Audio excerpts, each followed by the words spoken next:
व्याख्यामुद्रां करसरसिजैः पुस्तकं शङ्खचक्रे विप्रभिन्नस्फटिकरुचिरे पुण्डरीके निशन्नः अम्लानश्रीरमृतविशदैरंशभिप्लावयन् मामाविर्भूयात् ಅನಂತವನ್ನು ಹೇಳುತ್ತಾನೆ. ಹಾಗಾಗಿ ಆದ್ಯೇ ಹಿರಣ್ಯಾಕ್ಷವದಃ 7 ದಿನದಲ್ಲಿ ಭಾಗವತ ಓದಬೇಕು ಅಂತ ಹೇಳಿದ್ದು ಇನ್ನೊಂದು ಕಡೆ, ಭಾಗವತ 7 ದಿನದಲ್ಲಿ ಆಗಿದೆ ಸರಿ, ಹಾಗೆ ಓದಬೇಕು ಯಾರು ಹೇಳಿದರು? ಅದು ಪದ್ಮಪುರಾಣ ಹೇಳಿದ್ರು. ಎಷ್ಟು ಓದಬೇಕು? ಆದ್ಯೇ ಹಿರಣ್ಯಾಕ್ಷವದಃ ಅಂತ ಹೇಳಿದ್ದಾರೆ, ಇಲ್ಲೂ ಗೊತ್ತಿಲ್ಲ ನಿಮಗೆ ಅದೆಲ್ಲ. ಮೊದಲನೇ ದಿವಸ ಹಿರಣ್ಯಾಕ್ಷವಧೆಯವರೆಗೆ ಓದಬೇಕು, ಅದು 3ನೆಯ ಸ್ಕಂದಕ್ಕೆ ಬರ್ತದೆ. ದ್ವಿತೀಯೇ ಭರತಾವಧಿ, 2ನೇ ದಿನ ಭರತ ಹುಟ್ಟುವವರೆಗೆ ಬರಬೇಕು, ಭರತನ ಚರಿತ್ರೆ ಆಗುವವರೆಗೆ, ಹುಟ್ಟುವವರೆಗೆ ಭರತನ ಚರಿತ್ರೆ ಆಗುವವರೆಗೆ 5ನೇ ಸ್ಕಂದ. ತೃತೀಯೇ ಅಮೃತಮಥನಂ, ನಿನ್ನೆಗೇನು ಕೇಳಿ ಮುಗಿಸಿರಬೇಕು ಕೇಳಿದರೆ ಅಮೃತಮಥನ ಆಗುವವರೆಗೆ ಕೇಳಬೇಕು, 8ನೇ ಸ್ಕಂದದ ಅರ್ಧ ಭಾಗಕ್ಕೆ. ಚತುರ್ಥೇ ಕೃಷ್ಣ ಜನ್ಮತಃ, ಇವತ್ತು ನಾವು ಎಷ್ಟು ಕೇಳ್ತೇವೆ ಕೇಳಿದರೆ ಕೃಷ್ಣ ಹುಟ್ಟುವವರೆಗೆ ಕೇಳುತ್ತೆ. ಪಂಚಮೇ ರುಕ್ಮಿಣ್ಯುದ್ವಾಹ, ನಾಳೆ ಏನು ಕೇಳ್ತೇನೆ ಅಂದರೆ ನನಗೆ ಸಂಬಂಧ ಇಲ್ಲ, ಆದರೂ ಹೇಳೋದು ನಾನು. ನಾಳೆ ಏನು ಹೇಳುತ್ತೇನೆ ಅಂದರೆ ಹೇಳಬೇಕು ಅಂದರೆ ಕೇಳಬೇಕು ಅಂದರೆ ರುಕ್ಮಿಣಿಯ ಮದುವೆ ಆಗುವವರೆಗೆ ಕೇಳಬೇಕು. ಷಷ್ಠೇ ಉದ್ಧವವಾದತಃ, 6ನೇ ದಿನ ಉದ್ಧವನಿಗೆ ಕೃಷ್ಣ ಉಪದೇಶ ಮಾಡುವವರೆಗೆ ಕೇಳಿ. ಸಪ್ತಮೇ ಮುಗಿಯಿತು, ಭಾಗವತ ಮುಗಿಲಿಕ್ಕೆ. ಹೀಗೆ 7 ದಿನದ ಕಥೆಯನ್ನು ಹೇಗೆ ಹೇಳಬೇಕೆನ್ನುವುದು ಹೇಳಿಕೊಟ್ಟಿದ್ದಾರೆ. ಈಗೆಲ್ಲ ಮರೆತು ಹೋಗಿದೆ, ಯಾಕೆಂದರೆ ಈಗ ಪಾಠವೇ ಇಲ್ಲ, ಪಾಠ ಬೇಕಾಗಿಲ್ಲ, ಮತ್ತೆ ಅದು ಕಷ್ಟವೇ, ಅರ್ಥ ಆಗುವುದಿಲ್ಲ, ಕಷ್ಟ ಆಗ್ತದೆ ಹೇಳಿ ಕನ್ನಡದಲ್ಲಿ ಬರೆದಾಕಿದ್ದಾರೆ. ಇನ್ನು ಕನ್ನಡ ನೋಡಿ ಉಳಿದವರು ಹೇಳಲಿಕ್ಕೆ ಶುರು ಮಾಡಿ ಆಗಿದೆ. ಆದ್ದರಿಂದ ಪಾಠ ಎನ್ನುವುದು ಬಿಟ್ಟಿದೆ, ಪರಂಪರೆ ಇಲ್ಲ ಅಂತಾದರೆ ಫಲ ಇಲ್ಲ ಅಂತ ಹೇಳಿಬಿಟ್ಟಿದ್ದಾರೆ ಅವರು. ಇದನ್ನು ಮೊದಲು ಕೇಳಿಕೊಳ್ಳಬೇಕು, ಕಲಿಬೇಕು, ಮತ್ತೆ ಹೇಳಲಿಕ್ಕೆ ಹೋಗಬೇಕು. ಇಲ್ಲ ಅದನ್ನು ನಾವೀಗ ಮೆಡಿಕಲ್ ಸೈನ್ಸ್ ಪುಸ್ತಕಗಳೆಲ್ಲ ಸಿಗೋದಿಲ್ಲ ನಮಗೆ, ನಾವು ಮೆಡಿಸಿನ್ ಮಾಡುವ, ನೋಡಾಗಿ ಕೂತ್ಕೊಳ್ಳು, ಮದ್ದು ಕೊಡ್ತೇವೆ. ಎಷ್ಟು ಕಷ್ಟ ಉಂಟು ಮದ್ದು ಕೊಡಲಿಕ್ಕೆ, ಅಷ್ಟು ಆಗ್ತದ? ಲೈಸೆನ್ಸ್ ಅಂತಾರೆ ಅವರು, ಒಳಗಾಗ್ತಾರೆ, ಮೋಸಗಾರ ಅಂತಾರೆ, ಕ್ರಿಮಿನಲ್ ಕೇಸ್. ಗ್ರಂಥಗಳಲ್ಲಿಯೂ ಆಗಿ ಇದಕ್ಕಿಂತ ಸಿವಿಯರ್, ಯಾಕೆಂದರೆ ಇದು ಇಲ್ಲೇ ಇಷ್ಟೇ, ಅದು ಜನ್ಮಾಂತರದಲ್ಲಿ ಉಂಟು. ಅಲ್ಲಿ ಮಾಡಿದವನಿಗುಂಟು, ಕೇಳಿದವನಿಗುಂಟು. ಪೆಟ್ಟು ಅಂದರೆ ಹಾಗೆ. ಈಗ ನಾವೊಂದು ಜ್ವರ ಬಂತು ಹೇಳಿ ಸೀದಾ ಹೋಗ್ತೇವೆ ಡಾಕ್ಟ್ರಲ್ಲಿಗೆ, ಅವನು ಸರಿ ಕೊಡ್ತಾನೆ, ಮತ್ತೊಂದು 4 ಜನರಲ್ಲಿ ಕೇಳಿಕೊಡ್ತೇವೆ, ಅವ ಎಲ್ಲಿ ಓದಿದ್ದಂತೆ, ಸಮ ಆಗ್ತದ? ಅದು ಕೆಲವರಿಗೆಲ್ಲ ಇಂಜೆಕ್ಷನ್ ಕೊಟ್ಟದ್ದು ಹೋಗಿ ಆಗಿದೆ ಅಂದರೆ ದಮ್ಮೆ ಬೇಡ ಅಂತೇನೆ. ಹಾಗೆ ಕೇಳಿಕೊಂಡು ಹೋಗಬೇಕು. ನಾವು ಅಡಿಗೆಯನ್ನು ಮನೆ ಕಳಿಸ್ತೇವೆ, ಅವನನ್ನು ಸೀದಾ ಮಾಡಿ ಅಡುಗೆ ಮಾಡಿ ಹೇಳೋದಾ? ಯಾರು ಬಾ ಇವತ್ತು 25 ಜನ ಇದ್ದಾರೆ ಊಟ ಮಾಡುವ ಬನ್ನಿ ಅಡುಗೆ ಮಾಡಿ. ಅವ ಮಾಡಿದ್ದು ನಾವು ತಿಂತೇವ? ಮೊದಲು ಕೇಳಿದ್ವಿ ಲಾಯ್ಕ ಅಂಪೇನಾ, ಎಷ್ಟು ಜನಕ್ಕೆ, ಒಳ್ಳೆಯ ದೊಡ್ಡ ಅಡುಗೆ ಸಣ್ಣ ಅಡುಗೆ ಸರಿ ಉಂಟಾ? ಊಟ ದಿನದ್ದು ಕೇಳುವುದರಲ್ಲಿ ಇಷ್ಟು ಕಷ್ಟಪಡ್ತೇವೆ, ವಾರದ ಜ್ವರಕ್ಕೇನೆ ಇಷ್ಟು ಯೋಚನೆ ಮಾಡ್ತೇವೆ. ಇದು 10 ಜನ್ಮದ ಬಗ್ಗೆ ಯೋಚನೆ ಮಾಡಲಿಕ್ಕೆ ಬರ್ತದ ನಿಮಗೆ? ಇದು ಶಾಸ್ತ್ರಕಾರ ಹೇಳಿದ್ದು. ತಸ್ಮಾತ್ ಶಾಸ್ತ್ರ ಪ್ರಮಾಣಂತೆ, ಮೊದಲು ಯೋಚನೆ ಮಾಡು ಕೈ ಹಾಕೋ ಮುಂಚೆ. ವಿದ್ಯಾವತಾಂ ಭಾಗವತೆ ಪರೀಕ್ಷಾ ಅಂತಾರೆ. ಹಿಂದೆ ಓದಿಕೊಂಡವನು ಹೇಳಿಕೊಳ್ಳಿಕ್ಕೆ ಭಾಗವತದಲ್ಲಿ ಪರೀಕ್ಷೆ. ಹೆಸರು ಪಡೆದವರೇ ಇಲ್ಲ ಲೋಕದಲ್ಲಿ, ಅಷ್ಟು ಕಷ್ಟ. ಅದನ್ನು ಎಷ್ಟು ಉಂಟು ಪೋಷನ್, ಎಷ್ಟು ಹೇಳಲಿಕ್ಕಿರುವುದು, ಎಷ್ಟು ಕವರ್ ಆಗಲಿಕ್ಕೆ ಇದೆ, ಏನಿದೆ ಅದರಲ್ಲಿ ಅಂತ ಗೊತ್ತಿಲ್ಲದಿದ್ದಾಗ ನಾವು ಮಾಡುವ ಸಾಹಸ ಉಂಟಲ್ಲ, ಅದು ಸ್ವಲ್ಪ ಮೋಸದ್ದು. ಈಗ ಗೊತ್ತಿಲ್ಲದವನೇ ಪುರೋಹಿತ ಮಾಡಿದಾಗೆ, ಮರ್ತಿಗೆ ಸಹ ಪಾಂಡ ಅಂತ ಹೇಳಿದಾಗೆ, ಅದು ಮರ್ಯಾದೆ ಪುರೋಹಿತರದ್ದು ಹೋಗ್ತದೆ, ಕರ್ಮದ್ದು ಹೋಗ್ತದೆ. ಯಜಮಾನಂತೂ ಕೆಳಗೆ ಬೀಳ್ತಾನೆ. ಯೋ ಅವ ಅವಿದ್ಯಾಶ ಚಂದೋ ದೈವದ ಬ್ರಾಹ್ಮಣ್ಯನ ಜೊತೆ ಯಾಜಯತಿ ಗರ್ತೇವ ಬದ್ಧತೆ ಪ್ರವಾಮೀಯತೆ ಪಾಪೀಯಾನುಭವತಿ. ನಾವಿವತ್ತು ಆಗುವುದಾಗಿ ಧರ್ಮ ಕರ್ಮಗಳಲ್ಲಿ ಆಗುವಾಗ ನಮಗೆ ಚೂರು ಎಚ್ಚರ ಇಲ್ಲ, ಗೊತ್ತುಂಟು ಗೊತ್ತಿಲ್ಲವೋ ಕೇಳಿಕೊಳ್ಳುವುದಿಲ್ಲ, ಹೇಳಿಕೊಳ್ಳುವುದಿಲ್ಲ, ನಡೀತದೆ, ಆಗ್ತದೆ. ನಮಗೂ ಭಾಷೆ ಬರುವುದಿಲ್ಲ, ದೇವರಿಗೂ ಬರುವುದಿಲ್ಲ ಅಂತ ತಿಳ್ಕೊಂಡಿದ್ವಿ ಅಲ್ಲ. ಸಂಸ್ಕೃತ ಬರ್ತದೆ ನಮಗೆ. ಮತ್ತೆ ಅರ್ಥ ಇದು ಮಂಗಳಾರತಿ ಮಾಡುವಾಗ ಹೇಳಿದ್ದವ, ದೇವರಿಗೂ ಅರ್ಥ ಆಗಲಿಲ್ಲ, ನಮಗೊಂದು ಮೊದಲೇ ಗೊತ್ತಿಲ್ಲ. ಅರ್ಚತ ಪ್ರಾರ್ಚತ ಪ್ರಿಯ ಮೇಧಾಸೋ, ಅರ್ಚತ ಅಷ್ಟು ಸ್ಪಷ್ಟ ಕೇಳ್ತದ, ಸೋತದ್ದೇ ಇಲ್ಲಿ. ಒಂದೊಂದು ಅಕ್ಷರದಲ್ಲಿ ಸ್ವರ್ಗವನ್ನು ಪಡೆಯುವ ಸಾಮರ್ಥ್ಯವನ್ನು ದೇವರಿಟ್ಟಿದ್ದಾರೆ ಗ್ರಂಥದಲ್ಲಿ. ಹಾಗಾಗಿ ಸುಲಭ ಅಲ್ಲ, ಸಾಹಸ ಮಾಡಲಿಕ್ಕಿಲ್ಲ, ತಿಳಿಯದ ಮಾಡಿದರೆ ಇಬ್ಬರು ಅನ್ನೋ ನೆಲೆಯಲ್ಲಿ ನಾನಿವತ್ತು ಅಮೃತ ಮತದ ನಂತರದ ಕಥೆ, ಕೃಷ್ಣ ಹುಟ್ಟುವವರೆಗೆ ನನಗೇಂತಂದರೆ ಕೃಷ್ಣರಾಜ ಹೇಳಿಬಿಟ್ಟು 18ನೇ ತಾರೀಕಿಗೆ ಆಚರಣೆ ಒಂದು ಸಪ್ತಾಹ ಹಾಕಿ ಮಧ್ಯಾಹ್ನ 2 ಗಂಟೆ ನಂತರ ಪ್ರವಚನ, 2-3 ಹೇಳಿದ್ದು ಕಾಣ್ತದೆ ನೆನಪಾಗಿಲ್ಲ. ಸಂಜೆ ಒಂದು ಪ್ರವಚನ, ಆಯಿತು ಅಂದೆ ನಾನು ಕೂಡಲೇ. ಹಾಗೆ ನಾನು 18ಕ್ಕೆ ಭಾರತ ಪ್ರದಕ್ಷಿಣೆಗೆ ಇಟ್ಕೊಂಡೆ. ಮಧ್ಯಾಹ್ನ 2ರಿಂದ 5 ಗಂಟೆವರೆಗೆ ನನಗೆ ಫ್ರೀ ಇತ್ತು. ಒಂದು ಯೋಚನೆ ಮಾಡಿದೆ, ಗೀತಾ ಮಂದಿರದಲ್ಲಿ ಒಂದು ಪ್ರವಚನ ಮಾಡಿ ಹೋಗೋದು, ಇಲ್ಲದ ಯಾರು ಮುದ್ದೆ ಆಗ್ತಾರೆ. ಸೀದಾ ಹೋಗಿ ಆವತ್ತಿನ ದಿನ ಬೇರೆ ದಿನ ಎಲ್ಲ ಫಿಕ್ಸ್ ಆಗಿದೆ, ಆವತ್ತೇ ಬರಬೇಕು. ಎಲ್ಲ ಆಶ್ಚರ್ಯ ಆಯಿತು ನನಗೆ. ಸರಿ, ಅದು 4ನೇ ದಿನದ್ದು ಅಂದ. ಅದ್ಭುತ. ನಾನು ಹೊರಟದ್ದು ದ್ವಾರಕೆಗೆ. ಕೃಷ್ಣ ಜನ್ಮ ಮಾತಾಡಿ ಬಾ ಅಂತ ದೇವರು ಕರೆದಿದ್ದಾರೆ ನನ್ನ. ಇದು ನಾನು ಓದಿದ ಭಾಗವತಕ್ಕೆ ಕೊಟ್ಟ ದೇವರು ಖಂಡಿತವಾದ ಕರೆ ಅಂತ ನಾನು ಹೋಗ್ತೇನೆ. ಈ ಉದ್ದೇಶಕ್ಕೆ ಆಯಿತು ಅಂದೆ, ಬರುತ್ತೆ, ಖಂಡಿತ ಬರುತ್ತೆ. ದೇವರು ಈ ಕ್ಷೇತ್ರದಲ್ಲಿ ಮಾತಾಡಿ ಬಾ, ನನ್ನ ಅವತಾರವನ್ನು ಮಾಡಿ ಬಾ ಅಂದರೆ ಇದರಾಚಿನ ದೊಡ್ಡ ಭಾಗ್ಯ ನಾನು ಯೋಚನೆ ಮಾಡೋದಿಲ್ಲ.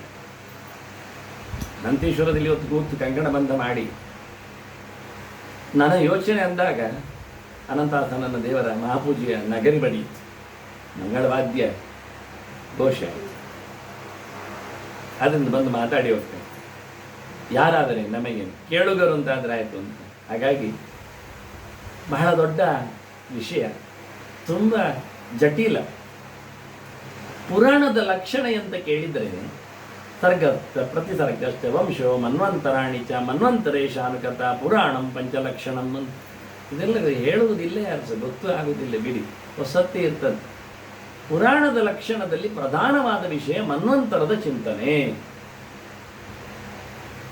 ಅದು ಎತ್ತಿಕೊಳ್ತಾರೆ ಈಗ, ಅದು ಕೇಳ್ತಾನೆ ಪರೀಕ್ಷಿತ, ಅದು ಶುಕಾಚಾರ್ಯ ಹೇಳ್ತಾನೆ. ಪುರಾಣದಲ್ಲಿ ಮನ್ವಂತರರ ಚಿಂತನೆ ನನಗೆ ಬರಬೇಕಲ್ಲ, ಅದು ಪ್ರಧಾನ ವಿಷಯ ಅಲ್ವ. ಮನ್ವಂತರ ಚಿಂತನೆ ಕೊಡಿ. ಅದು ಅರ್ಥ ಆಗೋದಿಲ್ಲ ಕೆಲವರಿಗೆ, ಭಾರಿ ಕಷ್ಟ ಅಂದ್ರೆ ಅದೇ ವಿಷಯ. ಎಲ್ಲರೂ ಜಂಪ್ ಮಾಡೋದಲ್ಲಿ ಹೋಗುವುದೇ ಇಲ್ಲ. ಬ್ರಹ್ಮನಿಗೆ 100 ವರ್ಷ ಆಯುಷ್ಯ ಅಷ್ಟೇ, ಇಲ್ಲ ಅದು ಪುರೋಹಿತರು 1000 ವರ್ಷ ಶಾಂತಿಯನ್ನು ಮಾಡಬೇಕಾಗ್ತದೆ. ಶತಮಾನಕ್ಕೆ ಮುಗಿಯಿತು, ಷಷ್ಠಿ ಪೂರ್ತಿ ಸಪ್ತತಿ ಎಲ್ಲ ಹೇಳಿಕೊಂಡು. ಆದರೆ ಎಷ್ಟು ಉದ್ದದ್ದು ಕೇಳಿದರೆ ಚತುರ್ಯುಗ ಸಹಸ್ರಾಣಿ ಬ್ರಹ್ಮಣೋ ದಿನ ಮುಚ್ಚತೆ. ಬ್ರಹ್ಮನ ಒಂದು ದಿನ ಅಂದರೆ ಹಗಲು, ದಿನಕರ ಅಂದರೆ ಸೂರ್ಯ, ಹಗಲಿನವ ಅಂತ. ಒಂದು ಹಗಲು ಅಂದರೆ 1000 ಯುಗ ಚಕ್ರ. ಕೃತ ತ್ರೇತ ದ್ವಾಪರ ಕಲಿ ಎನ್ನುವುದು 4 ಯುಗಗಳದ್ದು 1000 ಬಾರಿ ಆಗಬೇಕು. ಆಗ ಅವನಿಗೆ 12 ಗಂಟೆ ಆಗ್ತದೆ ನಮ್ಮ ಲೆಕ್ಕಾಚಾರದ ಹಗಲಿಗೆ. ಸೂರ್ಯೋದಯದಿಂದ ಸೂರ್ಯಾಸ್ತ ಅಂತ. ಈ 12 ಗಂಟೆಗೆ 1000 ಯುಗ ಚಕ್ರದಲ್ಲಿ 14 ಜನರು ಅಧಿಕಾರಿಗಳು ಬರ್ತಾರೆ. ಗಂಟೆಗೊಬ್ಬರು ಅಲ್ಲ, 3/4 ಗಂಟೆಗೆ ಒಂದು ಪೀರಿಯಡ್ ಇದೆ. 14 ಜನರು ಯಾರು ಅಧಿಕಾರಕ್ಕೆ ಬರ್ತಾರೆ ಅವರೇ ಮನ್ವಂತರರು ಅಂತ ಹೆಸರು ಅವರಿಗೆ. ನಾವೀಗ ಗಮ್ಮತ್ತಿನಲ್ಲಿ ಸಂಕಲ್ಪ ಮಾಡುವಾಗ ವೈವಸ್ವತ ಮನ್ವಂತರೇ ಅಷ್ಟಾಮಿಕಲ್ಲಿ ಹೇಗೆ, ಅದು ಯಾವ ಪುಸ್ತಕದಲ್ಲಿಯೂ ಬದಲಾಗುವುದೇ ಇಲ್ಲ. ಈ ಜನ್ಮದಲ್ಲಿ ಬದಲಾಗುವುದಿಲ್ಲ ಯಾವ ಪುಸ್ತಕದಲ್ಲಿಯೂ. ವೈವಸ್ವತ ಮನ್ವಂತರ ಅಂದ್ರೆ ಎಂಥದ್ದು? ಇದು ಮನ್ವಂತರಗಳು. 14 ಜನರು ಬರ್ತಾರೆ. ಮೊದಲು ಯಾರು ಬರ್ತಾರೆ? ಸ್ವಯಂಭುವ. 2 ಸಾರೋಚಿಷ, ಉತ್ತಮ, ತಾಪಸ, ರೈವತ, ಚಾಕ್ಷುಷ. ಈಗ ವೈವಸ್ವತ 7ನೇದು. ನಮಗೆ 7ನೇದ್ದು ಅಂತಲೂ ಗೊತ್ತಿಲ್ಲ, 6 ಜನರಂತೂ ಗೊತ್ತೂ ಇಲ್ಲ. ಹೋಗ್ಲಿ, ಮುಂದಕ್ಕೆ ಒಂದು ಗೊತ್ತಿರ್ತದೆ ಜನರಿಗೆ. ಸಾವರ್ಣ್ಯ ಸೂರ್ಯ ತನಯ ಯೋಮನು ಕತ್ಯದೇಷ್ಟಮಃ ಅಂತ ದೇವಿ ಮಾತ್ಮೋದುವರಿಗೆ ಒಂದು ಬರ್ತದೆ. ಮುಂದೆ ಬರುವವ ಸೂರ್ಯ ಸಾವರ್ಣಿ. ಉಳಿದವರು ಮುಂದಿನವರೆಲ್ಲರೂ ಸಾವರ್ಣಿಗಳೇ. ದಕ್ಷ ಸಾವರ್ಣಿ, ಇಂದ್ರ ಸಾವರ್ಣಿ, ಬ್ರಹ್ಮ ಸಾವರ್ಣಿ, ರುದ್ರ ಸಾವರ್ಣಿ, ದೇವ ಸಾವರ್ಣಿ ಹೇಳಿಕೊಂಡು ಇವರೇ ಬರೋದು. ಅದರಿಂದ ಸಮಸ್ಯೆ ಇಲ್ಲ, ಸಾವರ್ಣಿಗಳೇ ಹೆಸರುಗಳು. ಬೇರೆ ಬೇರೆಯವರಲ್ಲಿ ಬಂದವರು. ಇನ್ನು 7 ಜನ ಇದ್ದಾರೆ, ನಾವು 7ರಲ್ಲಿ ಇದ್ದೇವೆ. 14 ಜನರಿದ್ದಾರೆ ಅಂದರೆ ಏನಾಯಿತು? ಮಧ್ಯಾಹ್ನ ಆಯ್ತು. ಈಗ ಚತುರ್ಮುಖನ ಹಗಲು. ಈಗ ಹಗಲಿನಲ್ಲಿ ನಡು ಮಧ್ಯಾಹ್ನ 7ನೆಯ ಪೀರಿಯಡ್ ಆಗ್ತಾ ಉಂಟು. ಇನ್ನು 7 ಜನ ಬರಲಿಕ್ಕಿದ್ದಾರೆ. ಚತುರ್ಮುಖನ ಒಂದು ಹಗಲಿನಲ್ಲಿ 12 ಗಂಟೆಯಲ್ಲಿ 14 ಜನರಲ್ಲಿ 7ರವರಲ್ಲಿ ಅಂದರೆ ಮಧ್ಯಾಹ್ನ ಪೂರ ಆಗಲಿಲ್ಲ, 11 ಗಂಟೆಯ ಸಮಯ. ಪ್ರತಿನಿತ್ಯ ಮಧ್ಯಾಹ್ನ ಚತುರ್ಮುಖನು ಮಧ್ಯಾಹ್ನದ ಹೊತ್ತಿನಲ್ಲಿ ಸ್ನಾನ ಮಾಡಿ ಪೂಜೆ ಮಾಡ್ತಾನೆ ಗೌಜಿಯಲ್ಲಿ.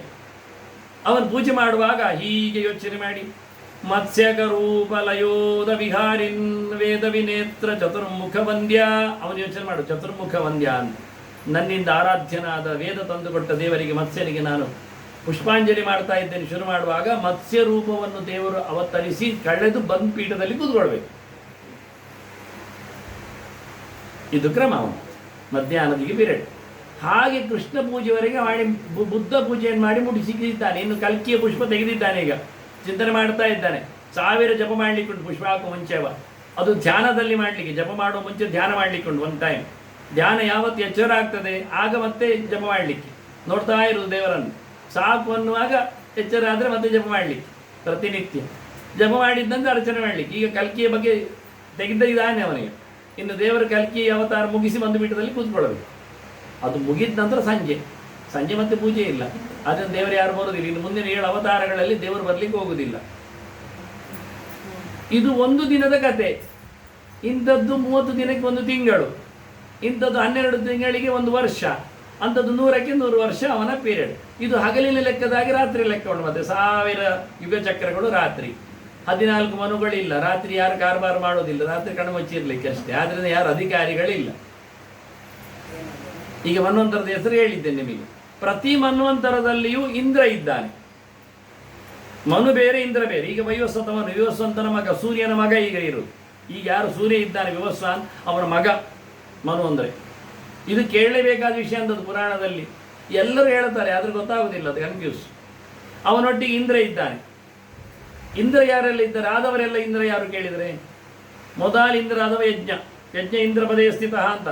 ರೋಚನ, ಸತ್ಯಜಿತ್, ತ್ರಿಷಿಕ, ವಿಭು, ಮಂದ್ರದ್ಯುಮ್ನ, ಪುರಂದರ. ನೀವಿನ್ನ ಹೇಳಬೇಕು ಮತ್ತೆ ಅಲ್ಲ, ಈಗಲೇ ಹೇಳದಿದ್ರೆ ನಿಮ್ಮ ಆ್ಯಪ್ ಸಮಯ ಇಲ್ಲ ಅಂತ ಅರ್ಥ. ನಾವು ಕಂಪ್ಯೂಟರಿಗಿಂತಲೂ ನಮ್ಮ ಮೊಬೈಲ್ಗಿಂತಲೂ ನಾವು ದಡ್ಡರಾದರೆ ನಾಳೆ ಏನು ಹೇಳ್ತಾರೆ ಜನ? ನಾವು ನಿರ್ಮಾಣ ಮಾಡಿದ ಯಂತ್ರವೇ ನಮ್ಮನ್ನು ಅಣಗಿಸಿದರೆ, ಈಗ ಬರ್ಲಿಕ್ಕೆ ಹೋಗಿ ತಮಾಷೆ ಮಾಡ್ತದೆ, ನಿಂಗೆ ಎಂದು ಗೊತ್ತದು ಕೇಳ್ತದೆ ಅದು ನಮ್ಮ ಹತ್ರ, ನಿಮಗಿಂತ ನಾನು ವಾಸಿ ಹೇಳ್ತದೆ. ಅದರಿಂದ ಇವರು ಯಾರು ಅಂದರೆ ಅತೀತೇಂದ್ರ ಏವತೆ ವಿಷ್ಣು ಷಟ್ಕಾಹ. ನಾವು ಇವತ್ತು ಕತೆ ಕೇಳಲಿಕ್ಕಿದ್ದೇವೆ ಅವರದ್ದು. ಈ 6 ಆಗಿ ಹೋದ ಇಂದ್ರರೇ ಪಾಂಡವರ 5 ಮತ್ತು ಕೃಷ್ಣ. ಯಜ್ಞನೇ ಕೃಷ್ಣ, ರೋಚನ ಭೀಮ ಇದ್ದಾನೆ, ಸತ್ಯಜಿತ್ ಧರ್ಮರಾಜ ಇದ್ದಾನೆ, ತ್ರಿಷಿಕ ವಿಭು ನಕುಲ ಸಹದೇವರಿದ್ದಾರೆ. ಮಂದ್ರದ್ಯುಮ್ನ 6ನೆಯ ಇಂದ್ರ ಮನ್ವಂತರದ್ದು, 7ನೇದು ಪುರಂದರ. ಅವನಿಗೆ ಡಬಲ್, ಇವನಿಬ್ಬನಿಗೆ 2 ಸತಿ ಇಂದ್ರ ಪದವಿ ಸಿಕ್ಕಿತ್ತು. ಹಾಗಾಗಿ ಅರ್ಜುನದು. ಇನ್ನು ಮುಂದೆ ಬಲಿ ಇಂದ್ರೋ ಭವಿಷ್ಯತಿ, ಇನ್ನು ಇಂದ್ರ ಬರುವುದು ಬಲಿ. ಈಗ ಆ ಕತೆ ನನಗೆ ಉಂಟು. ಈಗ ಬಲಿಯನ್ನು ನಿಲ್ಲಿಸಿ ತಡೆದು ಈ ಇಂದ್ರನನ್ನೇ ಮತ್ತೆ ಗುಳ್ಳಿರಿಸಿದ ವಾಮನ ಬರ್ತಾನೆ. ಆಗ ಇನ್ನು ಮುಂದೆ ಬರುವವನು ಬಲಿ ಇಂದ್ರ, ಸಾವರ್ಣಿ ಮನ್ವಂತರಕ್ಕೆ. ನಾವು ಆಗ ಗೊತ್ತಿಲ್ಲ, ಯಾರು ಹೇಳುವುದಿಲ್ಲ. ಏನು ಮಾಡಿಟ್ಟಿದ್ದಾರೆ, ನಾವೆಲ್ಲ ಇರ್ತೇವೆ ಅಂತೇಳಿ ಕೆಲವರೆಲ್ಲ, ಎಷ್ಟೋ ಕೋಟಿ ಪ್ರಯೋಜನ ಆಗುತ್ತೆ. ಇನ್ನು ಅದ್ಭುತ, ಶಂಭು, ವಿದ್ಯುತ್, ಋತಧಾಮ, ದಿವಸ್ಪತಿ, ಶುಚಿಯವರು ಬರ್ತಾರೆ ಇಂದ್ರನು ಮುಂದಿನವರು. 14 ಇಂದ್ರರ ಹೆಸರು ಹೇಳಿದ್ದೇನೆ ನಾನೀಗ. ಈ ಒಬ್ಬೊಬ್ಬ ಮನುವಿಗೆ ಎಷ್ಟು ಪೀರಿಯಡ್ ಆಯಿತು? 3/4 ಗಂಟೆ ಹೇಳಿದ್ದು ನಮ್ಮ ಲೆಕ್ಕದಲ್ಲಿ. ಯುಗ ಚಕ್ರದ ಲೆಕ್ಕದಲ್ಲಿ ಹೇಗೆ 1000ವನ್ನು ಭಾಗಿಸುವುದು 14ರಲ್ಲಿ ಅಷ್ಟೇ ಸುಲಭ. ಒಬ್ಬೊಬ್ಬರಿಗೆ 71 ಯುಗ ಚಕ್ರ ಬರ್ತದೆ. ಕೃತಾತ್ರೇತ ದ್ವಾಪರ ಕಲಿ ಇಂಥದ್ದು 71 ಟೈಮ್ಸ್. ಈಗ ಎಷ್ಟನೇ ಸುತ್ತಿನಲ್ಲಿ ಇದ್ದಾನೆ ವೈವಸ್ವತಮನು ಕೇಳಿದರೆ, 28ಮೇ ಕಲಿಯುಗೆ, 28ನೇ ಕಲಿಯುಗದಲ್ಲಿ ಇದ್ದಾನವ. ಇನ್ನು 29ನೇ ಕಲಿಯುಗ ಆಗಬೇಕು, 71 ಕಲಿಯುಗ ಆಗಬೇಕು. ಆನಂತರ 18.5 ಲಕ್ಷ ಕೂಡಿಸ್ಬೇಕು ಅದಕ್ಕೆ. ಯುಗೈಕ ಸಪ್ತತೇರೂರ್ಧ್ವಂ ಸಾರ್ಧಾಷ್ಟಾದಶಲಕ್ಷಕಂ ಅಂತ. ಆ ನಂತರ ವಯೋಸ್ವತಮನಂತರದ ಪೀರಿಯಡ್ ಮುಗಿತದೆ.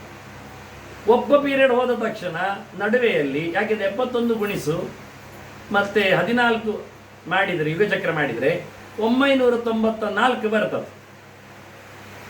6 ಯುಗಚಕ್ರ ಉಳಿತದೆ. ಅದನ್ನು ಇವರಿಗೆ ಶೇರ್ ಮಾಡಿ ನಾವು ಕೊಟ್ಟರೆ 18.5 ಲಕ್ಷ ಅಂತ ಅರ್ಥ. ಅದು ಅಲ್ಲದೆ ಮತ್ತೆ 20,000 ಉಳಿತದೆ. ಅದು ಪ್ರತಿ ಮನ್ವಂತರದ ಮಧ್ಯದಲ್ಲಿನ ಪ್ರಳಯ ಕಾಲ, 1,500 ವರ್ಷ.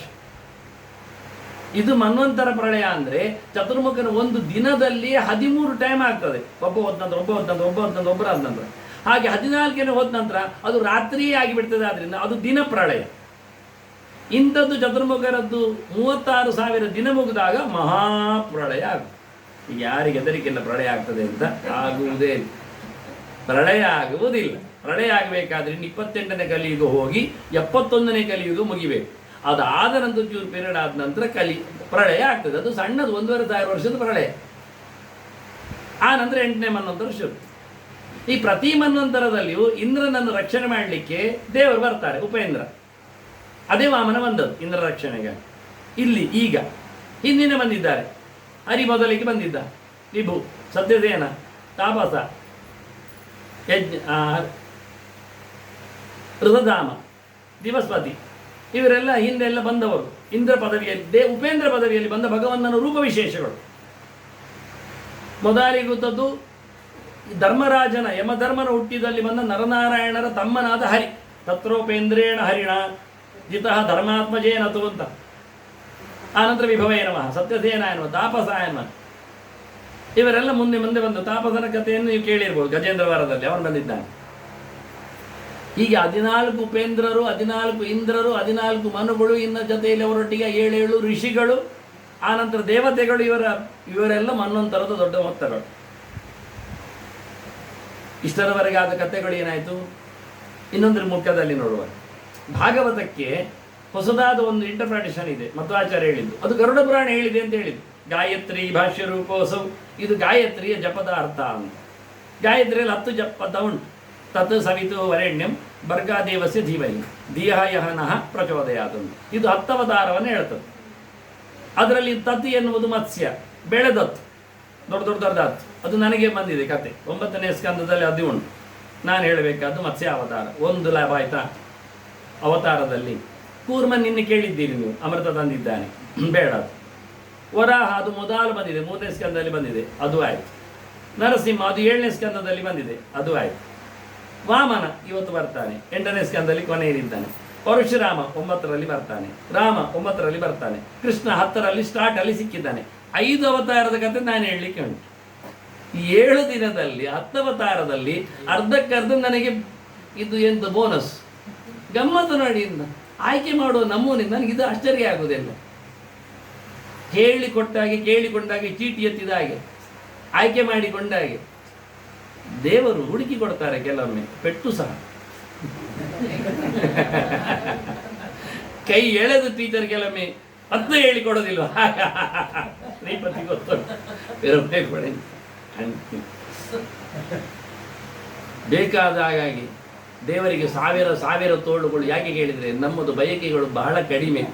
ಅವ ಹೇಳ್ತಾನೆ ಒಂದು ಈತ್ಲ ಬಸೋಣ ಅಂತ, ನಾವು ಎಲ್ಲಿ ನೋಡ್ದು ಹೌದಲ್ಲ. ಬಾಯಾರಿಕೆ ಹೇಳಿದರೆ ಕಿವಿ ಹೇಳ್ಕೊಂಡು ಹೋಗಿ ಸರೋವರದಲ್ಲಿ ಕುಳಿಸ್ತಾರೆ. ಪರ್ ಈ ತೋಡೆ ಬತ್ಮ ಕಿಸೆಟ್ ಮಾಡೋಣ್ರೆ ಅಪ್ರಿ ತುಂಬಿ ಹೊತ್ಕೊಂಡು ಹೋಗುವ ಅಂದ್ರೆ ಅದು ಆಗೋದಿಲ್ಲ. ತಿಳಿಯಾದ ನೀರು ಬಹಳ ಚಂದ ಕೊಳ, ಕೂತ್ಕೊಳ್ಳಿಕ್ಕೆ ಬಿಡೋದಿಲ್ಲ. ಆದ್ರೆ ಎಂತ ಮಾಡು, ಹಾಗೆ ಭಗವಂತನ ಹತ್ರ ಕೇಳಿದ್ರೆ ಉಂಟಲ್ಲ, ಕಿಮಲಭ್ಯಂ ಭಗವತಿ ಪ್ರಸನ್ನೆ ಶ್ರೀನಿಕೇತನ್, ಸರ್ವವಿಧದ ಮಹಾಲಕ್ಷ್ಮಿಯ ಅರಸನಲ್ಲಿ ಏನು ಕೇಳೋದು? ನಾನು ಅದ್ಭುತವಾದ ಚಿಂತನೆ, ಬಹಳ ಅದ್ದೂರಿಯಾದ ಮುಖಗಳ ಇವು. ಹಾಗಾಗಿ 2ನೇ ಹಂತದಲ್ಲಿ ನೋಡಿದಾಗ ಅವತಾರಗಳ ಚಿಂತನೆ ಬರಲಿಕ್ಕಾಗಿ ಆರಂಭದಿಂದ ನೋಡುವಾಗ 8ನೇ ಸ್ಕಂದ ಶುರುವಾಗಿ ಅದೇ ಗಜೇಂದ್ರ ಮೋಕ್ಷ ಎಲ್ಲ ಬಂದಾಗಿದೆ 8ನೇ ಸ್ಕಂದ. ಮತ್ತೆ ಮನ್ವಂತರ ಬಗ್ಗೆ ಕೇಳಿದವ ಒಂಚೂರು ನಾನು ಲೀಸ್ಟ್ ಕೊಟ್ಟೆ. ಮತ್ತೆ ಕತೆ ಕೇಳಿದದ್ದು ಹೇಳಿದಿರಲ್ಲಿ ಮುಂದಿನ ಮನ್ವಂತರದಲ್ಲಿ ವಾಮನನಾಗಿ ಬರ್ತಾನೆ ದೇವರು, ಬಲಿಯನ್ನು ಅದೆಂತ ಕತೆ ಹೇಳಿ ಅಂತ ಪರೀಕ್ಷಿತ ಸ್ವಲ್ಪ ಚಂದ ಮಾಡಿ ಕೇಳಿದ. ರಕ್ಕಸನಾಗಿಯೂ ಕೃಷ್ಣನಿಗೆ ದೇವರಿಗೆ ದಾನ ಕೊಡುವುದು ಅಂದರೆ ಎಂತ? ನಮಗೆ ಮನಸ್ಸು ಬರೋದಿಲ್ಲ ದಾನ ಕೊಡು ಕೇಳಿದರೆ. ಇದು ಹೋಗಿ ಹುಡುಗ ಬಂದು ಕೇಳಿದ ಅಂತ ಹೇಳಿ ದಾನ ಕೊಟ್ಟು ಎಲ್ಲ ಸರ್ವಸ್ವವನ್ನು ಕಳ್ಕೊಳ್ಳುವ ಕತೆ ಅದೆಂಥದ್ದೊಂದು. ಅದು ದೇವರು ಹೋಗಿ ಬೇಡುವುದಾ? ಅದು ಇನ್ನೊಂದು ನಾವೇ ದೇವರ ಹತ್ರ ಕೇಳೋದು. ನೀವು ಹೇಳೋದು ಏನು ನಂಗೆ ಎಂಕೆ ಕೈನರುಂಡು ಹೇಳಿದಿದೆ ಅಂತ ಕತೆ. ನಾನೇ ಬೇಡುವ ಅಂತ ಹೇಳಿದ್ದು, ದೇವರು ಬೇಡುವುದು ಅಂದರೆ ನನಗೆ ಅರ್ಥ ಆಗಲಿಲ್ಲ ಅಲ್ಲ ಕತೆ ಹೇಳಿದ್ದು. ವಿಷಯ ಅಂತ ಇಲ್ಲ, ಅದು ಇಂದ್ರನಿಗೆ ಸ್ವಲ್ಪ ಸಂಕಟ ಆಯಿತು. ಎಂಥದಕ್ಕೆ ಸಂಕಟ ಆಯಿತು? ಅವನಿಗೆ ಇವರು ದುರ್ವಾಸರು ವಿದ್ಯಾಧರೆ ಕೊಟ್ಟದ್ದೊಂದು ಮಾಲೆ ಕೊಟ್ಟರು. ಅವ ಅದನ್ನು ತಗೊಂಡು ಆನೆ ಮೇಲೆ ಹಾಕಿದ. ಆನೆ ಅದನ್ನು ಸೊಂಡಿಲಲ್ಲಿ ಕೆಳಗೆ ಹಾಕಿಬಿಟ್ಟು ದುರ್ವಾಸರಿಗೆ ನೋಡಿದ, ದೇವರ ಪ್ರಸಾದ. ಇವನಿಗೆ ಅಹಂಕಾರ ಸ್ವಲ್ಪ ಜಾಸ್ತಿ ಆಯಿತು, ಐಶ್ವರ್ಯದ ಮದ, ಎಲ್ಲ ಕರೆಗೆ ಹೋಗೋದಾಗ್ತದೆ ಅಂತ ಹೇಳಿಬಿಟ್ಟು ಹೋದು ಅಷ್ಟೇ. ಸೊಕ್ಕು ಇಳಿದಾಯ್ತು ಅಂತ ಹೇಳಿಬಿಟ್ರು. ನಾವು ಹಾಗೆ ಮಾಡೋದಲ್ಲ, ದೇವರದ್ದು ಗಂಧ ಕೊಡ್ತಾರೆ, ಪಟ್ಟ ಅಂತಲ್ಲಿ ಹಾಕಿ ಹೋಗುದಿಲ್ಲ, ಅಥವಾ ಕಲ್ಲಿಗೆ ಒರೆಸಿ ಎಲ್ಲ ತಗೊಳ್ಳೋದು ಯಾಕೆ, ಒರೆಸುವುದು ಯಾಕೆ, ಯಾರ ಹತ್ರ ಹೇಳುದು? ಮತ್ತೆ ಬರ್ದಿರ್ತಾರೆ ಕಂಬದಲ್ಲಿ ಒರೆಸಬೇಡಿ ಗಂಧವನ್ನೆಲ್ಲ ಬರೆದಿರ್ತಾರೆ. ಅದು ನೋಡಿಯೇ ನಮಗೆ ಖುಷಿ ಆಗೋದು, ಒರೆಸಿ ಹೋಗುದು. ಅಲ್ಲಿ ಕೆಲವು ದೇವರ ಗೋಡೆಯಲ್ಲಿ ಬರೀದಿರಿ, ಇಲ್ಲಿ ಮೂತ್ರ ಮಾಡಬೇಡಿ, ಅಲ್ಲೇ ಮಾಡೋದು. ಅದು ಬರೆದಿದ್ದಾರಲ್ಲ, ನೆನಪಾಗುದಾಗ ಕೂಡಲೇ ನೆನಪಾಗ್ತದೆ, ಆಚೆ ಹೋಗ್ಲಿಕ್ಕೆ ಮರೆತು ಹೋಗ್ತದೆ. ಹಾಗೆ ಮರೆಸಿ ಹಾಗೆ ಯೋಚನೆ ಮಾಡಿದ. ನಾವು ವಾಹನಕ್ಕೆ ಇಟ್ಟಾಗೆ ಅವನಿಟ್ಟದ್ದು ನೋಡಿ, ಬಲಿ ಅದ್ಭುತವಾಗಿ ಮೆರೆದು ಬಂದ ಶುಕ್ರಾಚಾರ್ಯರ ಪವರ್. ಒಬ್ಬ ಬ್ರಾಹ್ಮಣ ಯಜಮಾನನನ್ನು ನಂಬಿದರೆ ಏನು ಮಾಡಬಲ್ಲ ಸಾಮರ್ಥ್ಯ ಇದ್ದರೆ ಎನ್ನುವುದು ಗೊತ್ತಾಗ್ತದೆ. ಅಷ್ಟು ಪ್ರೀತಿ ಅವನಿಗೆ, ಯಾರಾದರೆ ಏನೊಂದು. ಹಾಗೆ ನೋಡಿ, ಸರ್ವೇ ಜನ ಸುಖಿನೋ ಬಂದೇಳು ಕಾಲೇ ವರ್ಷದ ಪರ್ಜನ್ಯ. ನಾವು ಹಿಂದೂಗಳ ದೇಶದಲ್ಲಿ ಮಾತ್ರ ನೀರು ಬರಬೇಕು ಕೇಳ್ತೇವೆ, ಮನೆಯಲ್ಲಿ ಮಾತ್ರ ಅಂತ ಕೇಳುವಾಗ ದೇವರ ಹತ್ರ ಎಲ್ಲೆಡೆ ಮಳೆ ಬರಲಿ, ಎಲ್ಲೆಡೆ ಬೆಳೆ ಬೆಳೆಯಲಿ, ಯಾವನು ಬೇಕಾದರೆ ಬೆಳೆಯಲಿ ಅಂತೇವೆ ನಾವು. ಎಂಥ ಉದಾತ್ತವಾದ ಪ್ರಾರ್ಥನೆ ನಮ್ಮದು. ಅವರಾದರೆ ನಮ್ಮನ್ನು ಒಪ್ಪದವನ್ನು ಕಡ್ದಾಕಿ ಅಂತಾರೆ. ನಾವು ಯಾರು ಕೇಳುವುದಿಲ್ಲ, ಅದು ಯಾಕೆ ಸಾಧ್ಯ ಆಗ್ತದೆ? ನಾವು ಹೇಳಿದ್ದೇವ? ಕೇಳುವುದಿಲ್ಲ ನಾವು. ಇದು ಶುಕ್ರ ನೀತಿ ಅಂದರೆ ಏನು ಅದ್ಭುತವ. ದೈತ್ಯರ ಗುರುವಾಗಿ ನಿಂತು ಏನು ಬ್ಯಾಲೆನ್ಸ್. ದೇವತೆಗಳ ವಿರುದ್ಧವೇ ಒಬ್ಬ ದೈತ್ಯನನ್ನು ಕಟ್ಟಿ ಎತ್ತಿ ಹಾಕುವುದರಲ್ಲಿಯೂ ಮುಲಾಜಿಲ್ಲ. ಪೌರೈತ್ಯ ಕರೆದಿದ್ದಾರೆ, ಮಾಡು. ನಾನು ಶಿಷ್ಯನಾಗಿದ್ದಾನೆ, ಮೆರೆಸ್ತೇನೆ, ತಪ್ಪಿಲ್ಲ. ಎಂಥ ಬುದ್ಧಿವಂತ. ಬಲಿ ಪವರ್ಫುಲ್ ಆಗಿ ಬಂದದ್ದು ನೋಡಿ, ಬೃಹಸ್ಪತಿ ಆಚಾರಲ್ಲಿ ಓಡಿದೆ ಇಂದ್ರ. ಜಾದಂಪೂಣ ಪೆಟ್ಟಿಗೆ ಕಟ್ಟೋಣ ಹೇಳಿದ್ದು ಆಗೋದಿಲ್ಲ. ಇವತ್ತು ಬಲಿಯಲ್ಲಿ ತೇಜಸ್ಸು ತುಂಬಿದೆ, ನಿನಗೆ ಎಂತ ಮಾಡ್ಲಿಕ್ಕೆ ಆಗೋದಿಲ್ಲ. ದೇವತೆಗಳು ಅಡಗಿ ಕೂತು. ಮತ್ತೆ ಬಲಿಯ ಇಂದ್ರನಾದ. ಏನು ಸ್ವರ್ಗ ಅಂದ್ರೆ ಕೇಳ್ತಾರೆ ಅವ್ರು, ಏನು ಚಂದ ಮಾತಾಡ್ತಾರೆ ಗೊತ್ತುಂಟು. ಯಾ ನಮ್ರಜಂತಿ ಅಧರ್ಮಿಷ್ಟ ಕಲಾ ಭೂತದ್ರುಹ ಶಠ ಮಾನಿನ ಕಾಮಿನ ಲುಬ್ಧ.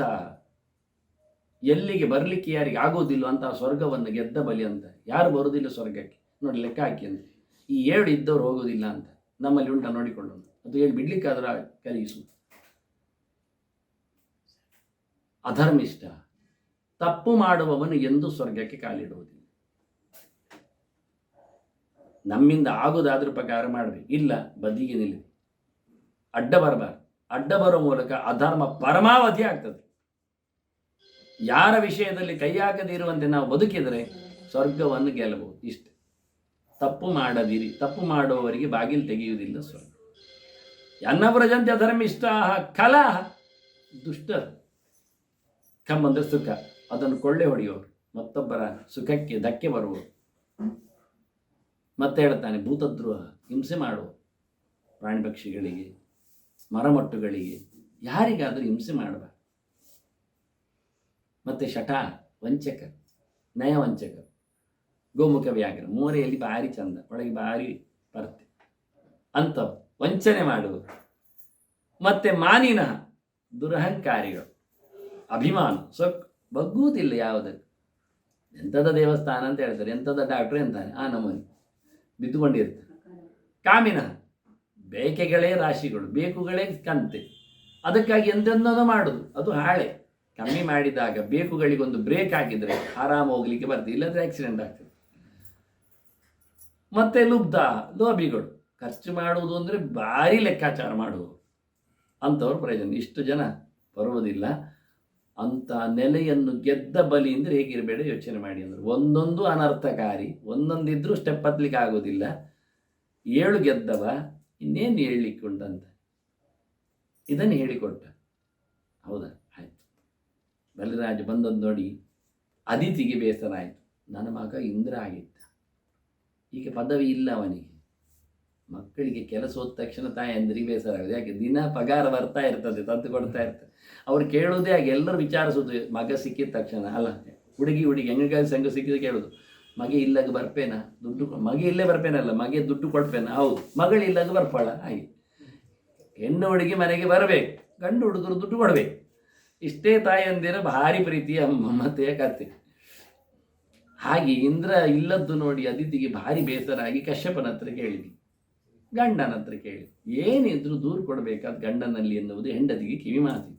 ಪಕ್ಕದ ಮನೆಗೆ ಹೋಗಿ ಹೇಳುವುದಲ್ಲ, ಪಕ್ಕದ ಮನೆಯಲ್ಲಿ ಹೇಳುವುದು ಚಂದ ಅಂದ. ಎಲ್ಲದು ನಮ್ದೆಲ್ಲ ಉಂಟು, ಊರವ್ರ ಬಳಿ ಹೇಳಿ ಬರೋದು. ಕೊನೆಗೆ ಗಂಡನಿಗೆ ಗೊತ್ತು ಅಂದ, ಹಾಗೆಯೇ ಗೊತ್ತೇ ಇದ್ದು ಹೇಳೋದು ಮನೆಗೆ. ಅವನಿಗೆ ಗೊತ್ತಿರೋದಿಲ್ಲ, ಸುದ್ದಿ ಎಲ್ಲ ಊರಲ್ಲಿ ಹೇಳಿರ್ತದೆ. ಇದಾಗಬಾರದು. ಇದೆಲ್ಲ ಬಹಳಷ್ಟು ಶಿಕ್ಷಣಗಳಿವೆ ಭಾಗವತದಲ್ಲಿ. ತುಂಬ ಎಕ್ಸ್ಕ್ಲೂಸಿವ್ ಆಗಿ ನೋಡಿಕೊಂಡಿರೋದು. ಇದೆಲ್ಲ ನೋಡಲಿ ಸಿಗೋದಿಲ್ಲ, ಯಾಕೆ ಪಾಠ ಕೇಳಬೇಕೆಲ್ಲ, ಹತ್ತಿರ ಕೂತ್ರೆ ಮಾತ್ರ. ಭಾಳ ಖುಷಿ ಇರ್ತದೆ. ಕಶ್ಯಪರು ಹೇಳ್ತಾರೆ, ನಿನಗೆ ನಾನೊಂದು ಪಯೋವ್ರತ ಹೇಳಿಕೊಡ್ತೇನೆ. ವ್ರತ ಹೇಳಿಕೊಡ್ಬೇಕಾದ್ರೂ ಗಂಡನೇ ಹೇಳಿಕೊಡ್ಬೇಕು. ಮತ್ತೆ ಯಾರತ್ರ ಕೇಳಿ ಕಲಿಯೋದು ಹೆಂಡತಿಯವರು ಮಾಡೋದಲ್ಲ. ಮತ್ತೆ ಹೆಂಡತಿ ಹತ್ರ ಕೇಳಿದ್ದು ಇದೆ ಅಂದದ್ದು, ಅದು ವ್ರತ ಯಾರು ಹೇಳಿದ್ದು? ಅದೆಲ್ಲ ಸೀಕ್ರೆಟ್, ಹೇಳಬಾರ್ದು ಹೇಳಿದ್ದಾರೆ. ಇದು ಒಳ್ಳೆ ಕಥೆ ಆಯ್ತಲ್ಲ. ಕೊನೆಗೆ ಅದು ಗಂಡನನ್ನೇ ಏಮಾರಿಸುವುದಾಗಿದ್ರೆ ಅದು ಕಷ್ಟವೇ ಅಲ್ಲ ಬರ್ತದೆ. ಗಂಡ ತಿಳ್ಕೊಳ್ಳೋ ದುಡ್ಡೆಲ್ಲ ಅವನದ್ದು, ಯಾರದ್ದು ದುಡ್ಡು ರೊಕ್ಕ ಎಲ್ಲವನ ಜಾತ್ರೆ ಹೇಳಿದ ಹಾಗೆ ಆಗ್ತದೆ. ಆದ್ದರಿಂದ ಏನಾದರೂ ಹೆಂಡತಿಯರಿಗೆ ಉಪದೇಶಗಳು ಬೇಕಿದ್ರೆ ಯಾರ್ಯಾರಿಗೆ ಓಡುವುದೆಲ್ಲ ಗಂಡನಿಂದಲೇ ಬರಬೇಕಾದ. ಗಂಡ ಬೇಗ ಯಾರನ್ನು ತಗೊಂಬರಲಿ, ಅವನಿಗೆ ಗೊತ್ತಿಲ್ಲದಿದ್ದರೆ. ಅವನಿಗೆ ಗೊತ್ತಿಲ್ಲ ಅಲ್ಲ ಹೇಳಿದರೆ, ಗೊತ್ತಿಲ್ಲದಿದ್ದರೆ ಇನ್ನೊಬ್ಬರನ್ನು ಗಂಡ ಮಾಡಿಕೊಳ್ಳೋದಲ್ಲ, ಅವನು ಕಲಿತುಕೊಂಡು ಬರಲಿ ಅಂತ ಹೇಳಿ ಬಿಡಬೇಕು. ಗೊತ್ತಿದ್ದವರ ಹತ್ರ ಹಿಂದೆ ಹೋಗುವುದಲ್ಲ. ಇದೆಲ್ಲ ಸಿದ್ಧಾಂತಗಳು.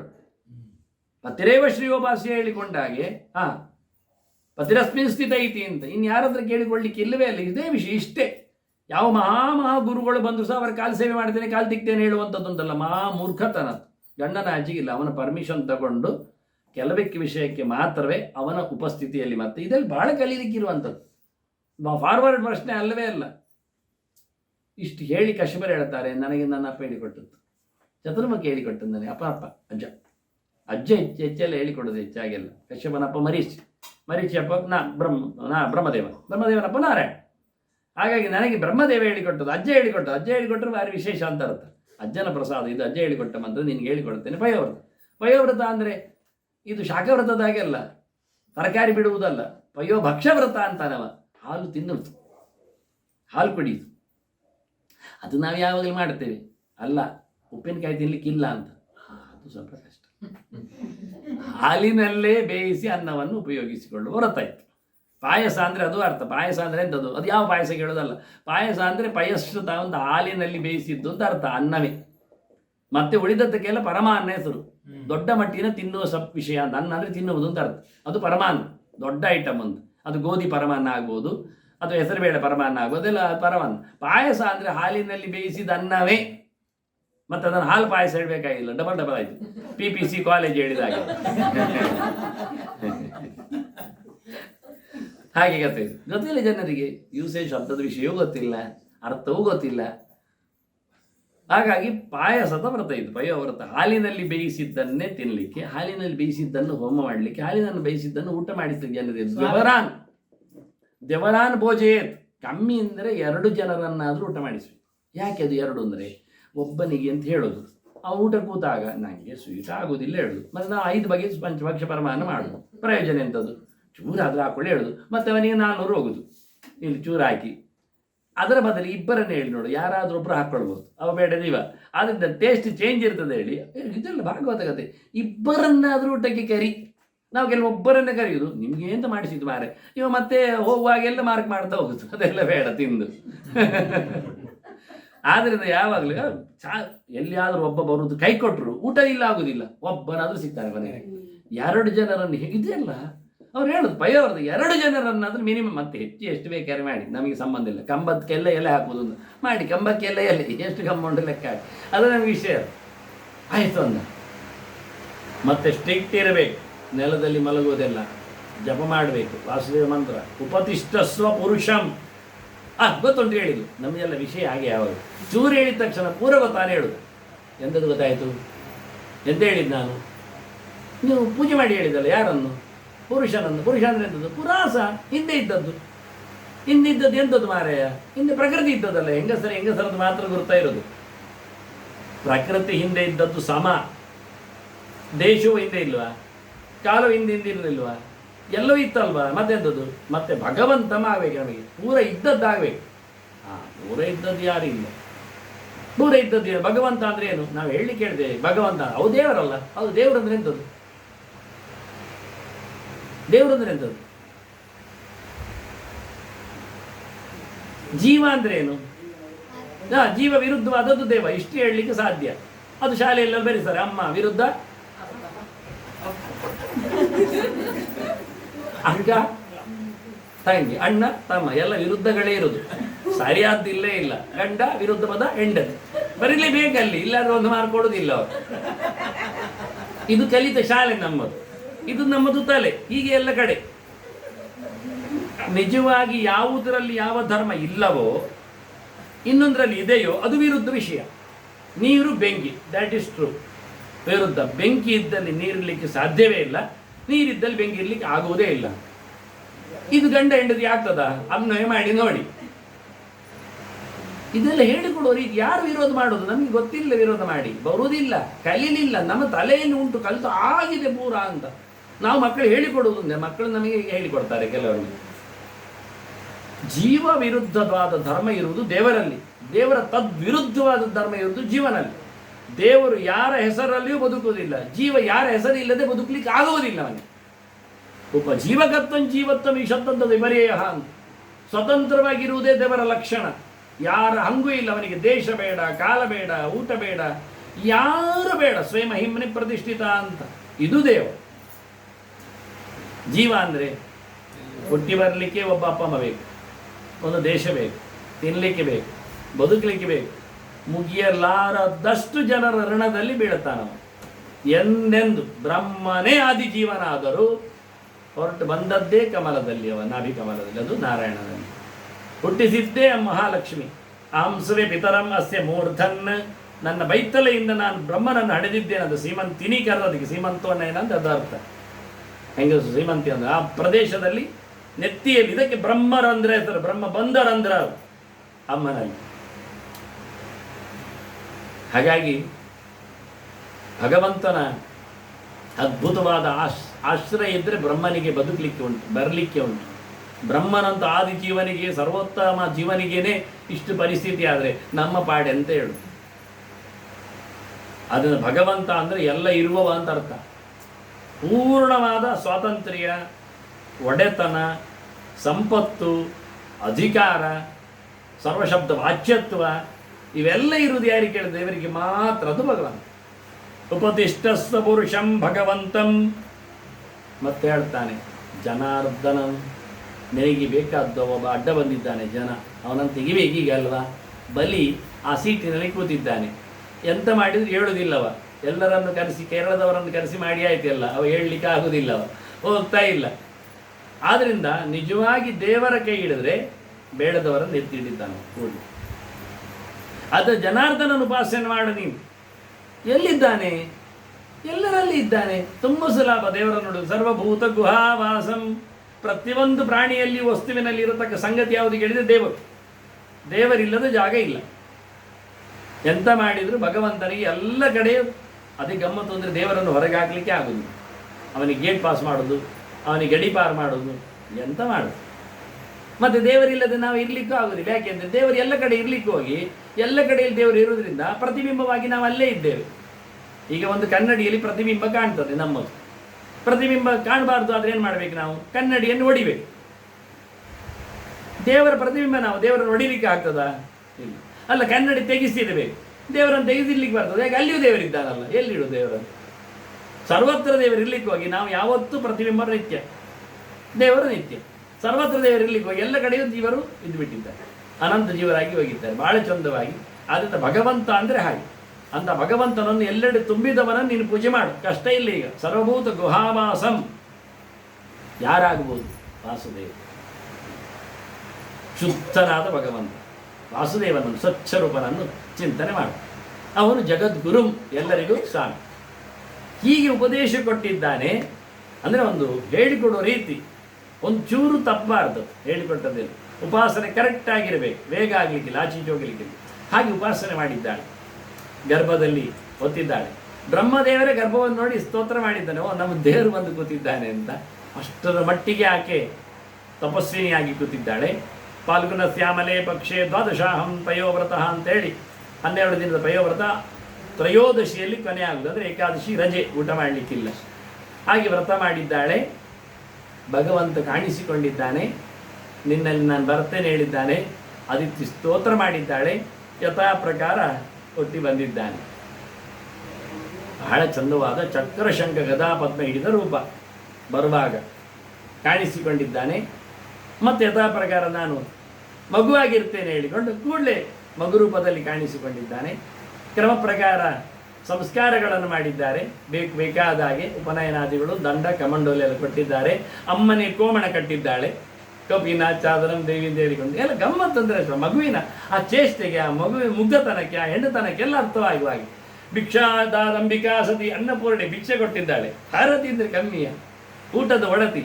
ಮನೆಯಲ್ಲಿ 6 ಮೋರೆ ಒಬ್ಬ, ಆನೆ ಮೋರೆ ಒಬ್ಬ. ಊಟ ಹೇಗಾಯ್ತು ಇರಬೇಡ ಅನ್ನಪೂರ್ಣೆ ಎಂದು ಅವಳೇ ಭಿಕ್ಷೆ ಹಾಕಿದ್ದಾಳೆ.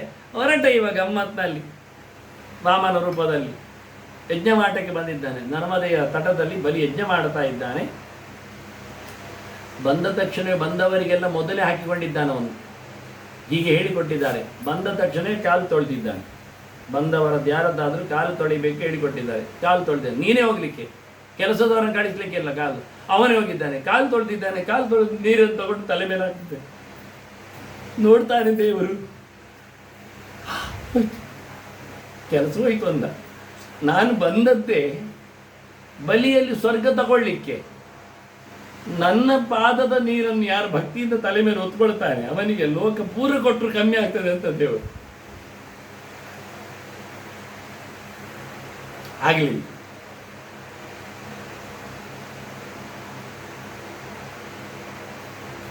ಯಾಜ್ಞ ಚಲೇದ ಪದಿವಿ ಪ್ರಭುವಿರ್ನ ಶಾಲ್ಯ ಅಂತಾರೆ. ಇನ್ನು ಬೇಡದೆ ಉಪಾಯ ಇಲ್ಲ ಅಂದ ದೇವರು. ಅವನತ್ರ ನಾನು ಕೇಳಬೇಕಿನ್ನು, ಬಡದು ತಗೊಳ್ಳಿಕ್ಕೆ ಬರುವುದಿಲ್ಲ ಇನ್ನು, ಆದ್ರೂ ಉಪಾಯ ಮಾಡ್ತೇನೆ ಅಂದ. ಇದು ಒಳಗೆ ಎಂಟ್ರಿ ಸಾಂಗೇ ಜೋರಿತ್ತು ಅವನದ್ದು. ಎಲ್ಲ ದೇವತೆಗಳು ನೋಡ್ತಾ ಇದ್ದಾರೆ ಎಂತ ಮಾಡ್ತಾನೆ ಅಂತ. ಇವ ಹೋಗಿ ಕೊನೆಗೆ ಪ್ರೈಸ್ ಮಾಡಿದ. ಯಜ್ಞ ಎಷ್ಟು ಚೆನ್ನಾಗಿದೆ, ಮಜ್ಜ ಭಾರಿ ಜೋರು. ಪ್ರಹ್ಲಾದ ಅಲ್ಲಿಂದ ಶುರು ಮಾಡಿದ. ಹಿರಣ್ಯಕೇಶವನ್ನು ಜಂಪ್ ಮಾಡಿದ. ವಿರೋಚನ ಮುಗಿಸ್ಬಿಟ್ಟ. ಬಲಿ ಕೇಳುತ್ತಾನೆ, ಹುಡುಗ ಚಂದ ಮಾತಾಡಿ, ಎಂತ ಬೇಕು ಕೇಳು, ಎದ್ದೆದ್ವಟೋ ವಂಚಿಸಿ ತತ್ ಪ್ರತೀಕ್ಷ. ಈ ಹುಡುಗ ಭಾರಿ ಕ್ಯೂಟಿ. ಪದಾನಿ ತ್ರೀಣಿ ರಾಜೇಂದ್ರ ಸಮ್ಮತಾನಿ ಸಂಮಿತಾನಿ ಪದೇ ಮಮ. ನನ್ನ ಹೆಜ್ಜೆಯಲ್ಲಿ 3 ಹೆಜ್ಜೆ ನನಗೆ ಜಾಗ ಕೊಡ್ತೀಯಾ? ನನಗೆ ಜಪ ಮಾಡಲಿಕ್ಕೆ ಕೂತ್ಕೊಳ್ಳಿಕ್ಕೆ ಬೇಕಲ್ಲ. ಹಾಗೆ ನಗುವಂತವನಿಗೆ ಅದು ನನ್ನ ಹೆಜ್ಜೆಯಲ್ಲಿ ಅಂತ. ಪುಟ್ಟ ಹುಡುಗ, ಮಾಮನ ವೇಷ, ಸಣ್ಣ ಹೆಜ್ಜೆ. ಅಯ್ಯ, ನನ್ನೊಂದು ಬಗೆ ಉಂಟು. ಏನು ಕೇಳಿದರೆ, ನನ್ನೆಡೆಗೆ ಬಂದು ಏನಾದರೂ ಕೇಳಿಕೊಂಡು ಹೋದವ ಮತ್ತೆ ಯಾರ ಹತ್ರ ಏನು ಯಾವತ್ತೂ ಕೇಳಬಾರ್ದು. ಹಾಗಿರ್ಬೇಕು, ಅಷ್ಟು ಕೊಡ್ಬೇಕು ನಾನು. ಅಲ್ಲ, ಈಗ ಸಾಕು ಯಾರಿಗೆ ಆಗ್ತದೆ ಕೇಳಿದವ. ತ್ರಿಭಿಕ್ರಮೈ ಅಸಂತುಷ್ಟ ದ್ವೀಪೇನ ಅಭಿನ ಪೂರ್ಯತೆ. 3 ಹೆಜ್ಜೆ ಸಾಲದವ 3 ಲೋಕ ತಗೊಂಡ್ರು ಸಾಲ್ತು ಅಂತಾನವ. ಇರಲಿ, ನನ್ನ ಇರಲಿ ಅಂತಾನೆ, ಬರಲಿ, ನನ್ನ ಹೆಸರಲ್ಲಿ ಇರಲಿ ಅಂತಾನೆ. ಕೇಳುತ್ತಾನೆ, ಬೇಕಾದಷ್ಟು ಕಡೆಯಲ್ಲಿ ಕೇಳುತ್ತಾನೆ. ಯೋಗದ ಚಿಂತನೆಯಲ್ಲಿ ಭಾರತದಲ್ಲಿ ಬರುತ್ತೆ ಮಾತುಗಳಲ್ಲಿ. ರಾಜಂತೆ ಜನಕನಲ್ಲಿ ರಾಜಂತೆ. ಎಲ್ಲಿ ರಾಜ ನೀನು? ಎಲ್ಲ ಮಿತಿಲಿ ಸರ್. ಎಲ್ಲಿದ್ದಿ? ಅರಮನೆಯಲ್ಲಿ ಎಲ್ಲಿದ್ದಿ? ನನ್ನ ಸಿಂಹಾಸನ.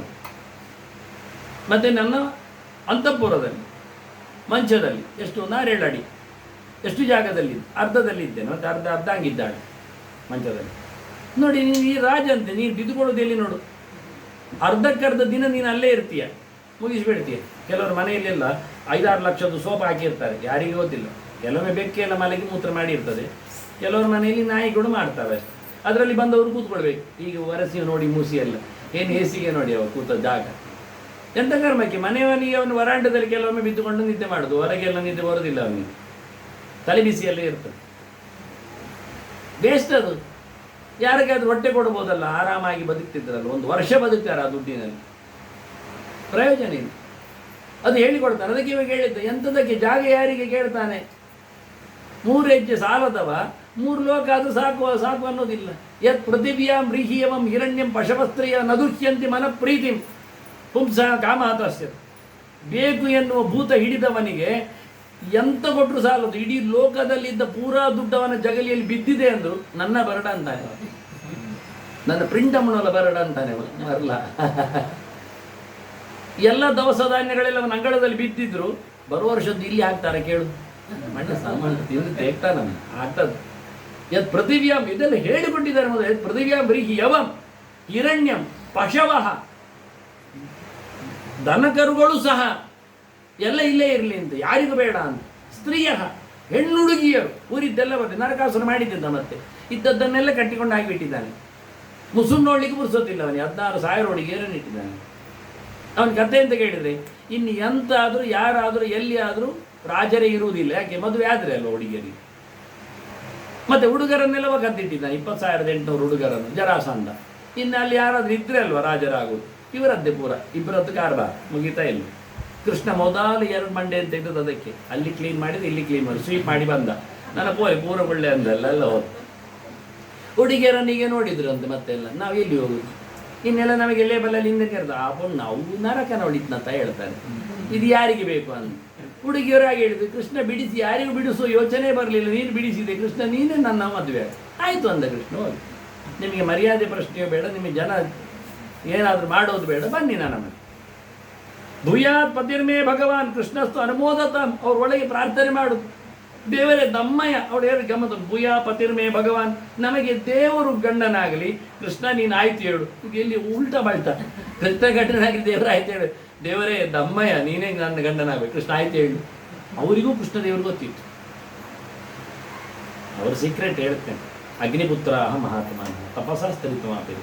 ಅಗ್ನಿಯ ಮಕ್ಕಳು 16,100 ಹುಡುಗರು, ಅವರು ಕೃಷ್ಣನ ಹೆಂಡತಿಯರಾಗಬೇಕು ಅಂತ ತಪಸ್ಸು ಮಾಡಿ ಹುಡುಗಿಯರಾದದ್ದು. ಅದು ಎಕ್ಸ್ಕ್ಲೂಸಿವ್ ಅವರಿಗೆ ಮಾತ್ರ ವಿಷಯ. ಅದರಿಂದ ನಾವು ಏನು ಯೋಚನೆ ಮಾಡಲಿಕ್ಕೆ ಕಥೆ ಕಟ್ಟಲಿಕ್ಕೆ ಬರೋದಿಲ್ಲ, ಬಿಡಿ. ಹಾಗೆ ಬಹಳ ಚಂದವಾಗಿ ಇಡೀ ದೇಶವೇ ನನ್ನದು ಅಂದರೂ ಯಾಕೆ ಸಾಕಾಗುವುದಿಲ್ಲ ನಮಗೆ.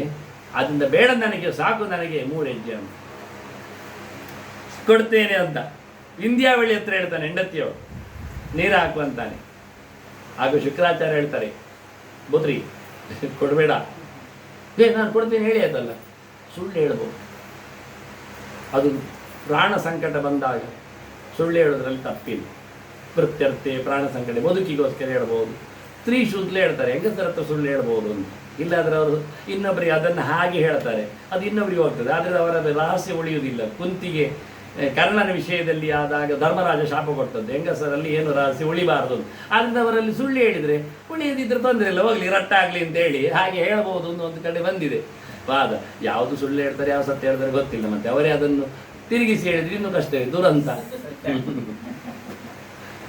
ಹಾಗೆ ಹೇಳ್ತಾನೆ, ಬದುಕಿಗೋಸ್ಕರ ಸರ್ವಸ್ವ ನಾಶ ಆಗುವುದಾದರೆ, ಪ್ರಾಣ ಸಂಕಟ ಎಲ್ಲ ಬರುವುದಾದರೆ ಸುಳ್ಳು ಹೇಳಿದರೆ ಪರವಾಗಿಲ್ಲ, ಆದ್ದರಿಂದ ಕೊಡುವುದಿಲ್ಲ ಹೇಳಿಬಿಡು. ದೇವರ ಹತ್ರ ಸುಳ್ಳು ಹೇಳುವುದ ಅಲ್ಲ, ಎಲ್ಲ ದೇವರದ್ದೇ ಅಲ್ಲ ಮಾರೆ, ಮತ್ತೆ ಯಾರಾದ್ರೂ ಸುಳ್ಳು ಹೇಳುದು. ಜನರ ಹತ್ರ ಹೇಳಿದರೆ ಸಂಕಟ ಪಾಪ ಬರ್ತದೆ, ದೇವರ ಹತ್ರ ಹೇಳಿದ್ವಿ ಅಂತ ಪಾಪ ಅದು. ಆದರೆ ಕೆಲವರು ದೇವರ ಗಂಟೆ ಅಸ್ತ್ರಾಯಪಟ್ಟು ಮಾಡುದು, ಯಾರ್ಯಾರದ್ದು ಕದ್ರೆ ಪಾಪ ಬರ್ತದೆ, ದೇವರದ್ದು ಅಂತ ದೇವರದ್ದು ಪಾಪ ಯಾಕೆ ಬರ್ತದೆ? ಗಮ್ಮತ್ ಕೇಳು. ದೇವರ ಉಂಬು ಹೃದಯಾಯ ನಮಃ, ದೇವರ ಎಣ್ಣೆ ಶಿರಸೆ ಸ್ವಾಹ, ದೇವರ ಪುಷ್ಪ ಶಿಖಾಯ ವಿಶತು, ದೇವರ ವಸ್ತ್ರ ಕವಚಾಯ, ದೇವರ ಗಂಟೆ ಅಸ್ತ್ರಾಯಪಟ್ಟು, ದೇವರ ಹೇಳ್ತಾ ಇರುವುದು ಎಲ್ಲ ಮುಗಿ. ಪಾಪ ಇಡೀ ದಿನ ಗುಡಿಯಲ್ಲೇ ಇರ್ತಾನೆ ಅಂತ ನಮಗೆ ಯೋಚನೆ ಮಾಡುವುದೇ ಇರುತ್ತೆ. ಅದೊಂದು ನಮೂನೆ. ಪರವಾಗಿಲ್ಲ ಅಂದ, ನಾನು ಕೊಡ್ತೇನೆ ಅಂದ. ಅದು ದೇವರು ಬಿಡುವುದಿಲ್ಲ ನಿನ್ನನ್ನು. ಅಯ್ಯ, ದೇವರಿಗೆ ಹೇಳೋದಾದ್ರೆ ನೀವೇ ಹೇಳಿದ್ದಲ್ಲ ಗುರುಗಳೇ, ದೇವರು ಬಂದಾಗ ಎಲ್ಲ ಕೊಡ್ಲಿಕ್ಕುಂಟು, ಗಮ್ಮತ್ನಲ್ಲಿ ಕೊಡ್ತೇನೆ ಅಂದ. ಮತ್ತೆ ನೋಡು, ನಾನು ಪಾಠ ಹೇಳುವವ, ನೀನು ಕೇಳಲಿಕ್ಕೆ ಬನ್ನಿ. 8 ನಿಮಿಷ ಉಂಟು ಹೇಳಿದ್ದು, 5 ನಿಮಿಷ ಉಂಟು ಸರಿ ಹೇಳಿ. ದುಡ್ಡು ಉಂಟಲ್ಲ, ಉಂಟು, ಬಂದಿದೆ, ಖರ್ಚು ಮಾಡಬೇಕಾ ಬೇಡ, ಮಾಡಬೇಕು. ಎಲ್ಲಿಗೆ ಯಾರಿಗೆ ಎಷ್ಟೊಂದು ಗೊತ್ತುಂಟ, ಅದು ಬರ್ತೀನಿ. ನಾನು ಚಾರ್ಟ್ ಕೊಡ್ತೇನೆ ನೋಡಿ. ಧರ್ಮಾಯ ಯಶಸ್ಸೆ ಅರ್ಥಾಯ ಕಾಮಾಯ ಸ್ವಜನಾಯ ಚ ಪಂಚಧಾ ವಿಭಜನ ವಿತ್ತಂ ಇಹಾಮುತ್ರೇಣ ಮೋರ್ತಿ. ಬೆರಳು 5 ಕೊಟ್ಟದ್ದು ಯಾಕೆ ದೇವರು ಅಂದರೆ, 5 ಕಡೆಯಲ್ಲಿ ದುಡ್ಡು ವಿನಿಯೋಗಿಸು ಅಂತ ಹೇಳಿ. ಒಂದೇ ಕಡೆ ಹಾಕುವುದಲ್ಲ ಹುಚ್ಚನಾಗಿ, ಒಂದು ನುಂಗಿ ಹಾಕುವುದಲ್ಲ, ಅದು ವ್ಯಪ್ಪನ ಆಗ್ತಾನೆ. ಮತ್ತೆ ಧರ್ಮಾಯ, ಧರ್ಮ ಮಾಡಲಿಕ್ಕೆ ಒಂದು ತೆಗೆದಿಡಬೇಕು ದುಡ್ಡು. ಯಶಸ್ಸೇ, ನಿನಗೆ ಕೀರ್ತಿ ಸಿಗುವುದು ಬೇಡವಾ, ನಾವು ಏನು ಮಾಡಿದ್ದೇವೆ ಅಂತ ಗೊತ್ತಾಗುದು ಬೇಡ ಜನರಿಗೆ, ಅದಕ್ಕೊಂದು ಪಾಲು ಕೊಡಬೇಕು. ಅರ್ಥಾಯ, ದುಡ್ಡು ಪೂರ ಖರ್ಚು ಮಾಡಲಿಕ್ಕಲ್ಲ, ಬ್ಯಾಂಕಿನಲ್ಲಿ ಇಡುವುದು ಬೇಡವಾ, ದುಡ್ಡಿಗಾಗಿ ದುಡ್ಡು ಬೇಕು. ಮತ್ತೆ FD ಇಡಲಿಕ್ಕೆ, ಎಲ್ಲಿಯಾದರೂ ಕೊಡಲಿಕ್ಕೆ ಎಲ್ಲ ಬೇಕು. ನನಗೆ ಅವ್ರು ಹೇಳಿಕೊಡೋದು ಭಾಳ ಚಂದ ಎಕನಾಮಿಕ್ಕವ. ಆನಂತರ ಧರ್ಮ ಯಶಸ್ಸೆ ಅರ್ಥಾಯ ಕಾಮಾಯ, ನಿನಗೆ ಬೇಕುಗಳು ಕಾಣೋದಿಲ್ವಾ, ಆಗ ತಗೊಳ್ಳಿಕ್ಕೆ ಎಲ್ಲ ಬೇಕು. ದುಡ್ಡಿಲ್ಲ ಅಂತ ಹೇಳಿದರೆ ಎಲ್ಲ ಖರ್ಚಾದರೆ ಮತ್ತೆ ಆಗ್ತದ, ಅದಕ್ಕೊಂದು ಪಾಲು ತೆಗೆದಿಡಬೇಕು ಡ್ರಾಯರಲ್ಲಿ, ಅದು ನಿನ್ನದು ಸ್ವಂತ. ಸರಿ, ಮತ್ತೆ ಸ್ವಜನಾಯಚ, ನಿನ್ನವರಿಗೆಲ್ಲ ಬೇಡ. ಹೆಂಡತಿ ಎಲ್ಲ ಕೇಳುವಾಗ ಪಾಕೆಟ್ ಮನಿ ಎಲ್ಲ ಕೊಡ್ಲಿಕ್ಕಿಲ್ವಾ, ಮಕ್ಕಳೆಲ್ಲ ಕೇಳುವಾಗ ಸಿನಿಮಾಗೆ ತಗೊಂಬಾರ ಹೇಳ್ಬೇಕು ಅವರಿಗೆ. 5 ಪ್ರಕಾರದಲ್ಲಿ ದುಡ್ಡು ಖರ್ಚು ಮಾಡಲಿಕ್ಕೆ ಇರ್ತದೆ. 20% ಎಲ್ಲ ಕ್ರಮ. ನೀನು ಹೋಗಿ ಪೂರ ಎಲ್ಲ ಧರ್ಮ ಮಾಡ್ತೇನೆ ಮಾಡಿ ಸಮಾಟ ನಿನಗೆ. ಮತ್ತು ಹೆಂಡತಿ ಮಕ್ಕಳು ಎಂತ ಆಗ್ತೀನಿ ನೀನು, ನಾಳೆ ಬ್ಯಾಂಕಿನಲ್ಲಿ ಎಂತ ಇಡ್ತಿ, ನಿನ್ನನ್ನು ಜನ ಎತ್ತಿಗಳು ಮೆರೆಯೋದೆಲ್ಲ ಬೇಡವಾ? ಇವರು ಲೆಕ್ಕ ಮಾಡಿದ, ಬೆರಳು ಮಾಡಿಸಿದ, ಬೆರಳು ಮಾಡಿಸ್ತಾರೆ, ಮೆಡಿಸ್ಲಿಕ್ಕೆ ಕೇಳುವುದಿಲ್ಲ ಬೆರಳು ಕೆಲವೊಮ್ಮೆ. ಹೇಗೆ ಅಂದರೆ ಇದೆಂತ ಗೊತ್ತು, ನಾ ಮನೆಯಲ್ಲಿ ಎಷ್ಟು ಜನ ಇದ್ದಾರೆ, ಒಂದು 6 ಜನ ಇದ್ದಾರೆ, ಎಷ್ಟು ದೋಸೆ ಮಾಡಿ ಒಂದು 12 ಮಾಡಿ. ಎಂದದಕ್ಕೆ ಒಬ್ಬರು 2 ಬರ್ತದೆ, ಯಾರೆಲ್ಲ 2 ಮಾರೆ, ನಾನಾಯ್ತಲ್ಲ ಒಂದು ನೀವಾಯ್ತು, ಮತ್ತೆ ನನ್ನ ಹೆಂಡತಿ ಇಲ್ವಾ ಇದ್ದಾಳೆ, ಮತ್ತೆ ಮಗ ಇದ್ದಾರೆ 3 ಆಯ್ತು, ಮತ್ತೆ ಮಗನಮ್ಮ ಹೌದಲ್ಲ 4 ಆಯ್ತು, ಮತ್ತೆ ಮಗನ ತಾಯಿ ಇಲ್ವಾ ಆಯ್ತಾ ಹೇಳಿ ಅದಲ್ಲ ಅಪ್ಪ ಅಪ್ಪ ಅಪ್ಪ ಆಯ್ತಾಯ್ತು. ಮತ್ತೆ ಇದು ಅವರನ್ನು ಹೇಳುದು ಲೆಕ್ಕವರಿದು ಆಗುದಿವ, ಹೇಳಿದ್ದನ್ನೇ ತಿರುಗಿಸಿ ಹೇಳ್ತಾ ಇದ್ದಾರೆ. ಒಟ್ಟು ಒಬ್ಬರಿಗೆ 4 ಬರ್ತದೆ ಈಗ ದೋಸೆ, ಹೇಳಿದ್ದು 2 ಲೆಕ್ಕದಲ್ಲಿ. ಇದು ಟಪ್ಪಿ ಹಾಕುವ ವಿಧಾನ. ಧರ್ಮಾಯ ಓಕೆ 20% ಹೇಳಿದೆ ಧರ್ಮ ಮಾಡಲಿಕ್ಕೆ ಸರಿ. ಯಶಸ್ಸೇ ಅಂದರೆ ಕೀರ್ತಿ ಕೇಳಲಿಕ್ಕೆ ಅಂತ. ಯಾರು ಕೀರ್ತಿ ಕೇಳೋದು? ನಾನೇ ಅಲ್ವಾ, ಸ್ವಂತಕ್ಕೆ ಆಯ್ತಲ್ಲ, ನನಗೆ ಆಯ್ತಲ್ಲ, ರೈಟ್. ದೇವರಿಗೆ ಆಯಿತು, ನನಗಾಯಿತು. ಮತ್ತೆ ಅರ್ಥಾಯ ದುಡ್ಡಿಗೆ ಹೇಳಿದೆ, ನೆಕ್ಸ್ಟ್ ದುಡ್ಡಿಗೆ ಇದು ಯಾರಿಗೆ ಕೇಳಿದ? ಇದು ನಿನಗೆ. ಆಮೆಲ್ಲ ಒಟ್ಟುಗೂಡಿಸಿ. ಈಗ ಧರ್ಮಕ್ಕಿಲ್ಲ, ಅದು ಬ್ಯಾಂಕಿನಲ್ಲಿದ್ದು ಧರ್ಮಕ್ಕೆ ಹೇಳಿದ್ದೀರ ನೀವು? ಹೇಳಿಲ್ಲ. ಬ್ಯಾಂಕಿನಲ್ಲಿದ್ದು ನನಗೆ, ಅದು ಮತ್ತೆ ನಾಮಿನಿ ನನ್ನದೇ ಇರ್ತದೆ. ಮತ್ತೆ ಕಾಮಾಯ ಅಂದ್ರೆ ಬೈಗೆ ಹೇಳಿದ್ದು ಯಾರ ಬೈಗೆ? ನನ್ನದೇ. ಅಯ್ಯ ಬೆರಳು ಬಡಿಸಿದ್ದೆ ಒಂದು, ಎಲ್ಲ 3 ನನಗೆ ಆಯಿತು, ಒಳಗೆ 3. ಮತ್ತೆ ಸ್ವಜನಾಯ ಯಾರ ಜನರಿಗೆ? ಸ್ವಜನಾಯ. ಮತ್ತೆ ಇದು ಇದು ಬೋಗಸ್. 1 ಬಾಲು ಧರ್ಮಕ್ಕೆ 4 ಬಾಲು ನುಂಗ್ಲಿಕ್ಕೆ. ಇದು ಶುಕ್ರ ನೀತಿ, ಇದು ಬೃಹಸ್ಪತಿ ನೀತಿ ಅಲ್ಲ, ಇದು ಗುರು ನೀತಿ ಅಲ್ಲ. ಇದು ಅರ್ಥ ಆಯ್ತು ಬಲಿರಾಜನಿಗೆ. ಓ ಇಲ್ಲಿ ಎಂಥದ್ದು ಎಡವಟ್ಟಾಗಿದೆ, ಬೆರಳು ಮಾಡಿಸಿದ್ದು ಸಮ ಉಂಟು. ಯಶಸ್ಸು ಕೇಳಲಿಕ್ಕೆ ಫ್ಯಾನ್ ಹಾಕ್ತಾರೆ ದೇವಸ್ಥಾನದಲ್ಲೆಲ್ಲ. ಆ 3 ರೆಕ್ಕೆಗೆ 3 ಹೆಸರು ಇರ್ತದೆ, ಕೆಲವೊಮ್ಮೆ 3 ಜನ ಡೊನೇಟ್ ಮಾಡಿರ್ತಾರೆ ಒಟ್ಟು ಸೇರಿ. ಇದು ಯಶಸ್ಸು ಎಲ್ಲ, ಅದು ಅವನದ್ದೆಲ್ಲ. ಪೇಪರ್ನಲ್ಲಿ ಸುದ್ದಿ ಬರೋದೆಲ್ಲ ಬೇಡ ಅಂದ. ನಿಮ್ಮದು ಈ ಲೆಕ್ಕಾಚಾರ ನನಗೆ ಒಪ್ಪಿಗೆ ಇಲ್ಲ ಅಂದ. ನೀನು ಹೇಳದೆ ಕೇಳದೆ ಕೂತ್ರೆ ನಿನಗೆ ದುಡ್ಡೇ ಕೈಗೊಡು, ನೀನೆಲ್ಲ ಭ್ರಷ್ಟನಾಗಿ ಹೋಗ್ತೀನಿ. ಪರವಾಗಿಲ್ಲ, ದೇವರಿಗೆ ಕೊಟ್ಟು ನಷ್ಟ ಆದರೆ ಒಳ್ಳೇದು. ಯಾರಿಗೋ ಕೊಟ್ಟು ಯಾರೋ ತಿಂದಾಗ ದೇವರಿಗೆ ಧರ್ಮ ಮಾಡಿ ಕೈಕಾಲು ಮುರಿದೋದ್ರೂ ಪರವಾಗಿಲ್ಲ. ನಾವು ಒಳಗಿಟ್ಟುಕೊಂಡು 4-5 ಜಾಸ್ತಿ ಪಟ್ಟಿನಲ್ಲಿ ಆಸ್ಪತ್ರೆ ಹಾಕುವುದಕ್ಕಿಂತ ಒಳ್ಳೆ ಧರ್ಮ ಮಾಡ್ತೇನೆ ಅಂತ. ಶುಕ್ರಾಚಾರ ಹಾಳಾಗಿ ಹೋಗು, ನನ್ನ ಮಾತು ಕೇಳೋದಿಲ್ಲ, ಗುರುಗಳ ಮಾತು. ಹಾಯಿ ಮುಚ್ಚಿಕೋತವ, ಗುರುಗಳೇ ಬೈದನಂದ್ರೆ ಇಂತೆಂತ ಹೇಳು. ದೇವರಿಗೆ ಸಮರ್ಪಣೆ ಮಾಡಿದ. ಏನು ಗಮ್ಮತ್ತು. ಇದಂ ವಿಷ್ಣುರ್ವಿಚಕ್ರಮೇ ತ್ರೇತಾನಿ ದತೆ ಪದಂ ಸಮೋಳ್ಳ ಮತ್ಸ್ಯಪಾಂ ಸುರಿ. ಇಡೀ ಬ್ರಹ್ಮಾಂಡವೇ ಒಂದು ಕಾಲಿನಡಿನ ಸಣ್ಣ ಒಂದು ಧೂಳ ಕಣದಂತೆ ಆಯಿತು ಭಗವಂತನ ರೂಪ. ಬ್ರಹ್ಮಾಂಡವೇ ಪಾದದಡಿಯಲ್ಲಿ ಒಂದು ಕಣ ಆಗಬೇಕಾದ್ರೆ ದೇವರ ರೂಪ ಹೇಗಿರಬೇಡ. ಒಂದು ಪಾದದಲ್ಲಿ ನೆಲವನ್ನೇ ಆಕ್ರಮಿಸಿದ್ದಾನೆ, ಮಗದೊಂದು ಪಾದವನ್ನು ಮೇಲಕ್ಕೆ ಗಳಿಸಿದ್ದಾನೆ. ಬ್ರಹ್ಮಾಂಡ ಕರ್ಪರ ಕಡೆದಿದೆ, ನೀರು ಜಿನುಗಿದೆ. ಬ್ರಹ್ಮದೇವ ನೋಡ್ತಾರದ ಅವನ ಮನೆ, ಬ್ರಹ್ಮಾಂಡ ಅವನ ಮನೆ. ಆಹಾ, ದೇವರ ಪಾದವೇ ಇಲ್ಲಿ ಬಂತು. ಸುಖವಾಯಿತು ಹೇಳಿ ಅಲ್ಲಿಯೇ ಅಭಿಷೇಕ ಮಾಡಿದ, ಪಾದ ಪೂಜೆ ಅಲ್ಲಿಯೇ ಮಾಡಿ ಅದರ ನೀರನ್ನು ಕಮಂಡಲ್ಲಿ ತಗೊಂಡಿದ್ದಾನೆ. ಕೆಳಗೆ ಶಿವಪ್ಪ ತಲೆಯಲ್ಲಿ ಹೊತ್ಕೊಂಡವನು.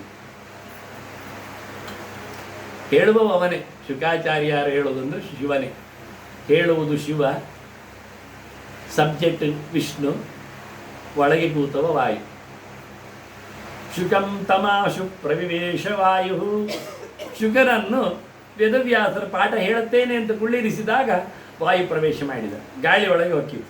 ಇಲ್ಲಾದರೆ ಕೇಳಲಿಕ್ಕೆ ಬರುವುದಿಲ್ಲ, ಗಟ್ಟಿಯಾಗಿ ಚಿಂತನೆ ಮಾಡಲಿಕ್ಕೆ. ಆದ್ದರಿಂದ ಹೇಳಿದವ ಶುಕ, ಒಳಗಿನ ಫೋರ್ಸ್, ಬಲ, ಶಕ್ತಿ, ಪ್ರಾಣ ಕೊಟ್ಟ ಸಬ್ಜೆಕ್ಟ್ ದೇವರು. 3 ಮೂರ್ತಿಗಳ ಸೊತ್ತು ಭಾಗವತ ಅಂದರೆ ಗಮೇಶೆ ಅಲ್ಲ.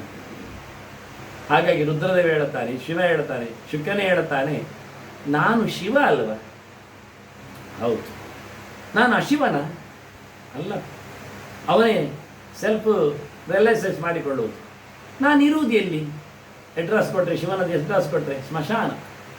ಯಾರು ಬರೋದಿಲ್ಲ, ಜೀವ ಇದ್ದಾಗ ಬರೋದಿಲ್ಲ. ಸತ್ತಂದ್ರೆ ಯಾರು ಬಿಸಾಡಿ ಬರ್ತಾರೆ, ಅವರಿಗೆ ಗೊತ್ತಿರೋದಿಲ್ಲ ಎಲ್ಲಿ ಹೋಯ್ತು ಅಂತ. ಇದು ಕತೆ. ಯಾರು ಒಪ್ಪುವುದಿಲ್ಲ, ಅದು ಮಡಿಯ ತಾಣವೇ ಅಲ್ಲ. ಮತ್ತೆ ಮೈಯಲ್ಲಿ ಪೂರ ಭಸ್ಮ, ಚಿತಾಭಸ್ಮ, ಕೈಯಲ್ಲಿ ಇರುವುದು ಕಪಾಲ, ನೋಡ್ಲಿಕ್ಕೆ ಅಸಹ್ಯ. ಬಟ್ಟೆಯೂ ಇಲ್ಲ, ಕೆಲವೊಮ್ಮೆ ಚರ್ಮ ಬಟ್ಟೆ.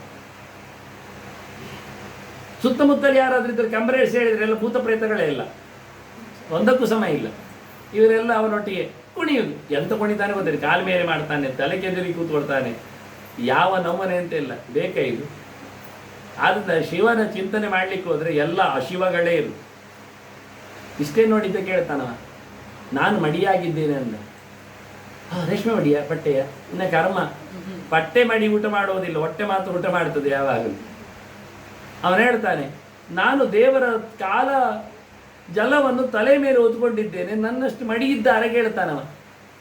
ಯಾರು ಮಾಡ್ತಾರೆ ಹೇಳಿ? ಎಚ್ಚೌಚ ನಿಸ್ತೃತ ಸರಿ ಪ್ರವರೋಧಕೇನ ತೀರ್ಥೇನ ಮೂರ್ಧ್ನಧಿಧೃತೇನ ಶಿವ ಶಿವೋಭೂತ್. ಇದು ಅವನು ಹೇಳಿದ ಗೆರೆ, ಶಿವನಾದ ಗೆರೆ. ಶಿವ ದೇವರ ಪಾದಾರವಿಂದದ ಜಲವನ್ನು ಹೊತ್ತು ನಿಂತಲ್ಲ. ಇದು ನೋಡಿ ನೀವು, ದಿನನಿತ್ಯ ದೇವರ ಪಾದ ಜಲವನ್ನು, ತೀರ್ಥವನ್ನು ತಲೆ ಮೇಲೆ ಹೊತ್ಕೊಳ್ಳಿಕ್ಕಾಗ್ತದೆ ನೋಡಿ. ಅದು ಮಾಡಿ, ಅದು ಮಾಡಿ, ಇಲ್ಲದೆ ಇದು ಹೆಣ, ಪ್ರಯೋಜನ ಇಲ್ಲ ಇದು. ಮತ್ತೆ ಹೇಳ್ತಾನೆ, ನಾನು ದಿನ ತುಟಿ ಸಂಪುಟದಲ್ಲಿ ರಾಮನಾಮವನ್ನು ಹೇಳುತ್ತೇನೆ, ಕೃಷ್ಣ ಕೃಷ್ಣ ಹೇಳ್ತಾನೆ. ಅದು ಕೇಳಿತ ನಿನಗೆ? ದೇವರ ಸ್ಮರಣೆ ಮಾಡುವ ಯಾವತ್ತು ಮಡಿ, ಅಪವಿತ್ರ ಪವಿತ್ರವಾನ್. ಹಾಗಾಗಿ ನಾನು ಸ್ಮಶಾನದಲ್ಲಿದ್ದರೆ ಅದು ಪ್ರೇತಗಳ ಜೊತೆಯಲ್ಲಿ ಪ್ರೇತಾಸನನಾದರೆ ನನ್ನ ಹೆಣದ ಮೇಲೆ ಕೂತಿರಲಿ, ಕಪಾಲವೇ ಕೈಯಲ್ಲಿರಲಿ, ನನ್ನಷ್ಟು ಮಡಿ ಯಾರಿಲ್ಲ ಹೇಳಿಬಿಟ್ಟ. ನನ್ನನ್ನು ವಾಮದೇವಾದಿಗಳೆಲ್ಲ ಬಂದು, ಋಷಿಗಳೆಲ್ಲ ಬಂದು ನನ್ನನ್ನು ಸೇವೆ ಮಾಡೋದಿಲ್ವ? ಏನು ವೈಭವ ಅಂತಾನೆ. ಹರ ಮಹಾದೇವ ಅಂದರೆ ಯಾರಿಗಿಷ್ಟ ಇಲ್ಲ?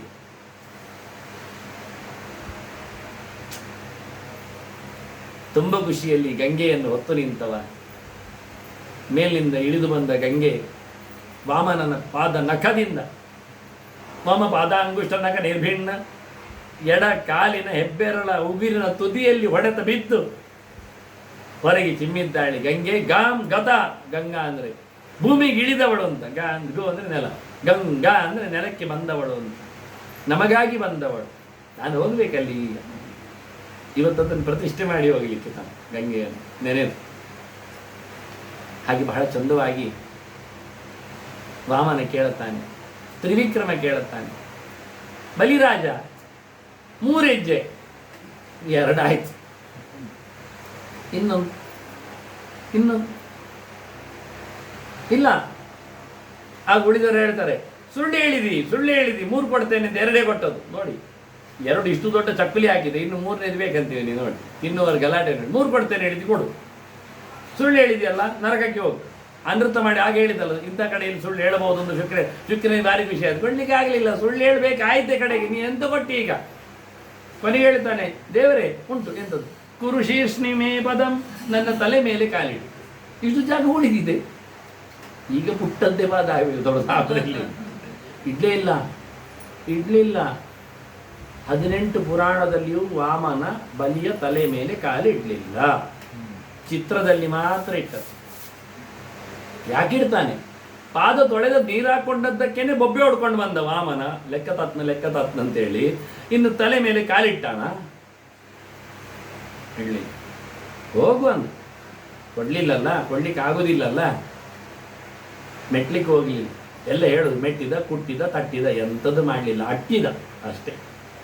ಅಲ್ಲಿಂದ ನೀನು ಸುತ್ತಳಕ್ಕೆ ಹೋಗಿಬಿಡು, ಇಂದ್ರ ಪದವಿಯನ್ನು ಬಿಟ್ಟುಕೊಡು, ಮುಂದಿನ ಕಾಲಕ್ಕೆ ನಿನಗೆ ಕೊಡ್ತೇನೆ, ನಿನಗೆ ಹೆಚ್ಚು ಕಡಿಮೆ ಆಗದಂತೆ ಬಾಗಿಲಲ್ಲಿ ನಾನೇ ಕೂತ್ಕೊಳ್ತೇನೆ, ಬಲೆಯ ದ್ವಾರಸ್ಥೋ. ರಾವಣ ಬಂದ ದಿಗ್ವಿಜಯ ಮಾಡ್ದ, ಬರಬೇಡ ಅಂದ. ಮಾಮನಲ್ಲೇ ಕೂತಿದ್ದ. ಇಲ್ಲಿ ನೀನು ಬಲಿಯನ್ನು ಸೋಲಿಸಲಿಕ್ಕೆಲ್ಲ ಬರೋದಿಲ್ಲ, ನಾನು ದ್ವಾರಪಾಲಕ, ನಾನಿದ್ದೇನೆ. ನನ್ನ ನಂತರದಲ್ಲಿ ನೀನು ಮಾಲೀಕನನ್ನು ಮಾತಾಡಬೇಕು, ನಾನು ಸೇವಕ ಇದ್ದೇನೆ. ಹೋಗ್ತೇನೆ ಎಂದು ಒಳಗೋದ, 20 ಕೈಯಲ್ಲಿ ದುಡಿ ಹೋಗುವ ಅಂತ. ಅವನನ್ನು ಕಾಲಿನಲ್ಲಿ ಹೀಗೆ ಕುಟ್ಟಿಯಾಗಿ ಬಿಟ್ಟ. ಎಲ್ಲಿಯೋ ಹೋಗಿ ಬಿದ್ದವ, ಕವಚಿ ಬಿದ್ದವ, ಮೆಲ್ಲ ಹೇಳ್ತಾನೆ ಪೆರ್ಗುಡೆಯಾಗಿ, ಮೆಲ್ಲ ಹೀಗೆ ಬಿದ್ದುಕೊಂಡವ, ಎಲ್ಲಿದ್ದೇನೆ ಎಂದು. ಆಗಲಿಲ್ಲ. ಆ ರೀತಿಯಾಗಿ ಬಲಿ ಬಾಗಿಲಲ್ಲಿ ಕಾಯ್ತಾ, ಬಲಿಯ ಬಾಗಿಲಲ್ಲಿ ಕಾಯ್ತಾ ವಾಮನ. ಎಲ್ಲಿಯಾದ್ರೂ ಬಲಿಗೆ ಅಹಂಕಾರ ಬಂದರೆ ವಾಮನನನ್ನು ನೋಡಿಬಿಡು, ಚೆನ್ನಾಗಿ ಆಗ್ತದೆ. ಹಾಗೆ ಅವನು ಹೇಳಿದ್ದಾನಂತೆ, ನಾನು ವಂಶದವರನ್ನು ಉದ್ಧಾರ ಮಾಡ್ತೇನೆ ಹೇಳಿದ್ದೇನೆ, ಆದರೆ ನಿನ್ನನ್ನೇನು ಮಾಡೋದಿಲ್ಲ. ಗರುಡ ಎಲ್ಲ ಹೋಗಿ ಕಟ್ಟಿ ಹಾಕ್ಲಿಕ್ಕೆಲ್ಲ ನಿಂತರೆ ನೀನು ಮಾಡಬೇಕು. ದೈತ್ಯರೆಲ್ಲ ಯುದ್ಧಕ್ಕೆ ಬಂದರು, ಮೋಸ ಮಾಡ್ತಾನೆ. ತನ್ನ ಹೆಜ್ಜೆಯಲ್ಲಿ ಹೇಳಿದ, ಇಷ್ಟೆಲ್ಲ ಮಾಡಿದ, ತೋರಿಸಿದ್ದು ಇಷ್ಟೇ ಅಡಿಕೋಲು, ಹೀಗೆಲ್ಲ ಬೆಳೆಸಿಬಿಟ್ಟಿದ್ದಾನೆ, ಮೀಟರ್ ತಂದಿದ್ದಾನೆ ಅಂತ. ಅದೆಂಥದ್ದು ಬೇಡದು, ದೇವರ ಕಥೆಯಾಗಿ ನಾವು ಕೇಳಲಿಲ್ಲ ಅವನ ಹತ್ರ ಏನು ಮಾಡ್ತೀನಿ ಅಂತ. ಮಾಯಾ ಮಾನವಕೋ ಅವರಿಗೆಲ್ಲ ಹೀಗೆ ಅಂತ ಹೇಳಿ ಒಪ್ಪಿಕೊಂಡು ಹೋಗಿದ್ದಾರೆ. ನನಗೆ ಏನು ಮತ್ತೆ ಕೇಳಿದ, ಯಜ್ಞದಲ್ಲಿ ಆಹುತಿ ಕೊಡುವಾಗ ಆಹುತಿ ಕೊಟ್ಟದ್ದು ಆ ಕುಂಡದಿಂದ ಹೊರಗೆ ಬಿದ್ದದ್ದು ಅದು ನಿನಗೆ ಅಂದ ಬಲಿ. ಆದ್ದರಿಂದ ಕೊಂಡದಲ್ಲಿ ಹಿರಿಗಿ ಬಿದ್ದದ್ದು ಒಳಗೆ ಹಾಕುವುದಲ್ಲ, ಮತ್ತೆ ಅದು ಲೆಕ್ಕಕ್ಕೆ ತಪ್ಪಿತು ಅಂತ ಅವನಿಗೆ ಹೋಗಿ ಆಯಿತು. ಇಂಥದ್ದೆಲ್ಲ ದಕ್ಷಿಣೆ ಇಲ್ಲದೆ ಮಾಡಿದ ಯಜ್ಞ, ಸಂಕಲ್ಪ ಇಲ್ಲದೆ ಮಾಡಿದ ಕತೆ ಇವೆಲ್ಲ ನಿನಗೆಲ್ಲ ಅಂತ ಹೇಳಿಬಿಟ್ಟು, ತಪ್ಪಾಗುವುದನ್ನೆಲ್ಲ ಅವನಿಗೆ ಅಂತ ಹೇಳಿ ವರಸಿ ಹಾಕಿಬಿಟ್ಟು ನನಗೇನು ಕೇಳಿದ್ದಕ್ಕೆ ಹೀಗೆ ಭಾಳ ಚಂದವಾಗಿ. ಮತ್ತು ಶುಕ್ರಾಚಾರ್ಯನ ಕರೆದ, ಹೋಮ ಮುಗಿಸಿ ಅಂದ. ಸ್ವಾಮಿ ಎಂಥದ್ದು ಹೋಮ, ನಾವು ಮಾಡೋದು ಯಾಕೆ ಅಲ್ಲ ಯಜ್ಞ, ನಿನ್ನನ್ನು ಕರೀಲಿಕ್ಕೆ ಮಾಡೋದು, ನೀನು ಅಂತಂದ್ರೆ ಇನ್ನು ಯಜ್ಞ ಎಂತ ಪೂರ್ತಿ ಅಂತ ಕೃಷ್ಣಾರ್ಪಣೆ ಅಂತ ಕೇಳಿ ಮುಗಿದೋ ಇದೆಲ್ಲ ನುಂಗಿ ಆಯ್ತಲ್ಲ. ಮಂತ್ರತಃ ತಂತ್ರತಃ ಛಿದ್ರಂ ದೇಶ ಕಾಲಾರ್ಹ ವಸ್ತುತಃ ಸರ್ವಂ ಕರೋತಿ ನಿಚ್ಛಿದ್ರಂ ಅನುಸಂಕೀರ್ತನಂ ತವ. ವಿಷ್ಣು ವಿಷ್ಣು ವಿಷ್ಣು ಹೇಳಿದ್ರು, ಇದಂ ವಿಷ್ಣುರ್ವಿಚಕ್ರಮ ಹೇಳಿದರೆ ತದ್ವಿಷ್ಣು ಸ್ಮರಣಾದೇವ ಸಂಪೂರ್ಣಂ ಸ್ಯಾದಿತಿ ಶ್ರುತಿ. ವಿಷ್ಣು ಸ್ಮರಣೆ ಮಾಡಿದರೆ ಪೂರ ಆಯಿತು ಅಂತ ಅರ್ಥ. ವಿಷ್ಣುವೇ ಎದುರು ಬಂದರೆ ಇನ್ನು ಪೂರ ಆಗ್ತದೆ ಅಂತ ಹೇಳೋದುಂಟು. ಮತ್ತೆ ಎಂಥ ಸ್ವಾಮಿ, 5 ಕಡೆಯಲ್ಲಿ ಮೋಸ ಆಗುವುದುಂಟು. ಎಂಥದ್ದು 5 ಕಡೆ ಅಂದರೆ ಮಂತ್ರತಃ, ಕೆಲವರು ಸರಿ ಮಂತ್ರ ಹೇಳುವುದಿಲ್ಲ, ನಾನು ಇನ್ನೊಮ್ಮೆ ಹೇಳುವುದಿಲ್ಲ ಹೇಗೆ ಹೇಳೋದಿಲ್ಲ ಅಂತ ಹೇಳಿ ಪ್ರಯೋಜನ ಇಲ್ಲ. ತಂತ್ರತಃ ಲೆಕ್ಕಾಚಾರ ಸರಿ ಇರುವುದಿಲ್ಲ, ತಂತ್ರ ಎಲ್ಲ ತಪ್ಪು, ಪ್ರಯೋಗ ಪದ್ಧತಿಗಳೆಲ್ಲ ಹೆಚ್ಚು ಕಡಿಮೆ ಆಗ್ತದೆ. ದೇಶ ಅದು ಕೇಳಬೇಡಿ, ಕೆಲವೆಲ್ಲ ಹೇಳ್ತಾರೆ ಇಲ್ಲೆಲ್ಲ ಹೊಗೆ ಬರ್ತದೆ ಮಾರ, ಅಲ್ಲಿ ಮಾಡಿ ಅಂತ. ಅಲ್ಲಿ ಹೋಗಿ ಅಂಗಳದಲ್ಲಿ ಹೋಮ ಹವನ ಮಾಡಲಿಕ್ಕೆ, ಆಗ ಅದು ನಾಯಿ ಗೊರೆಬ್ತಾ ಇರ್ತದೆ. ಅದು ನಾನು ಕಟ್ಟಿ ನಾನು ಅಲ್ಲಿ ಮಲಗುದು, ಇವ ಹೇಳ್ದು ಕಟ್ಟಿದ್ದಾನೆ ನನ್ನನ್ನು, ಅದು ನನ್ನ ಜಾಗ ಅಂತ ಅದು ಡೆಕೋರೇಷನ್ ಕೊಟ್ಟಿರ್ತದೆ. ಇವನ ಪುಣ್ಯಕ್ಕೆ ಪಾಪ ಅದು ಮಾರ್ಕ್ ಮಾಡಿರ್ತದೆ, ವಾಸನೆ ಬೇರೆ ಬರ್ತದೆ. ಆದರೆ ದೇಶ ಸಮಯ ಇಲ್ಲ, ಕಾಲ ಸಮಯ ಎಲ್ಲ ಹೇಳೋದು ಆದಿತ್ಯವರೇ ಮಾಡಿ, ಪುರುಷೋತ್ತಾದಾಗ ಮಾಡಿ ಅಂತ. ಕಾಲ ಸಮಯ ಇಲ್ಲ, ಇನ್ನು ದ್ರವ್ಯ ಅದು ಸಮಯ ಇಲ್ಲ, ಅರ್ಹ ವಸ್ತು ಸಮಯ ಇಲ್ಲ. ಎಂಥದ್ದು ಔಟ್ಡೇಟೆಡ್ ಎಲ್ಲ ಇರ್ತದೆ, ಹಳತ್ತಾದದ್ದು ಇರ್ತದೆ. ಸಮಿತಿ ಯಾವಾಗದ್ದು ಬೇಕು ಗೊತ್ತುಂಟ ಯಜ್ಞಕ್ಕೆ ನಮಗೆ, ಹಿಂದಿನ ದಿನದ್ದು ಬೇಕು. ಇವತ್ತು ಹೋಮ ಮಾಡೋದಾದರೆ ನಿನ್ನೆ ಕಡದದ್ದು, ನಮ್ಮದು ಮೊನ್ನೆ 1 ವಾರದಿಂದ ಆರ್ಡರ್ ಕೊಟ್ಟರೆ ಅಂಗಡಿಯಲ್ಲಿ ಬರ್ತದೆ ಆಗ ಅಷ್ಟೇ. ಹಸಿ ಇರಬೇಕು, ಅದು ಹೆಬ್ಬೆರಳಿನಷ್ಟು ತೋರೆ ಇರಬೇಕು, ಉದ್ದ 1 ಗೇಣಿನಷ್ಟು ಬರಬೇಕು. ಅದರಲ್ಲಿ ಗಂಟೆ ಎಲ್ಲ ಬರಬಾರ್ದು, ಮುಳ್ಳೆಲ್ಲ ಬರೋದು, ಬ್ರಾಂಚ್ ಬರಬಾರ್ದು, ಅದು ಸಿಗತೆ ಆಗಿದ್ದಿರಬಾರ್ದು, ಕುಟ್ಟೆ ಹಿಡ್ದಿರಬಾರ್ದು. ಇಷ್ಟೆಲ್ಲ ಹೇಳಿದರೆ ಹೋಮವೇ ಇಲ್ಲ ಆಗ್ತದೆ. ಇದು ಸಮಿತಿಯ ಬಗ್ಗೆ ಇಷ್ಟೇ ಹೇಳಿದರೆ ಮತ್ತೆ ನಮ್ಮ ಉಳಿದ ದ್ರವ್ಯದ ಬಗ್ಗೆ ಕೇಳುವ. ನಮ್ದೆಲ್ಲ ಇವತ್ತು ಊಟ ಕೂತಾಗಲೇ ಎಲ್ಲ ಬರುವುದು ಎಲ್ಲೆಲ್ಲಿಂದಲೂ. ಕೇರಳದಿಂದ ಚಿಪ್ಸ್ ಬರ್ತದೆ, ಮತ್ತೊಂದು ತಮಿಳುನಾಡಿಂದ ವರ್ಮೆಸಿಯಲ್ಲಿ ಬರ್ತದೆ, ಎಲ್ಲ ಕಳೆದ ತಿಂಗಳು 3 ತಿಂಗಳಿಂದ ಅಮೆಝಾನಲ್ಲೆಲ್ಲ ಬಂದದ್ದು ಕೆಲವೆಲ್ಲ. ದೇವರಿಗೆಲ್ಲ ಆಗುದಿಲ್ಲ. ಯಾತಯಾಮಂ ಗತರಸಂ ಪೂತಿ ಪರೀಕ್ಷಿತ, ಅದೆಲ್ಲ ನೆಗ್ಲೆಕ್ಟ್ ಅಂದ್ರೆ ಅದು ಆಗುವುದೇ ಇಲ್ಲ ಹೇಳಿದ್ದಾನೆ, ಡಿಲೀಟ್ ತೆಗಿಬೇಕಂದಿದ್ದಾನೆ ದೇವರು. ಅದನ್ನು ಮಂತ್ರದ ತಂತ್ರದ ಛಿದ್ರಂ ದೇಶ ಕಾಲಾರ್ಹ ವಸ್ತುತಃ ಸರ್ವಂ ಕರೋತಿ ನಿಶ್ಚಿದ್ರಂ. ಇದು ಮಾಡಿದ ತಪ್ಪಿಗೆ ಏನು ಪ್ರಾಯಶ್ಚಿತ್ತ ಹೇಳಿದರೆ ದೇವರ ಸ್ಮರಣೆ ಮಾಡೋದು, ಮತ್ತೆಂಥದಿಲ್ಲ. ನಾರಾಯಣ ನಾರಾಯಣ ನಾರಾಯಣ ಹೇಳು. ಪ್ರತಿಯೊಂದು ಅದಕ್ಕೆ ಸಂಬಂಧಪಟ್ಟವರಿದ್ದಾರೆ. ಮಂತ್ರ ತಪ್ಪಾದರೆ ಮಂತ್ರದ ಚಿಂತನೆಯಲ್ಲಿ ಕೂತವ ವಾಸುದೇವ ಇದ್ದಾರೆ, ಅವನನ್ನು ಸಂಧಾನ ಮಾಡಲಿಕ್ಕಿರುವಂಥದ್ದು. ದ್ರವ್ಯ ತಪ್ಪಾದರೆ ದ್ರವ್ಯದಲ್ಲಿರ್ತಕ್ಕ ಅನಿರುದ್ಧ ಇದ್ದಾನೆ, ಅಲ್ಲ ವಸ್ತು ತಪ್ಪಾದರೆ ದ್ರವ್ಯ ತಪ್ಪಾದರೆ ಒಳಗೆ ಕೂತವ ವಸತಿ ಅನಿರುದ್ಧ ಇದ್ದಾರೆ, ನಿರೋಧ ಇಲ್ಲದ ಕೂತವ, ಅವನು ಸರಿ ಮಾಡಿಕೊಡ್ತಾನೆ. ತಂತ್ರ ಅದು ವೈಷ್ಣವ ತಂತ್ರ ಆಗಬೇಕು, ವಿಷ್ಣು ತಂತ್ರ ಅದು ನಾರಾಯಣ, ಅವನ ಚಿಂತನೆ ಮಾಡಿ. ನಮ್ಮ ನಾರಾಯಣ ತಂತ್ರವೇ ಇಲ್ಲ, ಎಲ್ಲ ನಮ್ಮದು ಬೇಡದಿದ್ದದ್ದೇ ತಂತ್ರ, ಎಲ್ಲ ಶಾಕ್ತ ತಂತ್ರ ಕೆಲವು ಕಡೆ ಗಾಢವಾದ ತಂತ್ರಗಳು, ಒಟ್ಟಾರೆ ನಮ್ಮದೇ ತಂತ್ರಗಳು ಕೆಲವು. ಮತ್ತೆ ಕೇಳಿದರೆ ನಾವೇ ತಂತ್ರಿಗಳು ಹೇಳ್ತಾರೆ ಮನೆಗೆ, ಅದು ಕಷ್ಟವೇ. ನಾವು ತಂತ್ರಿಗಳು ಹೇಳಿದ್ದೇ ಆಗಬೇಕು ಹೇಳ್ತಾರೆ ಕೆಲವೊಮ್ಮೆ. ಆದ್ದರಿಂದ ನಮ್ಮದು ತಂತ್ರ ವೈಷ್ಣವ ತಂತ್ರ ಆಗಬೇಕು, ನಾರಾಯಣ ತಂತ್ರ, ನಾರಾಯಣ ಚಿಂತನೆ ಬರಬೇಕು. ಹಾಗೆ ದೇಶ ಅದು ಎಲ್ಲ ಕಡೆ ತುಂಬಿದ್ದು ತಂದುಕೊಟ್ಟವ ಪ್ರದ್ಯಮನ ಇದ್ದ, ಈ ದೇಶವನ್ನು ಹೊತ್ತವ ಸಂಕರ್ಷಣ ಇದ್ದಾನೆ, ಅದು ಅವನಿಗೆ ಸಂಬಂಧಪಟ್ಟ ದೇಶ. ಕಾಲಿಟ್ರೆ ಕೇಳ್ತಾನೆ, ಎನ್ನ ಮಂಡೆ ಮಿತ್ತ ಕೇಳ್ತಾನವ ಸಂಕರ್ಷಣ. 1000 ಹೆಡೆಯವ ಕೂತಿದ್ದಾನೆ, ನಮ್ಮ ಕಾಲದ ಮೇಲೆ ಕೂತಾಗ ಕೇಳ್ತಾನೆ ಎಲ್ಲಿದೆ ಎಂದು. ಅಡಿಯ ಪೀಠ ಅನಂತಾತ್ಮನೇನವ ಅಂತ ಪೀಠ ಪೂಜೆಯಲ್ಲಿ ಶುರುವಾಗುವುದೇ ಅಲ್ಲಿಂದ. ಅವನೆಲ್ಲ ಕಡೆ ಕೂತಿದ್ದಾನೆ, ಅದರಿಂದ ದೇಶ ಅವನು, ಕಾಲ ಅವನು ಪ್ರದ್ಯಮನಲ್ಲಿ. ಹೀಗೆ 5 ಜನರಿಂದ ಇದು ನಡೀತದೆ ಕೆಲಸ. ತಪ್ಪಾದರೆ ಅವರ ಚಿಂತನೆ ಮಾಡಲಿಕ್ಕೆ ನಮಗೆ ಯಾರೂ ಗೊತ್ತೇ ಇಲ್ಲ. ನಾನು ಹೇಳಿದ್ದಲ್ಲ ಮಾಡಲಿಕ್ಕೆ, ಹೌದು ದೇವರು ಹೇಳಿದ್ದು ಮಾಡುವುದೊಂದು ಶುರು ಮಾಡಿದೆ ಇವ ಶುಕ್ರಾಚಾರ್ಯ. ಕೃಷ್ಣಾರ್ಪಣಗೊಳಿಸಿದ, ಅಲ್ಲಿ ಮುಗಿದೋಯ್ತು. ಬಲಿಯಿಂದ ಇಷ್ಟಾಗಿ ಮತ್ತೆ ಕೃಷ್ಣಾರ್ಪಣ ಮುಗಿಸಿ ಕಳಿಸಿ ಅಲ್ಲ, ಅದು ಮಾಡಲಿಕ್ಕೆ ಹೊರಟದ್ದು ಮಾಡಲಿಕ್ಕೆ ಉಂಟು. ಪ್ರಾರಂಭ ಮಾತ್ರ ಮಿಚ್ಚಾವ ವಿಷ್ಣು ಧರ್ಮ ನನೀಶ್ವರ. ಪೂರ್ಣ ಮಾಡಲಿಕ್ಕೆ ಬೇಕಾದ್ದು ಮಾಡಿಬಿಡು, ಮಾಡಿಸಿಬಿಟ್ಟ. ಹೀಗೆ ಬಲಿರಾಜನ ವಿಶೇಷವಾದ ವೈಭವದ ವಾಮನನ ಚಿಂತನೆಯನ್ನು ನಾವು ಕೇಳಿದ್ದೇವೆ.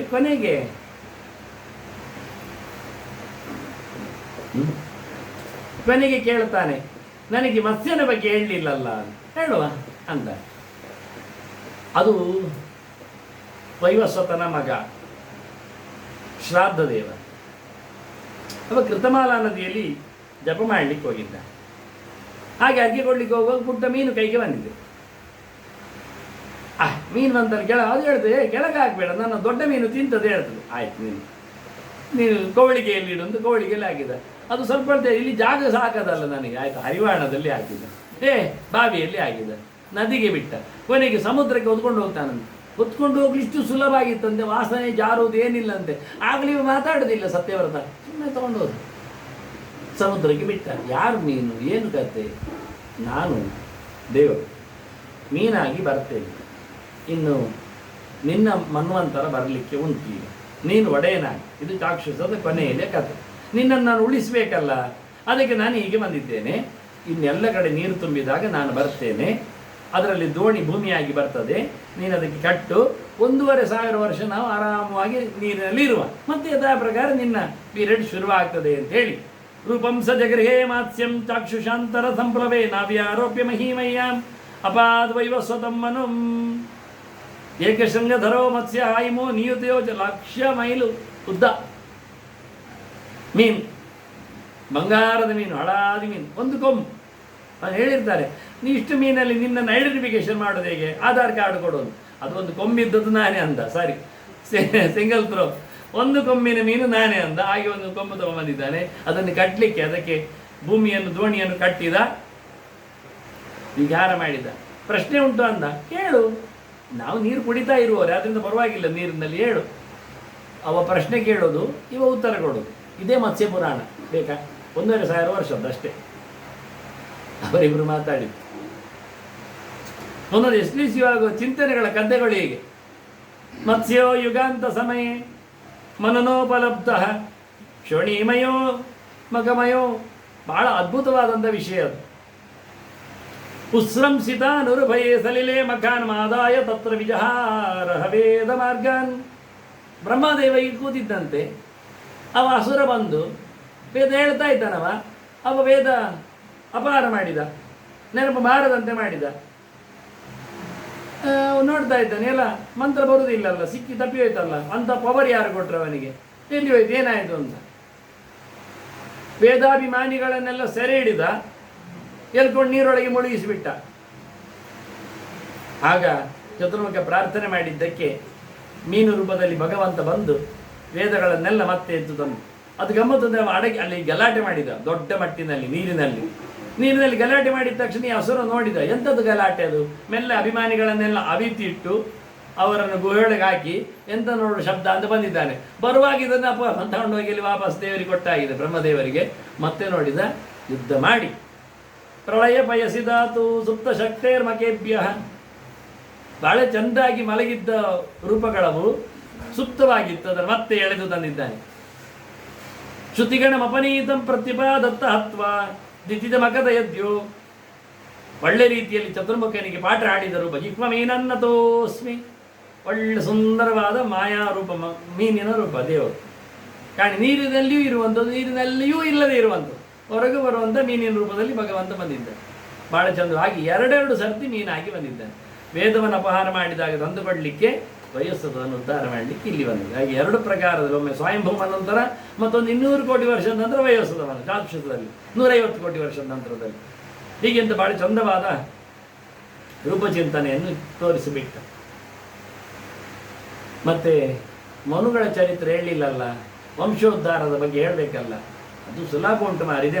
ಮನು ಬಂದಲ್ಲ ವಯೋಸತ, ಅವನಿಗೆ ಮಕ್ಕಳಾಯ್ತು ಸತ್ಯವ್ರತನಿಗೆ.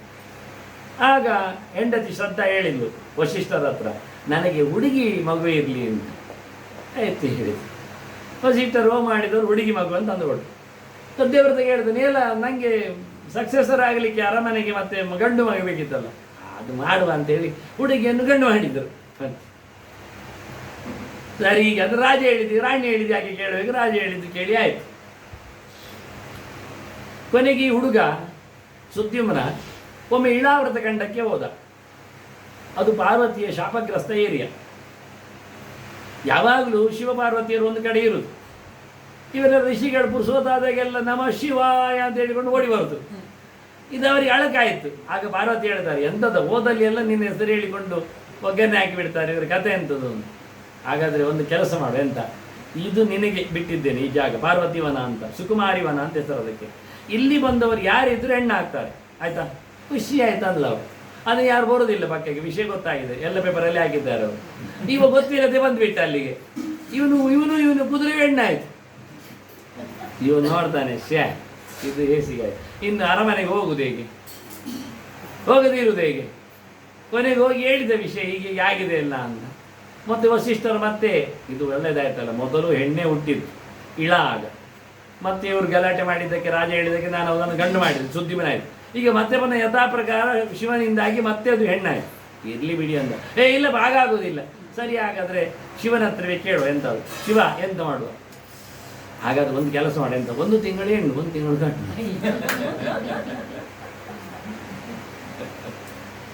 ಈಗೇನಾಯ್ತು ಅಂದರೆ 1 ತಿಂಗಳು ಹೆಣ್ಣಾದಾಗ ಅವನು ಗಂಡಿನೊಟ್ಟಿಗೆ ಮದುವೆ ಆಗಿಬಿಟ್ರೆ 9 ತಿಂಗಳು ಎಣ್ಣೆ ಆಗಿಬಿಡ್ತಾನವ. ಅವರು ಹೇಳಲಿಕ್ಕೆ ಹೊಂಟಿ. ಹಾಗೆ ಆಯ್ತು ಕತೆ. ಆಗ ಗಂಡು ತಡ ಆಗ್ತದೆ. ಹಾಗೆ ಅವಳ ಚಂದ ನೋಡಿ, ಅವಳಲ್ಲೇ ಇದ್ದದ್ದು ನೋಡಿ, ಆ ವನದಲ್ಲಿ ಇದ್ದದ್ದು ನೋಡಿ ಚಂದ್ರನ ಮಗ ಬುಧ ಮದುವೆ ಆಗಿಬಿಟ್ಟ. ಅಲ್ಲಿಂದ ಹುಟ್ಟಿದೆ ಚಂದ್ರವಂಶ. ಈಗ ಸೂರ್ಯನ ವಂಶದ ಮಗಳು ಚಂದ್ರನ ಮಗ ಬರ್ಲಿಕ್ಕೆ ಹೋಗಿ ಬುಧನಿಂದ ಪುರೂರವಸ್ಸು ಹುಡ್ತಾನೆ. ಪುರೂರವಸ್ಸಿನ ಚೆಲುವು ನೋಡಿ ಉರ್ವಶಿ ಬಂದು ಮನೆ ಮಾಡ್ತಾಳೆ. ಅಲ್ಲಿಂದ ಆಯುಸ್ಸು ಹುಡ್ತಾನೆ. ಅಲ್ಲಿಂದ ನೌಷ ಬರ್ತಾನೆ. ಅಲ್ಲಿಂದ ಮತ್ತೆ ಯಯಾತಿ ಹುಡ್ತಾನೆ. ಯಯಾತಿಯಿಂದ ಯದು ಬರ್ತಾನೆ, ಪೂರ್ವ ಬರ್ತಾನೆ. ಯದುವಿನಿಂದ ಯಾದವರು ಬರ್ತಾರೆ, ಕೃಷ್ಣ ಬರ್ತಾನೆ. ಪೂರ್ವಿನಿಂದ ಪಾಂಡವರು ಬರ್ತಾರೆ. ಎಲ್ಲ ಹೇಳಿ ಆಯ್ತು. ನಾನು ವಂಶಲ್ಲೇ ಹೇಳಿದೆ, ಚಂದ್ರವಂಶ ಅದು. ಇತ್ತ ಮತ್ತೆ ನಮಗೆ ಹುಡುಗ ಆಯಿತು, ಸರಿಯಾಗಲಿಲ್ಲ. ನಮ್ಮ ವಂಶಕ್ಕೆ ಜನ ಬೇಕು, ಮಾಡುವ, ನಮಗೇನು 1ಕ್ಕೆ 10 ಇರಲಿ. ಹಿಂದೆಲ್ಲ ಹಾಗೆ ಮನೆ ತುಂಬ ಮಕ್ಕಳಿರಲಿ ಅಂತ ಹೇಳೋದು. ಆಶೀರ್ವಾದ ಮಾಡುವಾಗಲೇ ಪುರೋಹಿತರು ಗಟ್ಟಿಯಾಗಿ ಹೇಳು, ದಶಾಸ್ಯಾಂ ಪುತ್ರಾನಾದೇಹಿ ಪತಿಮೇಕಾದಶಕೃತಿ. ಹೆಣ್ಣಿಗಿದ್ದನ್ನು ಹೇಳಿಕೊಡುವುದಿಲ್ಲ ಅವರು. ಮದುವೆ ಆಗುವಾಗ ಹುಡುಗಿಗೆ, ಮದುಮಗಳಿಗೆ ಎಂತ ಹೇಳಿದ್ದು ಅಂತ ಅವ್ರು ಕೇಳೋದಿಲ್ಲ. ಪುರುಸೋತಿ ಇರುವುದಿಲ್ಲ ಅವರಿಗೆ, ಮೇಕಪ್ಪಿನಲ್ಲೇ ಇರ್ತಾರೆ ಅವರು. ಆದ್ದರಿಂದ ಪುರೋಹಿತರು ಹೇಳೋದಿಲ್ಲ. ನಿಜ ಹೇಳಿದ್ದು ಗೊತ್ತುಂಟ, 10 ಹೆರಮ್ಮ ನೀನು, 11ನೇ ಮಗುವಾಗಿ ಗಂಡನನ್ನೇ ತೊಡೆಯಲ್ಲಿ ಇಟ್ಟುಕೋ ಅಂತ. ಅದು ಯಾರಿಗೆ ಗೊತ್ತೇ ಆಗಲಿಲ್ಲ ಹೇಳಿ. ಅದೊಮ್ಮೆ ಗಟ್ಟಿಯಾಗಿ ಅವತ್ತು ಹೇಳಿದ್ರು, ಅವ್ರು ಮದುವೆ ಬೇಡದೆ ನೋಡಿ ಹೇಳೋರು. ಒಂದೇ ಇರೋದೇ ಕಷ್ಟದಲ್ಲಿ, ಮತ್ತೆ 10 ದೇವರಿ ಕರ್ಮ ಅಂತ ಹೇಳಿ ಹಿಂದೆಲ್ಲ ಆಗಿ ಇಕ್ಷ್ವಾಕು ನೃಗ ಶರ್ಯಾದಿ ದಿಷ್ಟ ದೃಷ್ಟ ಕರುಷಕ ನಶ್ಯಂತ ನಾಭಾಗ ಪುರುಷತ್ರ 10 ಇಟ್ಟಿದ್ದಾರೆ. ಇವನು ಸೂರ್ಯವಂಶದ 10 ಜನರು ಬಂದಿದ್ದಾರೆ. 10 ಕತೆ ಹೇಳಿದ್ರೆ ನಾವು ಮತ್ತೆ ಎದ್ದೋಡ್ಬೇಕು, ಅಷ್ಟು ಉದ್ದ ಇರ್ತದೆಲ್ಲ ಕಥೆಗಳು. ಒಬ್ಬೊಬ್ಬರದ್ದು ಜೋರು ಕಥೆಗಳುಂಟು. ಇಕ್ಷ್ವಾಕುವಿನಲ್ಲೇ ಬಂದದ್ದು ವಿಕುಕ್ಷಿ ನಿಮಿ ದಂಡಕರು ಅಂತ. ವಿಕುಕ್ಷಿ ವಂಶದಲ್ಲೇ ಬಂದದ್ದು ಮತ್ತೆ ರಾಮ, ನಿಮಿ ವಂಶದಲ್ಲಿ ಬಂದದ್ದು ಮತ್ತೆ ಸೀತೆ. ಅದೊಂದು ರಾಮಾಯಣ, ಅದು ಹೇಳ್ಬೇಕು ನಾನು. ಇದನ್ನ ಲೆಕ್ಕ ಅದು ಉಂಟು ಮತ್ತೆ ಇವತ್ತು ಕತೆ. ಅವ್ರು ಬರ್ತಾರೆ. ಇನ್ನೊಂದು ಕಡೆಯಲ್ಲಿ ನೃಗ, ಅವನು ದಾನ ಕೊಡುವಾಗ ಹೆಚ್ಚು ಕಡಿಮೆ ಮಾಡಿಕೊಂಡದ್ದು ದನ ಆದದ್ದು. ಒಂದು ದನ ಕೊಟ್ಟ, ಅದು ತಗೊಂಡೋದ್ರು. ಅದೇನಾಯಿತು, ದನ ವಾಪಸ್ ಅಲ್ಲಿಗೆ ಬಂದಿದೆ, ಅವನಿಗೆ ಗೊತ್ತೇ ಇಲ್ಲ. ಅದು ಇನ್ನೊಮ್ಮೆ ಕೊಟ್ಟ. ಇವ ಮೊದಲು ಹುಡ್ಕೊಂಡು ಹೋಗಿ 1 ವರ್ಷದಲ್ಲಿ ಹಿಡಿದಿದ್ದ ಅದನ್ನು. ಇದು ನನ್ನದೇ ಹೇಳಿದ, ಇದು ನನ್ನದು ಅಂದವ. ನನಗೆ ರಾಜ ಕೊಟ್ಟದ್ದು ಅಂದ, ನನಗೆ ರಾಜ ಕೊಟ್ಟದ್ದು ಅಂದ. ಹೋಗಿ ಕೇಳುವ ಅಂದ. ಹೋಗಿ ಕೇಳಿದ್ರು. ನನಗೆ ಹೇಳಿದ, ಗೊತ್ತಿಲ್ಲ ಅಂದ. ನಿನಗೆ ಅದರ ಬದಲಿಗೆ ನಾನು 100 ಕೊಡ್ತೇನೆ, 1000 ಕೊಡ್ತೇನೆ. ಅದೆಲ್ಲ ಆಗುದಿಲ್ಲ, ಅದೇ ಬೇಕು ಅಂದ. ಇಬ್ಬರು ಅದು ಆಗುದಿಲ್ಲ ಕೇಳಿದ್ರು. ಇಬ್ಬರು ದನ ಬಿಟ್ಟೋದು. ಒಂದೇ ದನಗೋಸ್ಕರ ನೋಡಿ ಜೋರಿದ್ದಾರೆ ಕೆಲವರು ಬ್ರಾಹ್ಮಣರು. ನೃಗನಿಗೆ ದಪ್ತಾಪಹಾರದ ಒಂದು ಪಾಪ ಬಂತು. ನಿಜವಾಗಿ ಗೊತ್ತಿದ್ದು ತಗೊಂಡದ್ದಲ್ಲವ, ಆಗಿ ಹೋದದ್ದು. ಅದಕ್ಕೆ ಪಾಪದ ಲೆಕ್ಕಾಚಾರದಲ್ಲಿ ಒಂದು ಓತಿ ಆಗಿದ್ದಾನೆ. ಓತಿಂದ ಬ್ಲಡ್ ಸಕ್ಕ ಓದಿಕ್ಕೆ ಆಗ ದೊಡ್ಡದಾಗಿ ಕೊರಕಲಲ್ಲಿ ಬಿದ್ದಿದ್ದಾನೆ. ಯಾದವರೆಲ್ಲ ಮೇಲೆ ಎತ್ತುವುದು, ಅದು ಬರಲಿಕ್ಕೆ ಕೇಳೋದಿಲ್ಲ, ಅದು ಹಿಂದೆ ಬೀಳೋದು, ಭಾರ ಭಯಂಕರ ಉಡದಾಗಿ. ಕೊನೆಗೆ ಕೃಷ್ಣ ಅದನ್ನು ಎತ್ತಿ ಮೇಲೆ ಹಾಕಿ ಅವ ರಾಜನಾಗಿ ಮತ್ತೆ ಮೇಲೆ ಲೋಕಕ್ಕೆ ಹೋದ, ಪುಣ್ಯಾತ್ಮ. ಹಾಗೆ ಯಾದವರೆಲ್ಲ ಕೇಳ್ತಾರೆ, ಅದೇ ನಿನಗೆ ಪರಿಚಯ ಉಂಟು ಓಂತಿಯಲ್ಲ ಅಂತ. ಒಳ್ಳೆ ಪರಿಚಯ ಉಂಟು ನನಗೆ, ಅದು ನೃಗರಾಜ ಅಂತ ಮತ್ತೆ ಅವನ ಕಥೆಯೆಲ್ಲ ಹೇಳಿ. ಅದರಿಂದ ಬ್ರಹ್ಮಸ್ವ ಯಾರದ್ದು ತಿನ್ಲಿಕ್ಕೆ ಹೋಗಬೇಡಿ. ಬ್ರಹ್ಮಸ್ವಂತು ವಿಷಮ್ಮನ್ಯೇ, ಅದು ಭಾರಿ ದೊಡ್ಡ ಡೇಂಜರ್, ಅದು ಪಾಯ್ಸನ್. ಯಾರದ್ದು ಬೇಕಾದರೂ ಕದಿಬೋದು, ಟೊಕ್ಕೆ ಆಗಬಾರದು. ಬ್ರಾಹ್ಮಣರ ಸೊತ್ತು ಮಾತ್ರ ಕದಿಲಿಕ್ಕೆ ಹೋಗಬೇಕು. ಅದರಷ್ಟು ಅಪಚಾರ ಇನ್ಯಾವುದಾದ್ರು ದೇವರದ್ದಾದರೂ ಕದ್ದು ತಿನ್ಬೋದು, ಬ್ರಾಹ್ಮಣರ ಬಹಳ ಚಂದವಾದ ಮಾತನ್ನು ಹೇಳ್ತಾನೆ. ಇದು ಒಬ್ಬೊಬ್ಬ ರಾಜರ ಚರಿತ್ರೆ. ಈಗ ಶರಿಯಾತಿ ಅಲ್ಲಿಂದ ಬಂದವ. ಶರಿಯಾತಿ ಮಗಳು ಸುಕನ್ಯೆ, ಅವಳು ಕಾಡಿನಲ್ಲಿ ವಿಹಾರ ಮಾಡುವಾಗ 2 ಕಣ್ಣಂತೂ ನೋಡಲಿಲ್ಲ, ಅವಳು ಕುಗ್ಗಿದ್ದಾಳೆ. ಮತ್ತು ಅಲ್ಲಿ ಚಮನ ಋಷಿ ಇದ್ದದ್ದು, ಅದು ಹುಡುಗಿ ನನಗೆ ಬೇಕು ಅಂತ ನೋಡೋಕೆ ಅಂತ ಹೇಳಿದ. ಅಲ್ಲಿಂದ ಮತ್ತೆ ರುಚಿಕ ಭಾರ್ಗವ ಇವರೆಲ್ಲ ಬಂದ, ದೊಡ್ಡ ಪರಂಪರೆ ಕೊಟ್ಟಿದ್ದು. ರುಚಿಕಿನಿಂದ ಮತ್ತೆ ಜಮದಗ್ನಿ ಬರುವಂಥದ್ದು. ಪರಶುರಾಮನಿಗೆ ನಾವಲ್ಲಿ ಮತ್ತೆ ಹೋಗ್ತೇವೆ. ಆಚೆಗೆ ಕಡೆಯಿಂದ ಇದು ಹೆಣ್ಣು ಕಡೆಯಿಂದ ಬಂದದ್ದು ಕತೆ. ಶರಿಯಾತಿ ಮಗಳಿಂದಾಗಿ ಸುಕನ್ಯಾಳಿಂದಾಗಿ ಬಂದದ್ದು. ಗಂಡಿನ ಕಡೆಯಿಂದ ಕತೆ ನೋಡು. ಮತ್ತೆ ಇನ್ನು ಶರಿಯಾತಿಯಲ್ಲಿ ಬಂದದ್ದು ರೇವತರಾಜ. ರೇವತರಾಜನ ಮಗಳು ರೇವತಿ, ಭಾಳ ಚಂದ ಇದ್ಲು ಹುಡುಗಿ. ಇವ ಜಾತಕ ಎಲ್ಲ ಈ ಮೇಲೆ ಮೆಟ್ರೋಮೋನಿಯಲ್ಲೆಲ್ಲ ಕೇಳಿ ಸುಸ್ತಾಯ್ತೇನೋ ಗೊತ್ತಿಲ್ಲ. ಬ್ರಹ್ಮ ಯಾರಿಗೆ ಹುಡುಗನ ಬರ್ತೀಯ ನೋಡುವ ಹೇಳಿ ಬ್ರಹ್ಮನಲ್ಲಿ ಕೇಳಲಿಕ್ಕೆ ಹೋದದ್ದು ಸೀದಾವ. ಕೇಳಿದರೆ ಅಲ್ಲೇ ಕೇಳ್ತೇನೆ ಬ್ರಹ್ಮ ಸಿದ್ಧಾಂತ ಒಳ್ಳೆದೇ. ಹೋದಾಗ ಅಲ್ಲಿ ಪದ್ಯ ಆಗ್ತಾ ಇತ್ತು, ಸ್ವಲ್ಪ ಹೊತ್ತು ಕೂತ, ಮತ್ತೆ ಒಳಗೆ ಎಂಟ್ರಿ ಕೊಟ್ಟರು, ಹೋದ. ಈ ಹುಡುಗಿಗೆ ಯಾರನ್ನು ಗಂಡು ಬರೆದಿದ್ದಿ ಹುಡುಕುದೊಂದು ಉಳಿತದೆ ಮಾರೆ. ಯಾಕೆಂದ್ರೆ ಬಂಧುಗಳ ಪ್ರಾಣಿಗಳು ಒಂದಿಷ್ಟು ತಿಂದು ಹೋಗುದಷ್ಟೇ ಮನೆಗೆ, ಮತ್ತೆ ಮನೆಗೆ ಇದು ಬೇಡ ಹುಡುಗಿ ಹೇಳಿ ಹೋಗುದು. ಇದರಲ್ಲಿ ಯಾವ ಕರ್ಮಕ್ಕೆ ಈ ಹುಡುಗಿ ನೋಡುವುದೇ ಬೇಡ ಕರ್ಮ. ನನಗೆಲ್ಲ ಭಾರಿ ಗಮ್ಮತ್ತು ಗೊತ್ತುಂಟು ಅವುಗಳದ್ದು. ಯಾಕೆಂದ್ರೆ ನನಗೆ 4 ತಂಗಿ, ಮನೆಯಲ್ಲಿ ದಿನ ಟಿಫಿನೇ. ನಮಗೆಲ್ಲ ಉಳಿದದ್ದು ತಿನ್ನಲಿಕ್ಕೆ ಸಿಗ್ತದೆ. ಹಾಗೆ ಇದೆಲ್ಲ ಬೇಡ ಹೇಳಿ ಅವ ಹುಡುಗಿಗೆ ಯಾರು ಹುಡುಗ ಅಂತ ಕೇಳಲಿಕ್ಕೆ ಅಲ್ಲಿಯೇ ತಗೊಂಡು ಅವ ಹೇಳ್ತಾನೆ, ಎಂತ ಮಾರೆ ನಿನಗೆ ಇಷ್ಟ ಆದವರ ಹೆಸರಾದ ಸ್ವಲ್ಪ ಹೇಳು ಅಂತ. ಅವು ಶುರು ಮಾಡಿದ ಪಟ್ಟಿ. ಎಲ್ಲಿದ್ದಾರೆ ಅವರು, ಎಲ್ಲಿದ್ದಾರೆ? ಇಲ್ಲಿ ಬಂದು ಎಷ್ಟು ಯುಗ ಆಗಿದೆ ಗೊತ್ತು ನಿನಗೆ? ಪದ್ಯ ಹೇಳಿ ಕೂತವ. ಇದು ನಮ್ಮ ದೇಶದ ಕತೆ ಬೇರೆ ಮಾರೆಯ, ಇದು ನಿನ್ನ ಊರಿನ ಕತೆ ಇಲ್ಲ. ಈಗ ಅವ್ರು ಯಾರಿಲ್ಲ. ಈಗ ಯದುವಂಶದಲ್ಲಿ ಕೃಷ್ಣ ಬಲರಾಮ ಬಂದಿದ್ದಾನೆ. ಬಲರಾಮನಿಗೆ ಇದು ಹುಡುಗಿ ಚೆನ್ನಾಗಿರ್ತದೆ, ಹೋಗಿ ಕಟ್ಟು ಅಂದ. ಆ ಹುಡುಗಿಯಲ್ಲಿ ಸಿಗಬೇಕು ಅಂತ ತಗೊಂಡೋದಿವ. ಇದು ಪ್ಲ್ಯಾನ್, ಪ್ರೀ ಪ್ಲ್ಯಾನ್ ಅಡಿದ್ದು, ಮಾಸ್ಟರ್ ಪ್ಲ್ಯಾನ್. ಒಮ್ಮೆ ಈ ಹುಡುಗಿ ಇಲ್ಲೇ ಇದ್ರೆ ಬಲರಾಮನಿಗೆ ಸಿಕ್ತಿತ್ತ? ಆ ಯುಗದ ಹುಡುಗಿ ಬಂದಾಗ ನೋಡ್ತಾನೆ ಬಲರಾಮ, ಓ ನನ್ನ ಹುಡುಗಿ ಎಷ್ಟು ಎತ್ತರ ಉಂಟು ಎಲ್ಲ ತಟ್ಟೆದಾಯಿ ನಿಂದ ಮೇಲೆ ತೆಂಗಿನ ಮರದಾಗಿ ಉಂಟದು. ಇವ 7 ಇದ್ದಾನೆ, ಅದು ತೆಂಗಿನ ಮರದ ದೊಡ್ಡದು 50 ಅಡಿ ಉಂಟು. ಅವನ ಹತ್ರ ಒಳ್ಳೆ ಆಯುಧ ಉಂಟು, ನೇಗಿಲು. ಹೀಗೆ ಹೇಳ್ದ ಅಂತ ಕೆಳಗೆ ಮಾಡಿದ. ಎಷ್ಟಕ್ಕೆ ನೋಡಿದ? ಹೈಟಾ ಕುತ್ತಿಗೆವರೆಗೆ ಮಾಡಿದ. ಸಾಕು. ಹುಡುಗಿ ಅಲ್ಲಿ ಬರ್ಬೇಕು. ಮತ್ತೆ ಹುಡುಗಿ ಹೀಗೆ ನೋಡುದಲ್ಲ, ಗಂಡು ಎಲ್ಲಿದ್ದಿ? ಈ ಹುಡುಗರಲ್ಲ, ಇಲ್ಲೇ ಇದ್ದೇನೆ ಸರ್. ತನ್ನ ಹೈಟಿಗೆ ತಂದ. ಅಷ್ಟೊತ್ತಿಗೆ ದಪ್ಪ ಗಂಡ ಬಟ್ಟೆನೆ, ಅದಕ್ಕೆ ಅವನ ಹತ್ರ ಇನ್ನೊಂದು ಆಯುಧ ಉಂಟು ವನಕ್ಕೆ, ಅದರಲ್ಲಿ ಕುಟ್ಟಿ ಕಂಡದ್ದು. ಬಹಳ ಚಂದವಾದ ಆಯುಧಗಳು ಬಲರಾಮನಿಗೆ. ಹೆಂಡತಿಗೂ ಉಪಯೋಗ ಆಯ್ತು ನೋಡಿ. ಆಯುಧ ಪೂಜೆ ಮಾಡುವಾಗ ಎಲ್ಲ ಬಂದು ಕುಳ್ಳಿರಿಸಿ, ಆಯುಧ ಪೂಜೆ ಗೊತ್ತುಂಟಲ್ಲ ದೀಪಾವಳಿ ಪಕ್ಕದಲ್ಲಿ ಮಾಡಿ. ಆಗ ಬರ್ಲಿಕ್ಕೆ ಹೇಳಿದಂತೆ ಹೆಂಡತಿ ಹತ್ರ, ಬಾ ಅಂತ. ಎಂತ ಆಯುಧ ಪೂಜೆ? ಹೌದಾ, ಮನೆಯಲ್ಲಿ ಕೂತ್ಕೋ. ನಾನು ಯಾಕೆ ಬಾಯ ಮಾಡು, ಮಾಡಿ ನಾಲಿಗೆ ಹೊರಗೆ, ಅದು ನಿನ್ನದು ಆಯುಧ ಪೂಜೆ ಮಾಡಿದ್ದಂತೆ. ಹಾಗೆ ಇವನು ಆಯುಧ ಚೆನ್ನಾಗಿ ಉಪಯೋಗಕ್ಕೆ ಬಂದ. ರೇವತಿ ಸಹಜವಾಗಿ ಅವನ ವಾರುಣಿ ಅವಳು, ಬಲರಾಮ ಶೇಷನೇ ಇದ್ದಾನೆ, ನೆಲ ಹೊತ್ತವನಿದ್ದಾನೆ. ಅಂದರೆ ದೇವರು ಬರುವಾಗ ಎಲ್ಲರನ್ನು ಕಳಿಸಿಕೊಡುದು. ಅದು ಅವನ ಹಾಸಿಗೆ ಪೀಠ. ಮೊದಲು ಆಸನ ಕಳಿಸಿದ, ಮತ್ತೆ ದೇವರು ಬಂದ ಕೂತ್ಕೊಳ್ಳಿ. ಬಂದನಂತೂ ಕುರ್ಚಿ ಆಗುದಲ್ಲ, ಕುರ್ಚಿಯಾಗಿ ದೇವರು ಬರು. ಹಾಗೆ ಬಲರಾಮ ಮೊದಲೇ ಬಂದಿದ್ದಾನೆ. ಹಾಗಿದು ಅಲ್ಲಿನ ರೇವತರಾಜನ ಕತೆ. ದಿಷ್ಟನಿಂದ ಮರುತ್ತರಾಜ ಬಂದಿದ್ದಾನೆ, ಭಯಂಕರ ಜೋರವ. ಅವನ ರಾಜನ ಯಜ್ಞದಲ್ಲಿ ಸಮಾರಂಭದಲ್ಲಿ ದೇವತೆಗಳೇ ಬಳಸುವುದು ಊಟಕ್ಕೆ. ಜನರು ಊಟ ಮಾಡೋದು ನೋಡಿ, ಮನುಷ್ಯರ ಗೋಜಿ ನೋಡಿ ಎಷ್ಟು ಅದ್ಭುತ ಅಂತ. ಮರುತ ಪರಿವೇಷ್ಟಾರೋ ಮರುತ್ತಸ್ಯ ವಸನ್ಗೃಹೇ ಆವೀಕ್ಷಿತ ಸ್ಥಿರಾಜರ್ಷೇ ವಿಶ್ವೇ ದೇವ ಸಭಾಸದಃ ಅಂತ ಹೇಳಿಕೊಂಡು, ಹಾಗೆ ದಿಷ್ಟನ ವಂಶದಲ್ಲಿ ಬಂದವ ಮರುತ್ತ. ಇನ್ನು ನಾಭಾಗ, ಅವನ ಮನೆಯಲ್ಲಿ ಅಂಬರೀಷ ಬಂದಿದ್ದಾನೆ. ಅವನ ಕತೆ ನಮಗೆಲ್ಲ ಗೊತ್ತು. ಉಪವಾಸ ಮಾಡಲಿಕ್ಕೆ ಹೋಗಿ ಅವ ದುರ್ವಾಸರು ಬರ್ತೇನೆ ಹೇಳಿ ಬನ್ನಿ ಆಚಾರ್ಯ ಅಂತ ಕುಳ್ಳಿರಿಸಿದ್ದಾನೆ 12 ದಿವಸ. ದುರ್ವಾಸನ ಮೀಲಿಕ್ಕೆ ಹೋದವ್ರು ಬರಲೇ ಇಲ್ಲ. ಅವರಿಗೆ ನೀರ್ಗಮ್ಮದ ಚಳಿ, ಏಕಾದಶಿ, ಸ್ವಲ್ಪ ಆರಾಮ ಅಂತ ಹೇಳಿ ತಂಡಿ ಕೂತ್ರೇನು ಅಲ್ಲಿ. ಇಲ್ಲಿ ನೋಡ್ತಾನೆ, ಗಂಟೆ ನೋಡ್ತಾನೆ. ಎಲ್ಲರ ಪಂಚಾಂಗದಲ್ಲಿ ದ್ವಾದಶಿ ಮುಗಿತಾ ಉಂಟು. ಈಗ ಯಾವಾಗಲೂ ದ್ವಾದಶಿ ಮುಗಿಯೋ ಮುಂಚೆ ಪಾರಣ ಆಗಬೇಕು. ದ್ವಾದಶಿ ಸೂರ್ಯೋದಯ ತಕ್ಷಣ ತಿನ್ನೋದಲ್ಲ, ದ್ವಾದಶಿ ಇರುವವರೆಗೆ ಎಳೀಲಿಕ್ಕೆ ಬರ್ತದೆ. ದ್ವಾದಶಿ ಕಳಿಬಾರ್ದಷ್ಟು. ಕೊನೆಗೆ ಕಾದ, ಇನ್ನೆಂತ ಮಾಡೋದು? ಅತಿಥಿಗಳಿಗೆ ಕೊಡದೆ ತಿಂದರೆ ಪಾಪ ಬರ್ತದೆ. ಉಪವಾಸ ಮೀರಿದರೆ ತಪ್ಪಾಗ್ತದೆ. ದೇವ ಕಾರ್ಯ ಮೊದಲು, ಅತಿಥಿ ಕಾರ್ಯ ಮತ್ತೆ. ಆದ್ದರಿಂದ ಧರ್ಮ ಮಾಡಬೇಕು, ಏಕಾದಶಿ ಉಳಿಬೇಕು. ಒಂದು ಮಾತುಂಟು ಅಂದರೆ ಅಶಿತ ನಶಿತ ಸ್ಮ ಆಪೋ ವಿದ್ಬತೆ ಇರ್ತದೆ. ನೀರು ಕುಡಿದ್ರೆ ಉಪವಾಸ ಮಾಡಿದಂತೆ, ಪಾರಣ ಮಾಡಿದಂತೆ. ಹೇಳಿದ, ತೀರ್ಥ ತಗೊಂಡು ನೀರು ಕುಡಿದೆ. ನೀರು ಕುಡಿದ ತಕ್ಷಣ ಬಂದರಲ್ಲ ದುರ್ವಾಸರು, ಎಂತ ಮಾಡಿದೆ? ನೀರು ಕುಡಿದ್ಯಾ, ಪಾರಣ ಮಾಡಿದ್ಯಾ, ನನ್ನನ್ನು ಬಿಟ್ಟು ತೋರಿಸ್ತೇನೆ ನನ್ನ ಪವರ್ ಹೇಳಿ ಜಟೆಯನ್ನು ಬೆಚ್ಚಿ ಹೊಡೆದು ಒಂದು ಭೂತವನ್ನೇ ಸೃಷ್ಟಿ ಮಾಡಿ ಓಡಿ ಅಂದ. ಅದು ಅಂಬರೀಷನಿಗೆ ವೈಷ್ಣವ ಧರ್ಮ ಮಾಡೋದ್ರಿಂದ ವಿಷ್ಣು ಚಕ್ರ ರಕ್ಷಣೆಯಲ್ಲಿ ಕೂತಿದೆ ಅದು. ಹಾಗಾಗಿ ಚಕ್ರ ಎಂದಾದರೂ ಬಂದ ತಕ್ಷಣ ನಾವೆಲ್ಲ ಕೆಲವೆಲ್ಲ ಇಟ್ಟ ಹಾಗೆ ಯಾರಾದರೂ ಬಂದು ಎಗರಿಸಿಬಿಡ್ತದೆ. ಹಾಗೆ ಅದು ಎಗರಿಸಿ ಬಿಟ್ಟಿದೆ. ಅದನ್ನು ಕೃತ್ಯವನ್ನು ಭೂತವನ್ನು ನುಂಗಿ ಹಾಕಿ. ಚಕ್ರ ಸುಮ್ಮನೆ ಕೂತ್ಕೊಳ್ಳಿಲ್ಲ, ಮೂಸಿ ಭೂತ ಸೃಷ್ಟಿ ಮಾಡಿದ್ದು ಯಾರು ನೋಡಿದ? ಅದು ದುರ್ವಾಸ. ಅವನ ಬೆನ್ನ ಹಿಡಿದು ಹೊಡಿತು. ಭೂತ ಎಲ್ಲಿಂದ ಬಂತು ನೋಡಿತ್ತು, ಅಲ್ಲಿಗೆ ಹೋಯ್ತು. ದುರ್ವಾಸ ನೋಡಿ ಒಂದು ಜಾದಾನ ಗಾಬರಿ ಓಡಿದ್ರು ಅವರು. ಸೀದಾ ಹೋಗಿ ಬ್ರಹ್ಮದೇವ ಎಂತ ಸೃಷ್ಟಿ ಮಾಡಿದ್ದು ಬ್ರಹ್ಮದೇವರದ್ದು ಅಂತ ಗೊತ್ತುಂಟು ಅವ್ರಿಗೆ. ಬ್ರಹ್ಮದೇವರ ಹತ್ರ ಹೋದ್ರು, ಇದಕ್ಕೆ ಅಂತ ಅದನ್ನು ಮಾಡಿ, ಅದು ನನ್ನದಲ್ಲ ಅಂದ್ರೆ ಐಡೆಂಟಿಫಿಕೇಶನ್ ಮಾಡಿದ್ದು. ಅದು ಬೇರೆ, ಅದು ವಿಷ್ಣು ಚಕ್ರ, ಅದು ನನ್ನದಲ್ಲ, ಬ್ರಹ್ಮಚಕ್ರ ಅಲ್ಲ. ಅದು ನನಗೆ ಕೈ ಹಾಕ್ಲಿಕ್ಕೆ ಬರೋದಿಲ್ಲ, ನನ್ನ ಹತ್ರ ರಿಮೋಟ್ ಕಂಟ್ರೋಲ್ ಎಲ್ಲ ಇಲ್ಲ. ಏನಿದ್ರು ದೇವರ ಹತ್ರ ಹೋಗುವ ಅಂದ. ದೇವರ ಹತ್ರ ಎಂತ ಹೋಗುದು? ಶಿವ ಇದ್ದಾನೆ ಹೇಳಿ ಕೈಲಾಸಕ್ಕೆ ಹೋದ.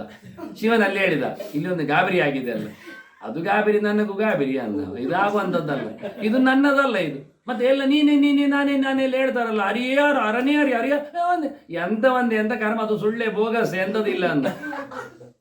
ಹೌದು, ಎಲ್ಲಿ ಉಂಟು? ನೀನೇ ನಾನು ನಾನೇ ನೀನೇ ಆದ್ರೆ ಆಗ್ಬೇಕಲ್ಲ. ದುರ್ವಾಸನ ಹೇಳ್ತಾನೆ ನಾನು ನೀನೇ ನಾನಲ್ಲ, ಮತ್ತೆ ನಾನದ್ವಾ? ದುರ್ವಾಸ ಶಿವನೇ, ಶಿವ ದುರ್ವಾಸನೆ. ದುರ್ವಾಸನೆ ಶಿವನ ಹತ್ರ ಹೇಳುದು ಇಲ್ಲಿ ಒಂದು ಬಗೆ ಬಂದಿದೆ, ಅದು ನನ್ನದಲ್ಲ ಅಂದ. ಮತ್ತೆ ವಿಷ್ಣು ಎಲ್ಲ ನೀನೆ, ಯಾರು ಹೇಳಿದ್ರು ನಾನೇ ಅಂತ? ಅಲ್ಲಲ್ಲ ಅಂದ. ನಾನು ನೀನು ಎಂಥದ್ದು ಅಲ್ಲ ಕರ್ಮ. ಜನರು ಸುಮ್ಮನೆ ಅವರಿಗೆ ದುಡ್ಡು ಮಾಡ್ಲಿಕ್ಕೆ ಹೇಳೋದು, ಅದೆಲ್ಲ ಎಂಥದ್ದು ಇಲ್ಲ.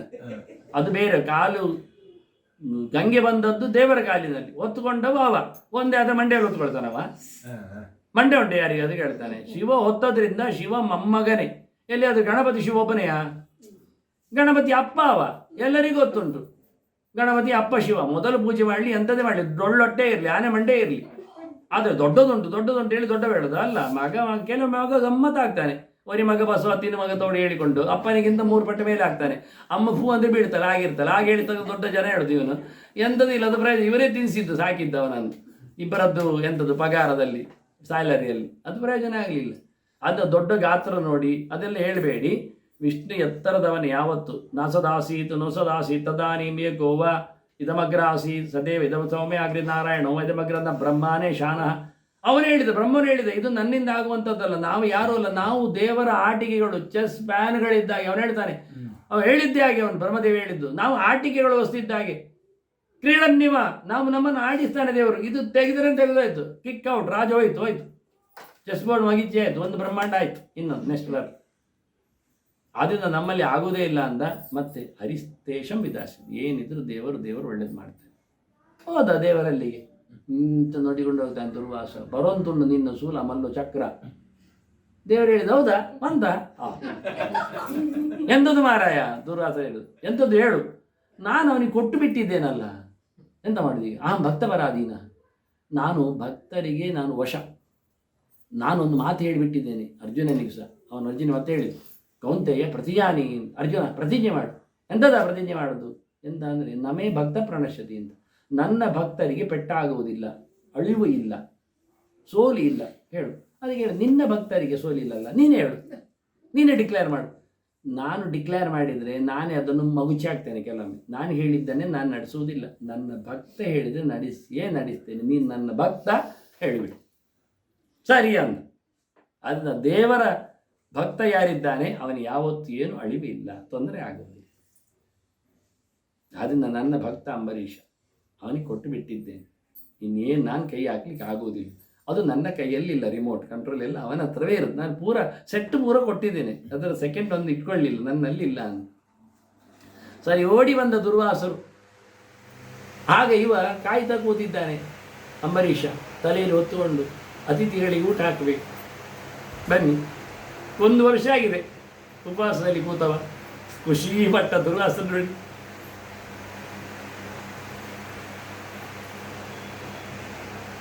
ದ್ವಿಜೋ ಭವತು ವಿಚ್ವರ, ನಾನು ಮಾಡಿದ ಪುಣ್ಯ ಇದ್ದರೆ ಆ ಬ್ರಾಹ್ಮಣನಿಗೆ ಏನು ಆಗದಿರಲಿ ಅಂತ ಅದನ್ನ ಪುಣ್ಯವನ್ನೇ ಧಾರೆ ಎರೆದು ಪ್ರಾರ್ಥನೆ ಮಾಡಿಕೊಂಡ. ಬಹಳ ಖುಷಿಯಾಯಿತು. ದುರ್ವಾಸರು ಇಂತಹ ವೈಷ್ಣವ ಭಕ್ತನನ್ನು ನಾನು ನೋಡಿಲ್ಲ ಅಂತ ಖುಷಿಪಟ್ಟೆ.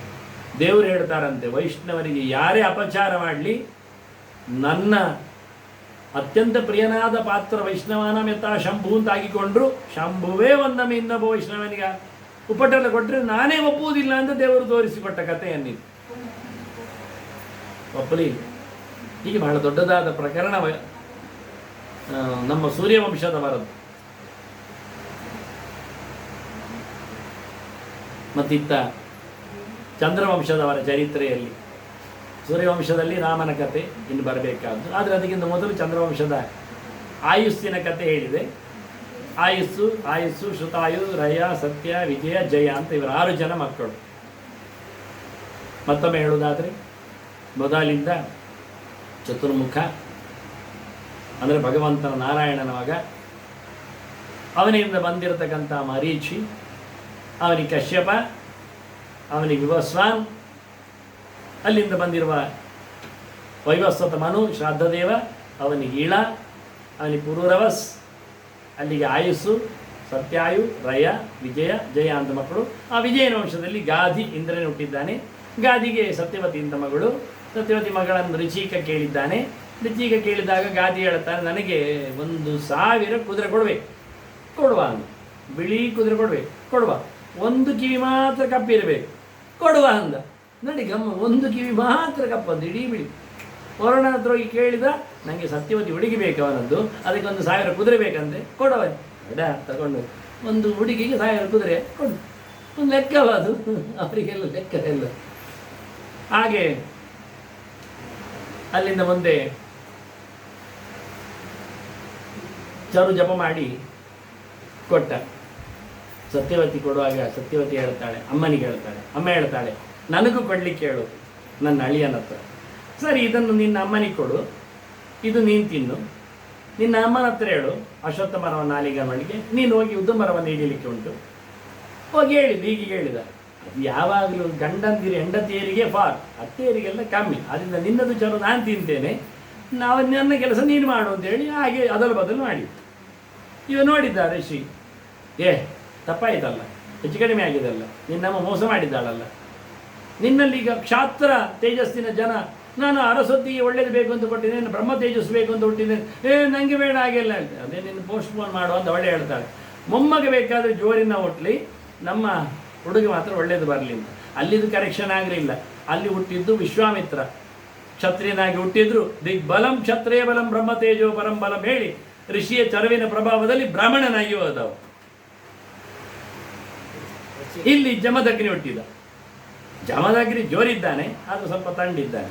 ಜಮದಗ್ನಿಗೆ ರೇಣುಕೆ ಹೆಂಡತಿಯಾಗಿದ್ದಾಳೆ. ಅಲ್ಲಿ ಹುಟ್ಟಿದವನೇ ಪರಶುರಾಮ. ಕೆಂಡ ಮಂಡಲವಾಗಿ ಆವತ್ತಿನ ತಪಸ್ಸಿನ ಪ್ರಭಾವ ಇಲ್ಲಿ ಕೂತಿದೆ. ಜಮದಗ್ನಿ ಕೈಯಲ್ಲಿ ಕಾಮಧೇನುವಿನ ಮಗಳಿದ್ಲು. ಆಗ ಕೃತವೀರ್ಯನ ಮಗ ಕಾರ್ತವೀರ್ಯ ಅರ್ಜುನ ಭಾರಿ ಫೇಮಸ್ಸು, ಒಡೆಯನಾಗಿದ್ದ. ಹೀಗೆ ಬಂದಾಗ ಕರೆದು ಬಿಟ್ಟು ಆಶ್ರಮಕ್ಕೆ ಬಂದಾಗ, ಊಟಕ್ಕೆ ಬನ್ನಿ, ನಾವು ತುಂಬ ಜನ ಇದ್ದೇವೆ ಅಂತ. ಜಮದಗ್ನಿ ಹೇಳಿದಕ್ಕೆ ಪರವಾಗಿಲ್ಲ ಬನ್ನಿ, ಅತಿಥಿಗಳು ಬಂದಾಗ ಸೇವೆ ಮಾಡ್ತೇನಂದ. ಸರಿ, ಕಾಮಧೇನುವಿನ ಹತ್ರ ಮಗಳ ಹತ್ರ ಹೇಳಿದ್ದ, ಅದೆಲ್ಲ ರೆಡಿ ಅಂತ ಅಂದಿತ್ತು. ಅರಸ ಬರ್ತಾನೆ, ಎಂಥದ್ದು ವೈಭವ! ಆಳು ಕಾಳುಗಳೇನು, ಅರವಟ್ಟಿಗೆಗಳೇನು, ಸರೋವರಗಳೇನು, ಅರಮನೆಗಳೇನು, ಕ್ರೀಡಾಗೃಹಗಳೇನು, ಎಲ್ಲ ಪರಿವಾರಕ್ಕೆ. ಇದೆಲ್ಲ ಹೇಗಾಯಿತು ಇಷ್ಟು ಬೇಗ ಅಂದ ಕಾಡಿನಲ್ಲಿ. ಅದೆಲ್ಲ ದನದ ಪ್ರಭಾವ, ಸ್ವರ್ಗದ್ದು ಅಂದ. ಬರೀ ಮಂತ್ರಿಗಳು ಹೇಳ್ತಾರೆ, ಇದೆಲ್ಲ ನಮಗಿರ್ಲಿ ದನ ಅಂತೇಳಿ ಕಾರ್ತವೀರ್ಯನಿಗೆ ಪುಸಲಾಯಿಸಿ ಅದನ್ನು ಎಳಿಲಿಕ್ಕೆ ಹೋಗಿ ಅದು ಗಲಾಟೆ ಎಬ್ಬಿಸಿ ಅದರ ಮಗಳನ್ನು ಕದ್ದು ತಗೊಂಡು ಹೋಗ್ತಾರೆ. ಅದು ಸ್ವರ್ಗಕ್ಕೆ ಹಾರಿ ಹೋಗ್ತದೆ. ದನ ಸಿಗುವುದಿಲ್ಲ, ಕರು ಸಿಗ್ತದೆ ಇವರಿಗೆ. ಮಗನಿಗೆ ಹೇಳಿದ ತಕ್ಷಣ ಪರಶುರಾಮ ಮತ್ತೆ ವಾಪಸ್ ತಂದು ಬಿಟ್ಟ, ಅನ್ಯಾಯ ಮಾಡಿದ್ದಕ್ಕೆ. ಆಗ ಅವರೆಲ್ಲ ಸೇರಿ, ಮಕ್ಕಳು ಸೇರಿ, ಕಾರ್ತವೀರ್ಯ ಮಕ್ಕಳೆಲ್ಲ ಸೇರಿ ಮತ್ತೆ ಜಮದಗ್ನಿಯನ್ನು ಕಳೆದಾಕ್ತಾರೆ. ಬೊಬ್ಬೆ ಹೊಡಿತಾಳೆ ರೇಣುಕೆ, ರಾಮ ರಾಮ ರಾಮ ಅಂತ 21 ಸರ್ತಿ ಎದೆಯನ್ನು ಬಗ್ಗಿಕೊಂಡೆ ಅಂತಾಳೆ ಕೂಗುವಾಗ. ಅದಕ್ಕೆ 21 ಸರ್ತಿ ಭೂಮಂಡಲ ತಿರುಗಿ ನಾನು ಕತ್ತಿ ಕಡಲಿ ಹಿಡಿದು ಹೊಡಿತೇನೆ ಅಂತೇಳಿ ಕೊಡಲಿ ರಾಮನಾದ. ಆಗ ಋಷಿಗಳೆಲ್ಲ ಹೇಳಿದರೆ, ಕಡಿಬೇಡ, ಕೊಲ್ಲಬೇಡ, ಕೊಲ್ಲುವಂಥದ್ದು ಕತೆ ಮೃತ್ಯುಂಜಯನಿ ಸಂಬಂಧ ಶಿವನಿಗೆ ಕೇಳಬೇಕು. ಹೋಗಿ ಶಿವನಲ್ಲಿ ಕೇಳಿದ್ದಂತೆ, ಅನ್ಯಾಯ ಮಾಡ್ತಾರೆ, ನಿನ್ನ ವರದಲ್ಲಿ ಕೊಬ್ಬಿದ್ದಾರೆ, ನಾನು ಕಡೀಲಿ ಅಂತ. ತಕ್ಕ ಕೊಡಲಿ ಅಂತೇಳಿ ಶಿವ ಕೊಡಲಿ ಕೊಟ್ಟ, ತಗೊಂಡು ಕಡಿದ. ಹೀಗೆ ಬಹಳ ಚಂದವಾಗಿ ಶಿವ ಕೊಟ್ಟ ಕೊಡಲಿ ಎಂದು ಸಂಹಾರ ಕೆಲಸವನ್ನು ಮುಗಿಸಿ ಕೊನೆಗೆ ಅದನ್ನೆಲ್ಲ ನೆಲವನ್ನು ಪೂರ್ತಿ ಕಶ್ಯಪರಿಗೆ, ಮೂಲ ಪುರುಷರಿಗೆ, ತಮ್ಮ ವಂಶದ ಹಿರಿಯನಿಗೆ ದಾನ ಮಾಡಿ, ಕೊನೆಗೆಲ್ಲ ಬ್ರಾಹ್ಮಣರೆಲ್ಲ ಹೇಳ್ತಾರೆ, ಇದು ನಮ್ಮ ಜಾಗ, ನೀವು ಮತ್ತೆ ಎಲ್ಲಿ ಹೋಗ್ತೀರಿ? ಸರಿಮಾರ ಹೇಳಿ ಅವರು ಮತ್ತೆ ಸಮುದ್ರವನ್ನು ಆಚೆ ದೂಡಿ ಈ ನೆಲವನ್ನು ಇದು ಪರಶುರಾಮ ಕ್ಷೇತ್ರ ಅವರು ಮತ್ತೆ ಸೃಷ್ಟಿ ಮಾಡಿದ ಸ್ವಂತ ಭೂಮಿ ಅವರದ್ದು. ಆ ಲೆಕ್ಕದಲ್ಲಿ ಇಲ್ಲಿ ಮತ್ತೆ ಇವತ್ತು ಇದ್ದಾನೆ ಪರಶುರಾಮ, ಅವತಾರ ಸಮಾಪ್ತಿ ಮಾಡಿಕೊಳ್ಳಿ. ಉಡುಪಿ ಅಂತೂ ದೊಡ್ಡ ಕ್ಷೇತ್ರ ಅವನದ್ದು. ಅಲ್ಲಿ ರಾಜನಿಗೆ ಕಾಣಿಸಿಕೊಂಡವ, ಒಂದು ಕೂತವ, ಯಜ್ಞ ಪಡೆದವ. ಅಲ್ಲಿಗೆ ನಿಲ್ಲಿಸಲಿಲ್ಲ ಅವನ ಅವತಾರವನ್ನು. ಪರಶ್ವದ ಧನುರ್ಧರಮೇಕ ವೀರಂ, ಕೈಯಲ್ಲಿ ಕೊಡಲಿ ಮತ್ತೆ ಬಿಲ್ಲು ದೂರದಲ್ಲಿ ಹೊಡಿಲಿಕ್ಕೆ ಬಾಣದಲ್ಲಿ, ಹತ್ತಿರದಲ್ಲಿ ಕೊಡಲಿಯಲ್ಲಿ ಸವರ್ಲಿಕ್ಕೆ, ಹಾಗೆ 2 ಪ್ರಕಾರದ ಪೆಟ್ಟು ಹೊಡೆಯವನದ್ದು. ದೂರದಲ್ಲಿದ್ದವರು ಮುಗಿಸ್ಲಿಕ್ಕೆ, ಹತ್ತಿರದಲ್ಲಿದ್ದ. ಹಾಗೆ ರಾಮನ ವೈಭವ ಬಂತು. ಇಕ್ಷ್ವಾಕು ವಂಶದಲ್ಲಿ ಬಂದವ. ಆ ರಾಮನಿಗೆ ಸೀತೆಯ ವಿವಾಹ ಆಗಿ ಬಂದಾಗ ಅವನು ರುದ್ರನ ಧನುಸ್ಸನ್ನು ಮುರಿದು ಬಂದಿದ್ದಾನೆ.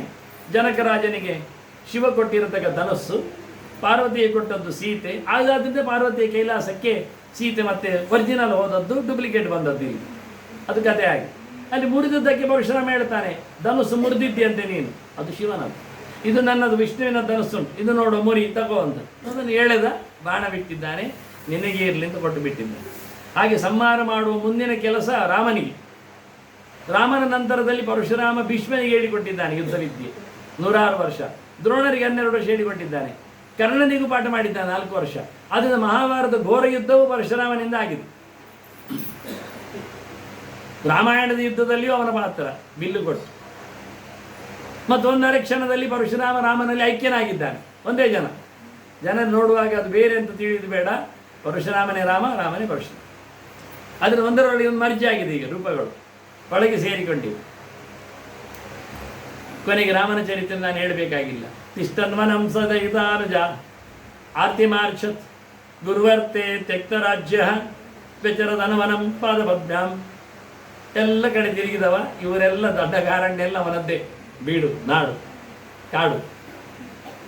ರಾವಣನ ತಂಗಿ ಶೂರ್ಪಣಖಿ, ಅವನ ಗಂಡನನ್ನು ಅವನ ಯುದ್ಧದಲ್ಲಿ ಅವನೇ ಹೊಡೆದು ಹಾಕಿದ್ದಾನೆ, ಗೊತ್ತಿಲ್ಲ. ಅದಕ್ಕೆ ಯಾರನ್ನು ಬೇಕಾದ್ರೆ ಆಯ್ಕೆ ಮಾಡು ಅಂತೇಳಿ ಇವರೆಲ್ಲ ಬಿಟ್ಟಿದ್ದಾನೆ. ಲಂಕೆ ಇರುವುದಲ್ಲಿ, ದಂಡಕಾರಣ್ಯ ಇರುವುದಿಲ್ಲಿ, ಒಳಗೆ ಬಿಟ್ಟಿದ್ದಾನೆ. ಇದೆಲ್ಲ ನಿನಗೆ ಅಂತ. ಅದಕ್ಕಾಗಿ ರಾಕ್ಷಸರೆಲ್ಲ ಅವಳ ಒಟ್ಟಿಗಿದ್ದಾಳೆ. ಅವರೆಲ್ಲ ಋಷಿಗಳನ್ನೆಲ್ಲ ಸಾಯಿಸಿದ್ದಾರೆ. ಆದರೆ ರಾಮನನ್ನು ಕರೆದು ಋಷಿಗಳಿದೆ, ಏಹಿ ಪಶ್ಯ ಶರೀರಾಣಿ ಋಷೀಣಾಂ ಭಾವಿತಾತ್ಮನ ರಕ್ಷತಾಂ ಭಕ್ಷತಾತ. ಎಷ್ಟು ಜನರನ್ನು ಕೊಂದಾಗಿ ತಿಂದಾಗಿದ್ದ ರಾಕ್ಷಸರು ನೋಡಿ ರಾಮ. ಏನಾದರೂ ಒಂದು ಉಪಾಯ ಮಾಡು ಅಂತ. ಬರ್ತೇನೆ, ಅಲ್ಲಿ ಕೈಕೇಯಿ ಕೂಕು ಹಳ್ಳಿ ನಾನು ಇಲ್ಲಿದ್ದೇನೆ ಅಂದ. ಅಲ್ಲಿ ಕೂಕು ಮಾಡಿ ಇಲ್ಲಿ ಬಂದಾಯ್ತು. ಇಲ್ಲಿ ಅದು ನಾವು ಬಂದದ್ದು ಅಲ್ಲಿ ಬಿಟ್ಟದ್ದಕ್ಕಲ್ಲ, ಇಲ್ಲಿ ಕರೆದದ್ದಕ್ಕೆ. ಅಷ್ಟು ಜನ ಋಷಿಗಳ ಹೆಸರಿಗಾಗಿ ಬಂದಿದ್ದಾನೆ, ಕೆಲಸ ಮಾಡಿದ್ದಾನೆ, ದಂಡಕಾರ್ಯವನ್ನು ಚೊಕ್ಕ ಮಾಡಿದ್ದಾನೆ, ಜಪ ಮಾಡಲಿಕ್ಕೆ ಅನುಕೂಲ ಮಾಡಿಕೊಟ್ಟಿದ್ದಾನೆ. ಒಂದು ಶೂರ್ಪಣಖಿಯ ಮೂಗು ಕತ್ತರಿಸುವ ಮೂಲಕ, ಕಿವಿಯ ಕತ್ತರಿಸುವ ಮೂಲಕ ಓಡಿಸಿಬಿಟ್ಟಿದ್ದ. ಅಲ್ಲಿ ಹೋಗಿ ಏನು ಹೇಳ್ತಾಳೆ ಗೊತ್ತುಂಟ ಅವಳು? ಇಲ್ಲಿ ಬಂದು ನೋಡಿದ್ಲು. ನಾನು ಹಾಗೆ ಹೇಳಿದೆ ಕಥೆ ಏನು ಅಂತ. ರಾವಣ ಹೇಳಿದ್ದಾನೆ, ಗಂಡ ಬೈ ಚಾನ್ಸ್ ತಪ್ಪಿ ಹೋಗಿದ್ದಾನೆ. ರಾವಣನೇ ಹೊಡೆದದ್ದು, ಗೊತ್ತಿಲ್ಲ ಅದು ಯುದ್ಧದ ಪ್ರಕರಣದಲ್ಲಿ. ಅದಕ್ಕೆ ಏನಾದರೂ ಹುಡುಗನನ್ನು ಮಾಡಿಕೊಂಡು ಇವಳದನ್ನು ಹುಡುಗ ನೋಡಿದ, ರಾಮ ಆಗ್ಬೋದು ಅಂತ. ಚಂದ ಇದು. ಎಷ್ಟೋ ಯುಗದ ಹುಡುಗಿ ಅದು. ರಾಮ ಹೇಳ್ತಾನೆ, ಪಕ್ಕದಲ್ಲಿ ಸೀತೆ ಇದ್ದಾಳಲ್ಲ, ಬೇಡ ಮತ್ತೆ ಅವಳು ಕೆಲಸ ಮಾಡಬೇಕಾಗ್ತೀನಿ, ಲಕ್ಷ್ಮಣ ಹತ್ರ ಹೋಗೋದು. ಲಕ್ಷ್ಮಣ ಅಲ್ಲಿ ಹೋಗೋದು. ಲಕ್ಷ್ಮಣ, ನೀನು ನನಗೆ ಆಗ್ಬೋದು ಗಂಡು. ಅದೆಲ್ಲ ಆಗೋದಿಲ್ಲ, ಯಾಕೆ ನಾನು ಅವನ ಕೆಲಸ ಮಾಡ್ಬೋದು, ನೀನು ಮತ್ತೆ ಕೆಲಸದೊಳಾಗಬೇಕು ನಾನು ಅವನೊಟ್ಟಿಗೆ, ಅವನನ್ನೇ ಮಾಡು ಹೋಗು. ಬೇಕು ಅಂದರೆ ಅವರು ಸತಾಯಿಸಿದ್ರು. ಕೊನೆಗೆ ಮಾಡ್ತೇನೆ, ಇದು ಸೀತೆ ಇದ್ದದ್ದಕ್ಕೆಲ್ಲ ಇವರು ಮಾಡೋದು ಹೇಳಿ ಅವಳು ರಾಕ್ಷಸ ವೇಷದಲ್ಲಿ ಸೀತೆಯನ್ನು ನುಂಗಲಿಕ್ಕೆ ಬಂದು. ಸೀತೆ ನುಂಗ್ಲಿಕ್ಕೆ ಬಂದಾಗ ರಾಮ ಹೇಳ್ತಾನೆ, ಒಂದು ಸ್ವಲ್ಪ ಕತ್ತರಿಸಿಬಿಡು ಸಾಕು ಅಂತ. ಹಾಗೆ ಮೂಗು ಮತ್ತೆ ಕಿವಿ ಕತ್ತರಿಸಿದ ಅಷ್ಟೇ. ಬೊಬ್ಬೆ ಹೊಡ್ಕೊಂಡು ಹೋಗಿ ರಾವಣನಲ್ಲಿ ನಿಂತಲು, ಅಣ್ಣ ಅಂತ ಹೇಳಿ. ಅವಳದ್ದು ಸೇವೆಯನ್ನು ಕೇಳಿದರೆ, ರಾವಣ ಕುಂಭಕರ್ಣ ವಿಭೀಷಣ ತಪಸ್ಸು ಮಾಡುವಾಗ ಅವರಿಗೆ ಸೇವೆ ಮಾಡ್ತಾ ಇದ್ದವಳು.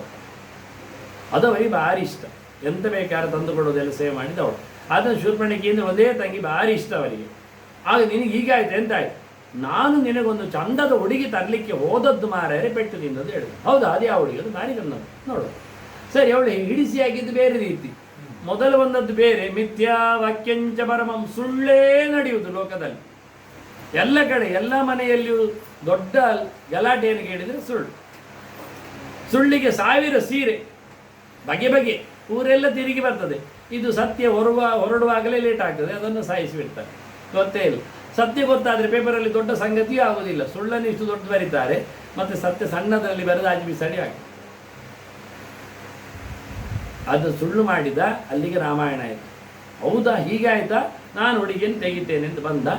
ಅದು ನನಗೆ ಗೊತ್ತೊಂದು, ಇದು ಆಗುವುದಿಲ್ಲ. ಮಾರೀಚ ನನ್ನ ಕರೆದ, ನೀನು ಬಂಗಾರದ ಜಿಂಕೆಯಾಗಿ ತಿರುಗು, ನಾನು ಎಗರಿಸ್ತೇನೆ ಅಂದ. ಹಾಗೆ ಎಗರಿಸಿ ಗಲಾಟೆ ಮಾಡಿ 13 ವರ್ಷ ಆಗಿದೆ. 14ನೇ ವರ್ಷ ಸೀತೆಯನ್ನು ಕದ್ದದವ ಅಷ್ಟೇ. 1 ವರ್ಷ ಇಡೀ ಆಯ್ತಲ್ಲಿ, 10 ತಿಂಗಳಲ್ಲಿದ್ದು. ಮತ್ತು ರಾಮ ಯಥಾ ಪ್ರಕಾರ ಹೋಗಿ ಬಿಡಿಸಿಕೊಂಡು ಬಂದಿದ್ದಾನೆ.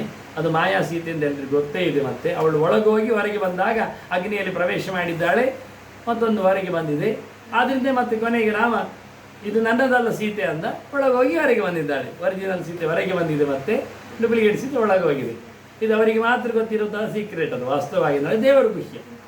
ನರೇಶು ಜಾತಃ ನರವತ್ ಪ್ರವರ್ತಿ ಅಂತ, ಯಾವುದೆಲ್ಲ ಯಾಮ್ ಲೀಲೆ ಇವ ಕುರುತೆ ಅಂತ, ಯಾವುದೆಲ್ಲ ಲೀಲೆ ದೇವರು ಮಾಡ್ತಾರೆ, ತಾಮ್ ಕರೋತಿ, ಅದೇ ರೀತಿಯಾಗಿ ಲಕ್ಷ್ಮೀ ಮಾಡ್ತಾಳೆ ಅಂತ ಕ್ರಮ. ಅವಳು ನಾಟಕ ಮಾಡಿ ಬಂದಿದ್ದಾಳೆ. ಹೀಗೆ ರಾಮ ಸೀತೆಯರು 11,000 ವರ್ಷಗಳ ಕಾಲ ರಾಜ್ಯಭಾರ ಮಾಡಿ ರಾಮ ಇತಿ ಸರ್ವೇಶಾಂ ಓದ್ಕಥ. ಕೊನೆಗೆ ಅವನೊಬ್ಬ ಶುರು ಮಾಡಿದ. ಊರೆಲ್ಲ ಶುರುವಾಯಿತು. ಅದು ರಾಮನ ಸೀತೆ ಇದ್ದದ್ದು ರಾವಣನಲ್ಲಿ ಲಂಕೆಯಲ್ಲಿ, ಅದು ಪರದೇಶ, ಇಲ್ಲಿ ಅಲ್ಲ ಗೊತ್ತಿಲ್ಲ ಹೀಗೆ ಅಂತ. ಸರಿ ಅಂತೇಳಿ ಸೀತೆಯನ್ನು ರಾಮನ ಹೇಳ್ತಾನೆ, ನನಗೆ ಗೊತ್ತು ಆದರೂ ಪರವಾಗಿಲ್ಲ, ಅಲ್ಲಿ ಆದದ್ದು ಅದು, ಅಲ್ಲಿ ಇಲ್ಲಿ ಅಲ್ಲ, ಹೋಗಲಿ ಅಂತ. 11,000 ವರ್ಷ ಆಗಿದೆ ನೋಡಿ, ಜನರೇಷನ್ ಗ್ಯಾಪ್. ಆವತ್ತಿನ ಜನರಲ್ಲ ಆರೋಪ ಮಾಡಿದ್ದವರೆಲ್ಲ, ಅವರಿಗೆ ಅದೇ ಲೆಕ್ಕ, ಜನರಿಗೆ ಆರೋಪ ಮಾಡುವುದೇ ಅವರ ಕೆಲಸ. ಅದು ಹೀಗಂತೆ ಇದು ಹಾಗಂತೆ ಸೂ ಹೇಳ್ತಾರೆ, ಮತ್ತು ಅದರೊಟ್ಟಿಗೆ ಸುಕುರಂಡು ಹೇಳೋದಿಲ್ಲ, ಬೇರೆ ಏನೋ ಹೇಳಿಬಿಡ್ತಾರೆ. ಒಳ್ಳೇದು ಹೇಳ್ಬೋದಲ್ಲ, ಸ್ವೀಟ್ ಎಲ್ಲ ಹೇಳೋದಿಲ್ಲ, ಖಾರವನ್ನೇ ಹೇಳ್ತಾರೆ. ಹೀಗಾಗಿ ಅತ್ಯಂತ ಹೇಸಿಗೆಯಾಗಿ ಜನರ ಕತೆ. ಆಗ ಅವಳು ಗರ್ಭಿಣಿ, ವಾಲ್ಮೀಕಿ ಆಶ್ರಮದ ಪಕ್ಕದಲ್ಲೇ ಲಕ್ಷ್ಮಣ ಬಿಟ್ಟು ಬಂದದ್ದು. ಲಕ್ಷ್ಮಣ ಹೇಳುತ್ತಾನೆ ಜನರ ಮಾತುಕತೆ ಇದೆ ಅಂತ. ಒಳ್ಳೇದಾಯಿತು ರಾಮ ಮಾಡಿದ್ದು ಅಂತ ಸೀತೆ ಹೇಳ್ತಾಳೆ. ನನ್ನ ಬೆನ್ನೆ ಹಿಂದೆ ನಾನು ಮಾಡಿದೆ ಅಂತೇಳಿ ನನ್ನನ್ನು ಒಪ್ಪಿಕೊಂಡ್ರೆ ಜನ ಬೈತಾರೆ ರಾಮನಿಗೆ. ಬೈಯುವ ರಾಮ ನನಗೆ ಬೇಡ, ಬೈಸಿಕೊಳ್ಳುವ ರಾಮ ನನಗೆ ಬೇಡ, ಕೀರ್ತಿಶಾಲಿಯಾದ ರಾಮ ಬೇಕು ಅಂತ. ಇದನ್ನು ಹನುಮಂತನು ಹೇಳಿದ್ದಾಗೆ. ಭೀಮಸೇನನಿಗೆ ಸಿಕ್ಕಿದ ಹನುಮಂತ, ಬಾಲ ಸಿಕ್ಕಿತು ಮೊದಲಿಗೆ, ತೆಗಿ ಅಂದಾಗ ತೆಗಿಲಿಲ್ಲ, ಮತ್ತೆ ಎಲ್ಲ ಕತೆ ಕೇಳಿದಾಗ ಗೊತ್ತಾಯಿತು. ಅವನು ಹೇಳಿದ್ದೇನೆ ಗೊತ್ತಲ್ಲ ಭೀಮಸೇನ, ಅದು ಒಂದು ಮಂಗ ಇತ್ತಂತೆ ಮಾರಾಯರೆ, ಯಾವಾಗ ರಾಮಾಯಣ ಕಾಲದಲ್ಲಿ. ಅದು ಸಮುದ್ರವನ್ನು ಹಾರಿದ್ದಂತೆ, ಮಂಡೆ ಸಮ ಇಲ್ಲದೆ. ಹೇಗೆ ಸಮುದ್ರದಲ್ಲಿ ದೇವರಿಲ್ವಾ, ಹಾಗೆ ದಾಟುದಾ, ಹೊಸ್ತಿನಲ್ಲೆಲ್ಲ ದಾಟ್ಲಿಕ್ಕಿಲ್ಲಲ್ಲ, ಹಾಗೆಲ್ಲ ಮಾಡಿದ್ದೆ ಅಂತ ಕರ್ಮ. ಅದರಿಂದ ನಾನು ಬಾಲ ಹಾರುವುದಿಲ್ಲ, ಬಾಲದಲ್ಲಿ ದೇವರಿದ್ದಾನೆ. ಹೌದಾ ಮಾರಾಯ, ಬಾಲ ಎತ್ತಿ ಹೋಗು ಅಂದಾಗ ಅದಾಗಲಿಲ್ಲ. ಕೊನೆಗೆ ಹೇಳ್ತಾನೆ, ನೀನೇ ಹನುಮಂತ. ಹೌದು, ಮತ್ತೆ ನೆಗಾಡಿದ್ದ, ಮತ್ತೆ ಭೀಮಸೇನ ಹೇಗೆ ನೆಗಾಡಿದ? ಅಲ್ಲ, ನೀನೇ ಬಲವಂತ ಹನುಮಂತ ಇರುವಾಗ ಒಂದು ಲಂಕೆಯನ್ನು ತರಬರ್ಲಿಕ್ಕೆ ಆಗಲಿಲ್ಲ ಮಾರೆ, ರಾವಣನಿಗೆ ಒಂದು ಪೆಟ್ಟು ಕೊಟ್ಟಾದರೂ ಮುಗಿಸಿ ಬರಬಾರ್ದಿಲ್ವ? ಮಾಡ್ತಿದ್ದೆ ಮಾರೆ ನಾನು. ಮತ್ತೆ ಅದು ಮಂಗ ಬುದ್ಧಿ ಅಂತ ತಿಳ್ಕೊಳ್ತಾರೆ ಜನ. ಯಾಕೆ? ಒಂದೊಮ್ಮೆ ನಾನು ರಾವಣನನ್ನು ಬಡಿದಿದ್ರೆ, ಸೀತೆ ತಂದಿದ್ರೆ, ಪೇಪರಲ್ಲಿ ದೊಡ್ಡ ಸುದ್ದಿ ಬರ್ತಿದ್ದ, ಮಂಗನಿಂದ ಸೀತೆ ಹೆಂಡತಿ ಬಂದದ್ದು ಅಂತ. ರಾಜನಿಗೆ ಹೆಂಡತಿ ಸಿಕ್ಕಿದ್ದು ಮಂಗನಿಂದ ಅಂತ ಪೇಪರಲ್ಲಿ ಸುದ್ದಿ ಹಾಕ್ತಾರೆ. ನನ್ನದೇ ಚಿತ್ರ, ಬಾಲದ ಚಿತ್ರ ಹಾಕ್ತಾರೆ. ಕೀರ್ತಿರ್ನ ಶೇದ ರಾಘವಸ್ಯ, ನಮ್ಮ ಪ್ರಭುವಿನ ರಾಮನ ಕೀರ್ತಿ ಹಾಳಾಗಬಾರ್ದು, ಜನ ತಪ್ಪು ಬರಿಬಾರ್ದು. ನರಾವಣ ಸಹಸ್ರಮೇ ಯುದ್ಧೇ ಪ್ರತಿಫಲಮ, ನನಗೆ 1000 ರಾಮ ಒಟ್ಟು ಬಂದರೆ ಎಂತ ಪೆಟ್ಟಾಗುವುದಿಲ್ಲ, ಆಯ್ತಾ? ರಾಮನಿಗಾಗಿ ಕೂತಿದ್ದೇನೆ. ಸರಿ, ಹೀಗೆ ಬಹಳ ಚಂದವಾಗಿ ರಾಮನ ಕೀರ್ತಿಗಾಗಿ ಸೀತೆಯೂ ತ್ಯಾಗ ಮಾಡಿದ್ದಾಳೆ, ಹನುಮಂತನು ಎತ್ತರಿಸಿದ್ದಾನೆ ಅಂತ ರಾಮನ ರಾಜ್ಯದ ಕತೆ, ಚಿಂತನೆ, ರಾಮನ ನಾಮ, ಅದು ಪಾರ್ವತಿ ಹತ್ರ ಕೇಳಬೇಕು. ಶಿವ ಹೇಳೋದು, ರಾಮ ರಾಮೇತಿ ರಾಮೇತಿ ರಮೇ ರಾಮೇ ಮನೋರಮೇ ಸಹಸ್ರನಾಮ ದತ್ತಲ್ಯಂ, ರಾಮನಾಮ ವರಾನನೆ. 1000 ಬಾರಿ ದೇವರ ನಾಮ ಹೇಳಿದ ಚಿಂತನೆಯ ಪವರ್ ಬರ್ತದೆ. ಹೇಳು ರಾಮ, ಹೇಳು ರಾಮ ಅಂತೇಳಿ. ಹಾಗೆ ಎಂಥ ರಾಮನ ಕತೆ. ಮುಂದೆ ಇಲ್ಲಿ ನಿಲ್ಲಿಸಿದ್ದೆ ನಾನಾಗ, ಯದುವಂಶದಲ್ಲಿ ಬರುವ ಕಥೆಯನ್ನು ಹೇಳುತ್ತಾ. ಅಲ್ಲಿ ಪುರೂರವಸ್ಸು ಬಂದ, ಆಯುಸ್ಸು ಬಂದ, ಅಲ್ಲಿಂದ ನಹುಷ ಬಂದ, ನಹುಷನಿಂದ ಯತಿ, ಯಯಾತಿ, ಸಂಯಾತಿ, ಆಯತಿ, ನಿಯತಿ, ಕೃತಿಯಿಂದ ಬಂದರು. ಯಯಾತಿಯಿಂದ ಶರ್ಮಿಷ್ಠ ಮತ್ತು ದೇವಯಾನಿಯಲ್ಲಿ 5 ಮಕ್ಕಳಾಗಿದ್ದಾರೆ. ಯದುಂಚತುರು ಸಂಚೈವ ದೇವಯಾನಿ ವ್ಯಜಾಯದ ದೃಷ್ಟಿ ಜ್ಞಾನಂಚ ಪೂರ್ವಂಚ ವರ್ಷಿಷ್ಠ ಶರ್ಮಿಷ್ಠ ವರ್ಷಪರ್ವಣಿಂದ, ವರ್ಷಪರ್ಮನ ಮಗಳು ಶರ್ಮಿಷ್ಠೆ ಎತ್ತಲು ಅಂತ. ಅವನು ತಾನಿಗೆ ಶರ್ಮಿಷ್ಠೆಯನ್ನು ಇಟ್ಟುಕೊಂಡದ್ದಕ್ಕೆ ಶುಕ್ರಾಚಾರ್ಯರು ವೃದ್ಧತನವನ್ನು ಬರಲಿಕ್ಕೆ ಹೇಳಿದ್ದಕ್ಕೆ, ಯಾರಿಗಾದರೂ ವೃದ್ಧತನವನ್ನು ಮುಪ್ಪುತನವನ್ನು ಕೊಡುವ ಕೇಳಿದರೆ ಪೂರು ಮಾತ್ರ ವಹಿಸಿಕೊಂಡ. ಹಾಗಾಗಿ ಪೂರ್ವಿಗೆ ರಾಜ್ಯ ಅಂತ ಹೇಳಿದ್ವಿ. ಉಳಿದವರಿಗೆ ರಾಜ್ಯ ಕೊಡಲಿಲ್ಲಲ್ಲ, ಎಲ್ಲೋ ಒಂದು ಚೂರು ಕೊಟ್ಟ. ಆಗ ಹೇಳ್ತಾನವನು, ನಜಾತ್ ಕಾಮ ಕಾಮವನಾಂ ಸುಖ ಭುಖ ಭೋಗೇನ ತಲ್ಪ್ಯತೆಯನ್ನು ಅವಿಷ ಕೃಷ್ಣವರ್ತನೆಯನ್ನು ಭೂಯೇವ ಅಭಿವರ್ಧತೆ ಎಂದು. ತಿಂದು ತಿಂದು ತಿಂದು ಸಾಕು ಅಂತ ಕಾಣುವುದಿಲ್ಲ, ಇನ್ನು ಬೇಕು ಅನಿಸ್ತದೆ. ಈಗೆಲ್ಲ ಮತ್ತೆಂದು ಅನಿಸ್ತದೆ, ಫ್ರಿಜ್ಜಿನಲ್ಲಿ ಇಡುವ ಕಾಣ್ತದೆ, ಒಳಗೆ ತೆಗೆದಿಡುವ ಕಾಣ್ತದೆ, ನಾಳೆಗೆ ಅಂತ ಅನಿಸ್ತದೆ. ಮನುಷ್ಯನಿಗೆ ಸಾಕಾಗುವುದಿಲ್ಲ. ಬ್ರೇಕ್ ಆಗಿದ್ದರೆ ಮತ್ತೆ ಸಾಕಾಗುತ್ತೆ. ಉಪಭೋಗೇನ ನ ಶಾಮ್ಯತಿ, ತಿನ್ನುವುದರಿಂದ ಸಾಕು ಕಾಣುವುದಿಲ್ಲ. ಹೇಗೆ ಅಂದರೆ, ಕುಂಡದಲ್ಲಿ ಬೆಂಕಿ ಇದೆ, ತುಪ್ಪ ಹಾಕುವುದು, ಉರಿಸುವುದು, ನಂದುವರೆಗೆ ತುಪ್ಪ ಹಾಕ್ತೇನೆ ಹೇಳಿದರೆ ಅದು ನಂದುವುದಿಲ್ಲ, ಮುಗಿಯುವುದಿಲ್ಲ. ಹಾಗೆ ನಮ್ಮದು ಬಯಕೆಗಳ ಬೆಳಕು, ಬೆಂಕಿ, ನಾವು ಹಾಕುವ ವಸ್ತುಗಳು ಪೂರ್ಣ ಆಗುವುದಿಲ್ಲ ಅಂದಾಗ ಬಿಟ್ಟುಕೊಟ್ಟೆ ಅಂತ ಹೇಳಿ ಪೂರ್ವಿಗೆ ಮತ್ತೆ ವಾಪಸ್ ಕೊಟ್ಟು ರಾಜ್ಯಭಾರವನ್ನು ಕೊಟ್ಟಿದ್ದಾರೆ. ಪೂರ್ವವಂಶದಲ್ಲಿ ಪಾಂಡವರು, ಯದುವಂಶದಲ್ಲಿ ಯಾದವರು. ಯಾದವರಲ್ಲಿ ಕಂಸ ಹಿಡಿದಿದ್ದಾನೆ, ಮೆರವಣಿಗೆ ಮಾಡ್ತಾ ಇದ್ದಾನೆ. ಅಸ್ಯಾಸ್ತ್ವಾಂ ಅಷ್ಟಮೋ ಗರ್ಭ ಹಸೇಯಾಮ್ನಯತೋ ಬುಧ ಅಂತ. ಕರ್ಮದವನೇ, ಇವಳು 8ನೇ ಗರ್ಭ ನಿನ್ನನ್ನು ಕೊಲ್ತದೆ, ಮೆರವಣಿಗೆ ಹೋಗ್ತಾ ಇದೆಯಲ್ಲ, ನಾನು ನಾಚಿಯಾಗುವುದಿಲ್ಲ ಅಂತ ಶಬ್ದ ಕೇಳಿ. ಹೌದಾ, ನನ್ನ ಮೃತ್ಯು 8ನೇ ಗರ್ಭ ಇವಳ? ಹೊರೆಯಿಂದ ಕತ್ತಿದ್ದೇ ಇದ್ದಾನೆ, ಇವಳ ನೀಗಲೇ ಕೊಲ್ತೇನೆ, 8 ಆಗುವುದಿಲ್ಲ ಈಗ ಉಂಟು ಅಂದ. ವಸುದೇವ ಹೇಳ್ತಾನೆ, ಎಂಥದ್ದು ಮಾಡುದು, ಕೊಲ್ಲುದು ನಾನು ದೇವಕಿಯನ್ನು. ಎಂತಕ್ಕೆ? 8ನೇ ಮಗು ನನ್ನನ್ನು ಸಾಯಿಸ್ತದಂತೆ. ಮರ ನಗ್ದಾನೆ ಅವನು ವಸುದೇವ. 7 ಆದ ನಂತರ ಅವನು 8. ಹೌದು, ಮತ್ತೆ 7 ಆಗಲಿ ಈಗ, ಬಿಡು. ಹೌದಾ? ದ್ರೋಗ್ದುರ್ವೈ ಪರತೋ ಭಯಂ, ನೀನು ಹೊಡಿತೀಯ, ಪೆಟ್ಟು ತಿಂತೀಯ.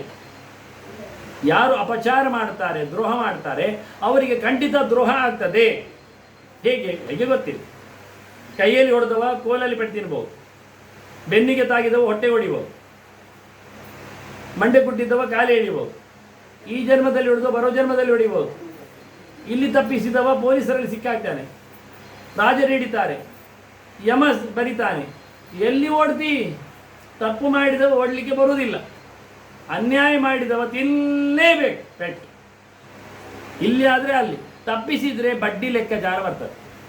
ಕೃಷ್ಣ ಹೇಳ್ತಾನೆ ದುರ್ಯೋಧನಾದಿಗಳಿಗೆ, ಗ್ರಾಮ ಊರು ಎಲ್ಲ ಕೊಟ್ಟು ಬಿಡು ಪಾಂಡವರಿಗೆ. ಯಾಕೆ? ಪೆಟ್ಟು ತಿಂದು. ಎಷ್ಟು ಗೊತ್ತುಂಟ? ಅವಳು ನನ್ನನ್ನು ಆವತ್ತು ಸೀರೆ ಎಳೆದಾಗೆ ಕರೆದಿದ್ದಾಳೆ. ಋಣಮೇತತ್ ಪ್ರವೃತ್ತಮ್ಮೆ ಹೃದಯ ನಾಪಸರ್ಪದಿ. ಇವತ್ತು ನನಗೆ ಕಾಣ್ತಾ ಉಂಟು, ಕೇಳ್ತಾ ಉಂಟು, ಅದು ಬಡ್ಡಿಯ ಮೇಲೆ ಬಡ್ಡಿ ಬಿದ್ದಿದೆ.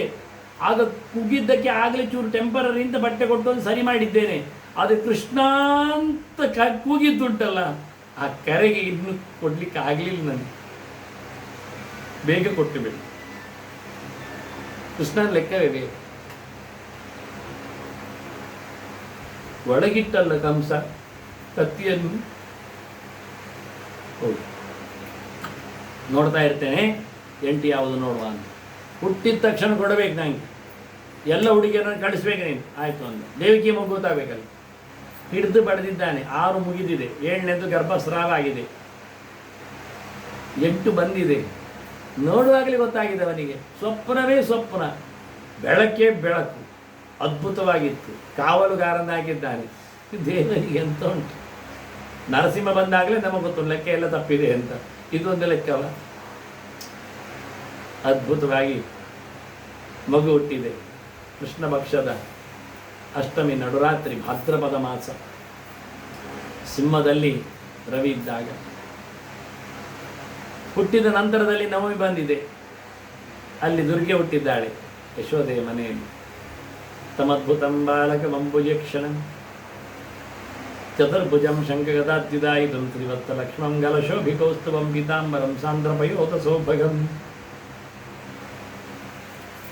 ಮಹಾರ್ಹವೈಡೂರ್ಯ ಕಿರೀಟ ಕುಂಡಲ ತ್ವಿಷಾ ಪರಿಶ್ವತ್ತ ಸಹಸ್ರಕುಂತಲ ಮುಕ್ತಾಮ ಕಾಂಚಂಗದ ಕಂಕಣಾದಿವಿಃ ವಿರೋಚಮಾನಂ ವಸುದೇವ ಈಕ್ಷದ.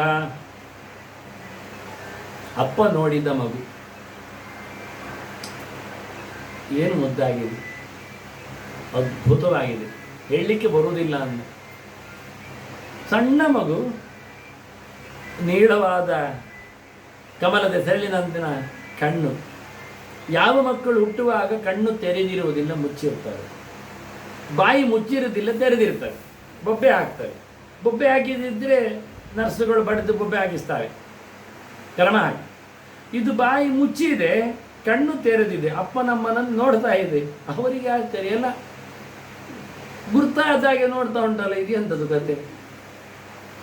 ನೀವು ನನ್ನ ಅಪ್ಪ, ಇದಕ್ಕೆ ಗೊತ್ತಾಯ್ತು. ನೀನು ನಮ್ಮ ಅಮ್ಮ, ಒಂದಲ್ಲ ಎರಡಲ್ಲ ಮೂರನೇದಿದ್ದು.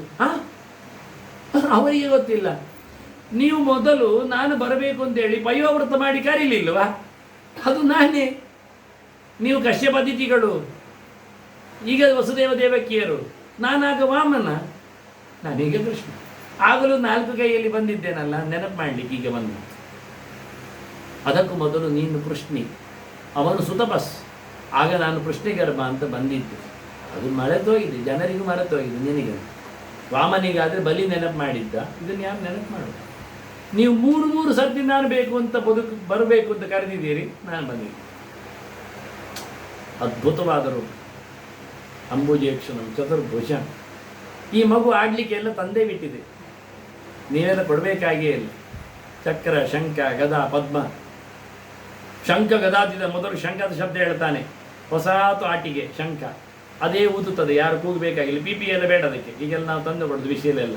ಇದೆಲ್ಲ ನನ್ನ ಕೈಯಲ್ಲೇ ಉಂಟು. ಇಡೀ ಗೀತೆಯನ್ನು ಹಾಡಿದ ಸೊತ್ತು ಅದು. ಬ್ರಹ್ಮಗೀತೆಯನ್ನು ತಂದಿರತಕ್ಕಂತಹ ವೇದದ ನಾದ ಅದು ಶಂಖ. ಲಕ್ಷ್ಮಿ ಶ್ರೀವತ್ಸ ಮುದ್ರೆ ಇದೆ ಇಲ್ಲಿ. ಶ್ರೀ ಲಕ್ಷ್ಮಿ ಕೂತಿದ್ದಾಳೆ. ಕುತ್ತಿಗೆಯಲ್ಲಿ ಕೌಸ್ತುಭ ಬ್ರಹ್ಮದೇವರಿದ್ದಾರೆ.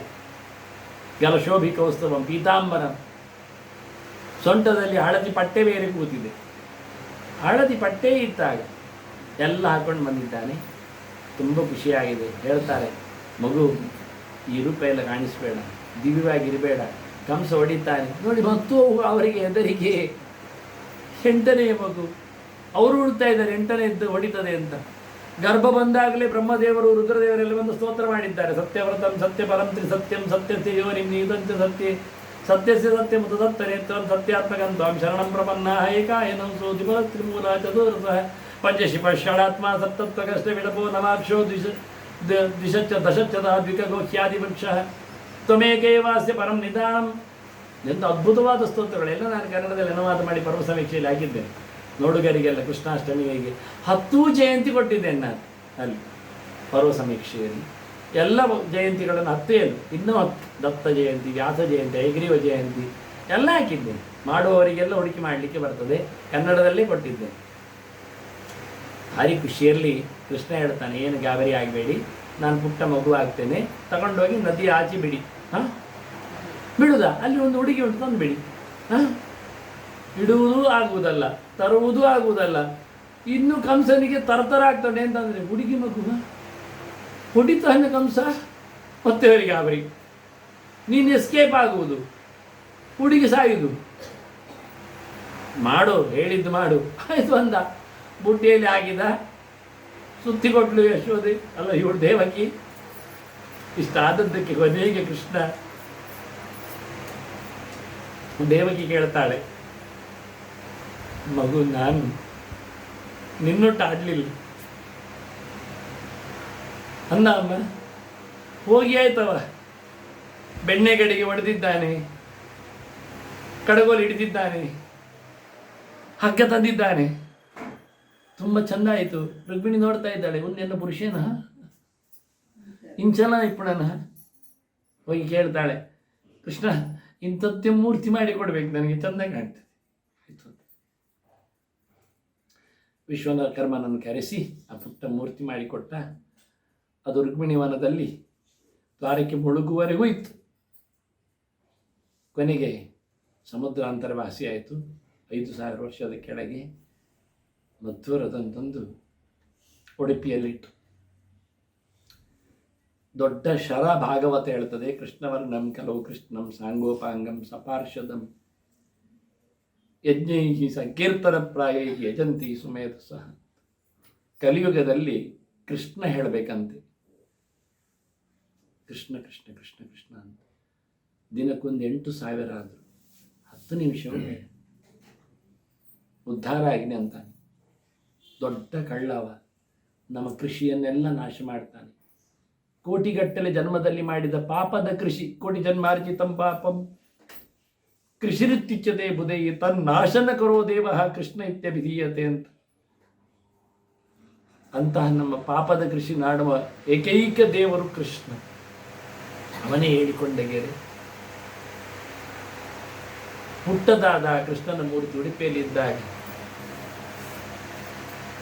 ಅವನಿಗೊಂದು ದೊಡ್ಡ ಪ್ರದಕ್ಷಿಣೆ. ಅವನು ಸಿಕ್ಕಿದ ತಾಣ ದ್ವಾರಕೆ, ಅವನು ಮೆರೆದ ಹುಟ್ಟಿದ ಊರು ಮಥುರೆ, ಅವನು ಶಂಖ ಊದಿದ ತಾಣ ಕುರುಕ್ಷೇತ್ರ, ಅವನ ಮೂಲ ಸ್ಥಾನ ಬದರಿ ನಾರಾಯಣ. ನಾರಾಯಣವು ಯವತವು ತಾವೇವ ಅರ್ಜುನ ಕೇಶವವು ಅಂತ. ಅವನೇ ಮುಂದಕ್ಕೆ ಹಿಂದಕ್ಕೆ ನಿಂತವ ಅಯೋಧ್ಯೆಯ ರಾಮ. ಕಟ್ಟಿದ ಸೇತುವೆ ಇರುವುದು ಧನುಷ್ಕೋಟೆ. ಈ ಎಲ್ಲಕ್ಕೊಮ್ಮೆ ಹೋಗಿ ಬರುವ ಒಂದು ಆಸೆ. ಕೃಷ್ಣ ಪ್ರತಿಷ್ಠೆ ಮಾಡಿ ಹೋಗುವ ಅಂತ ಮಾತಿನ ಮಂಟಪ.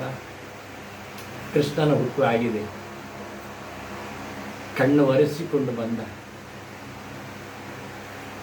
ಯಶೋದೆಗೆ ಗೊತ್ತಿಲ್ಲ ಹೆತ್ತ ಮಗು ಏನು ಅಂತ ನೋಡಲಿಲ್ಲ. ಅತ್ತ ಬಂದಿದ್ದಾನೆ ನಂದ. ನಂದನು ಯಶೋದನು, ನಂದನು ವಸುದೇವನು ಅಣ್ಣ ತಮ್ಮ. ಶೂರಸೇನನಿಗೆ ಕ್ಷತ್ರಿಯ ಹುಡುಗಿಯಲ್ಲಿ ಹುಟ್ಟಿದವ ವಸುದೇವ ಕುಂತಿ, ವೈಶ್ಯ ಹುಡುಗಿಯಲ್ಲಿ ಹುಟ್ಟಿದವ ನಂದಗೋಪ, ಶೂದ್ರ ಹುಡುಗಿಯಲ್ಲಿ ಹುಟ್ಟಿದವ ಆರುಣಿ ವಿದುರನ ಹೆಂಡತಿ. ಹೀಗೆ 3 ಹುಡುಗಿಯರೇ 3 ಜನ. ಆದ್ರಿಂದ ಕುಂತಿ ತಂಗಿ ಮನೆ ಆರುಣಿ ಮನೆಯಲ್ಲಿ ಹೋಗಿ ಕೂತದ್ದು, ವಿದುರನ ಮನೆಯಲ್ಲಿ ಕೂತದ್ದು. ಪಾಂಡವರು ಹೋದಾಗ ಗಾಡಿ ಎಲ್ಲ ಹೇಳೋದು. ಗಂಡನ ತಮ್ಮನ ಮನೆಯಲ್ಲಿ ಕೂತ್ಲು. ಗಂಡನ ತಮ್ಮನ ಮನೆಯಲ್ಲಿ ಅಲ್ಲ, ವಿದುರ ಪಾಂಡವಿನ ತಮ್ಮನು ಹೌದು, ಅವನ ತಂಗಿ ಮನೆಯಲ್ಲೇ ಕೂತತ್ತು. ಅದು ಲೆಕ್ಕ ಯಾರು ಹೇಳು? ವಿದುರೋದವ ಶೂದ್ರ್ಯಾಂ ಜಾತಾಂ ವಿದುರೋ ಅವಧಾರುಣೀಂ ಗುಣಾಢ್ಯಾಂಚ. ಶೂರಸೇನನಿಂದ ಶೂದ್ರಿ ಹುಡುಗಿಯಲ್ಲಿ ಹುಟ್ಟಿದ ಆರುಣಿಯನ್ನು ವಿದುರ ಮದುವೆಯಾದ. ವಿದುರನ ಕಥೆ ಯಾರು ಕೇಳಲಿ? ಹಾಗಾಗಿ ಅಲ್ಲಿ ಹುಟ್ಟಿದ ಯಶೋದೆ ತಮ್ಮನ ಮನೆಯಲ್ಲಿ ಹುಟ್ಟಿದ್ದಾಳೆ. ಯಶೋದೆಯ ಮಗು ಆಗಿದೆ, ಗೊತ್ತಿಲ್ಲ ಅವಳಿಗೆ, ತಡವಾಗಿ ಹುಟ್ಟಿದ್ದು ಮಗು ಅದು. ಹಾಗಾಗಿ ಗಂಡು ಮಗುವನ್ನಿಟ್ಟ, ಹೆಣ್ಣು ಮಗುವನ್ನು ತಂದ. ಹೋಗುವಾಗ ಏನಾಗಲಿಲ್ಲ, ದೇವರಿದ್ರೆ ಏನಾಗುವುದಿಲ್ಲ. ಯಮುನೆಯು ಜಾಗ ಬಿಟ್ಟಿದೆ, ಮಳೆಗೂ ಶೇಷ ಹೊಡೆ ಹಿಡಿದಿದ್ದಾನೆ, ಆರಾಮವಾಗಿ ಹೋಗಿದ್ದಾನೆ. ಹಿಂದೆ ಬಂದಾಗಲೂ ದುಡ್ಡಿನ ಕೊಪ್ಪರಿಗೆ ತರುವಾಗ ದುರ್ಗೆ ಬಂದಾಗ ಏನು ದುರ್ಗ ಆಗುವುದಿಲ್ಲ, ಒಳಗೆ ಬಂದು ಕೂತಿದ್ದಾನೆ.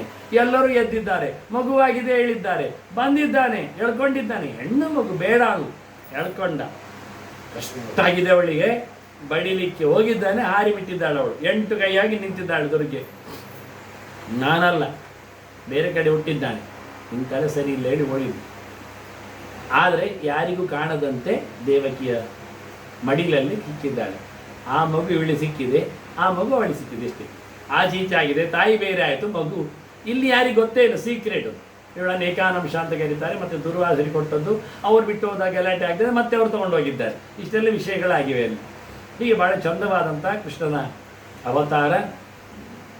ಅಲ್ಲಿಂದ ಮುಂದಕ್ಕೆ ಕೃಷ್ಣನ ಪ್ರತಿಷ್ಠೆಯವರೆಗೆ ಚಿಂತನೆಯನ್ನು ಕೊಟ್ಟಿದ್ದೇನೆ.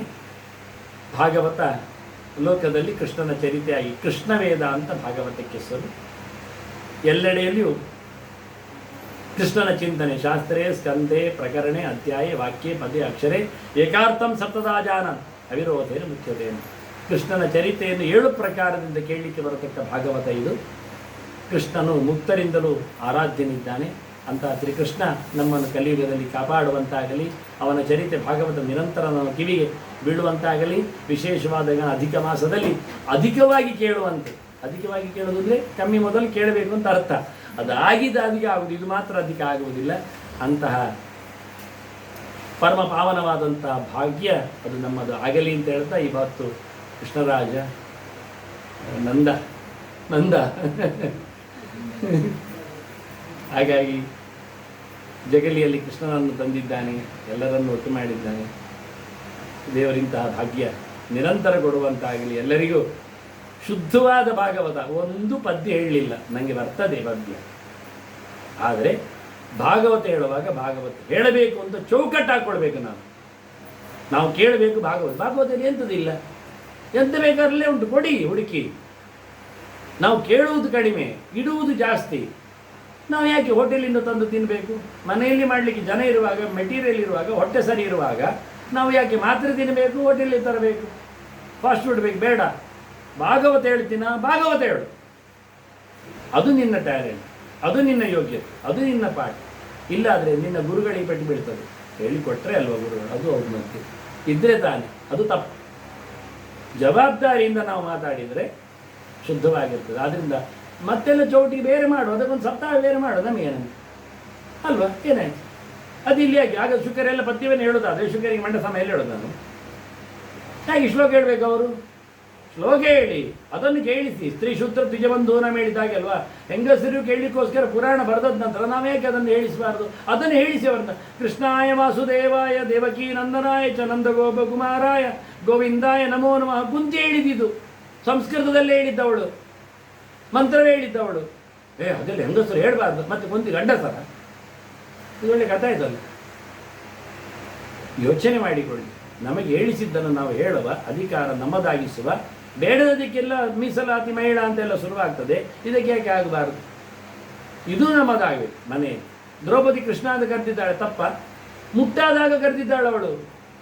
ಮುಟ್ಟಾದಾಗೆಲ್ಲ ಕೃಷ್ಣ ಹೇಳುವ ಎಂತ ಹೇಳಬಾರ್ದು? ಕೃಷ್ಣ ಹೇಳಬಾರ್ದು, ಮತ್ತೆಂತ ಹೇಳಿದ್ದು? ಕೃಷ್ಣ ಹೇಳಿದ್ದಲ್ಲ ಮುಟ್ಟ ಹೇಳಿ. ಯಾವತ್ತೂ ಹೇಳಿ ದೇವರ ನಾಮ ಮೈಲಿಗೆ ಆಗೋದಿಲ್ಲ, ನಮಗೆ ಮಡಿಕೊಡ್ತದೆ. ನಮ್ಮ ಮಕ್ಕಳಿಗೆ ಅದನ್ನು ಹೇಳಿಕೊಟ್ಟು ನಾವು ಮನೆಯಲ್ಲಿ ಕೃಷ್ಣ ಜಪ ಮಾಡಿಸಬೇಕು. ಹರೇ ಕೃಷ್ಣ ಕೃಷ್ಣ ಕೃಷ್ಣ ಹರೇ ಹರೇ, ಹರೇ ರಾಮ ರಾಮ ರಾಮ ಹರೇ. ಇದು ಕಲಿ ಸಂತರಣೋಪನಿಷತ್ತು ಮಂತ್ರ ಇದು. ಇದನ್ನು 1000 ಗಟ್ಟಲೆ ಹೇಳಿಸಬೇಕು, ನಾನಾಗಿ ಹೇಳಿದ್ದಲ್ಲ. ಹಾಗಾದರೆ ಮಾತ್ರ ನಾವು ಕೃಷ್ಣನ ನಾಡಿನಲ್ಲಿ ಹುಟ್ಟಿದ್ದಕ್ಕೆ ಸಾರ್ಥಕ, ಉಡುಪಿಯವರು ಅಂತ ಹೇಳಿಕೊಂಡದ್ದಕ್ಕೆ ಒಂದು ಯೋಗ್ಯತೆ. ಇಲ್ಲಾದರೆ ಎಲ್ಲರಾಗಿ ಬೆಪ್ಪರ ಆಗ್ತದೆ, ಪ್ರಯೋಜನ ಇಲ್ಲ ಆಗ್ತದೆ.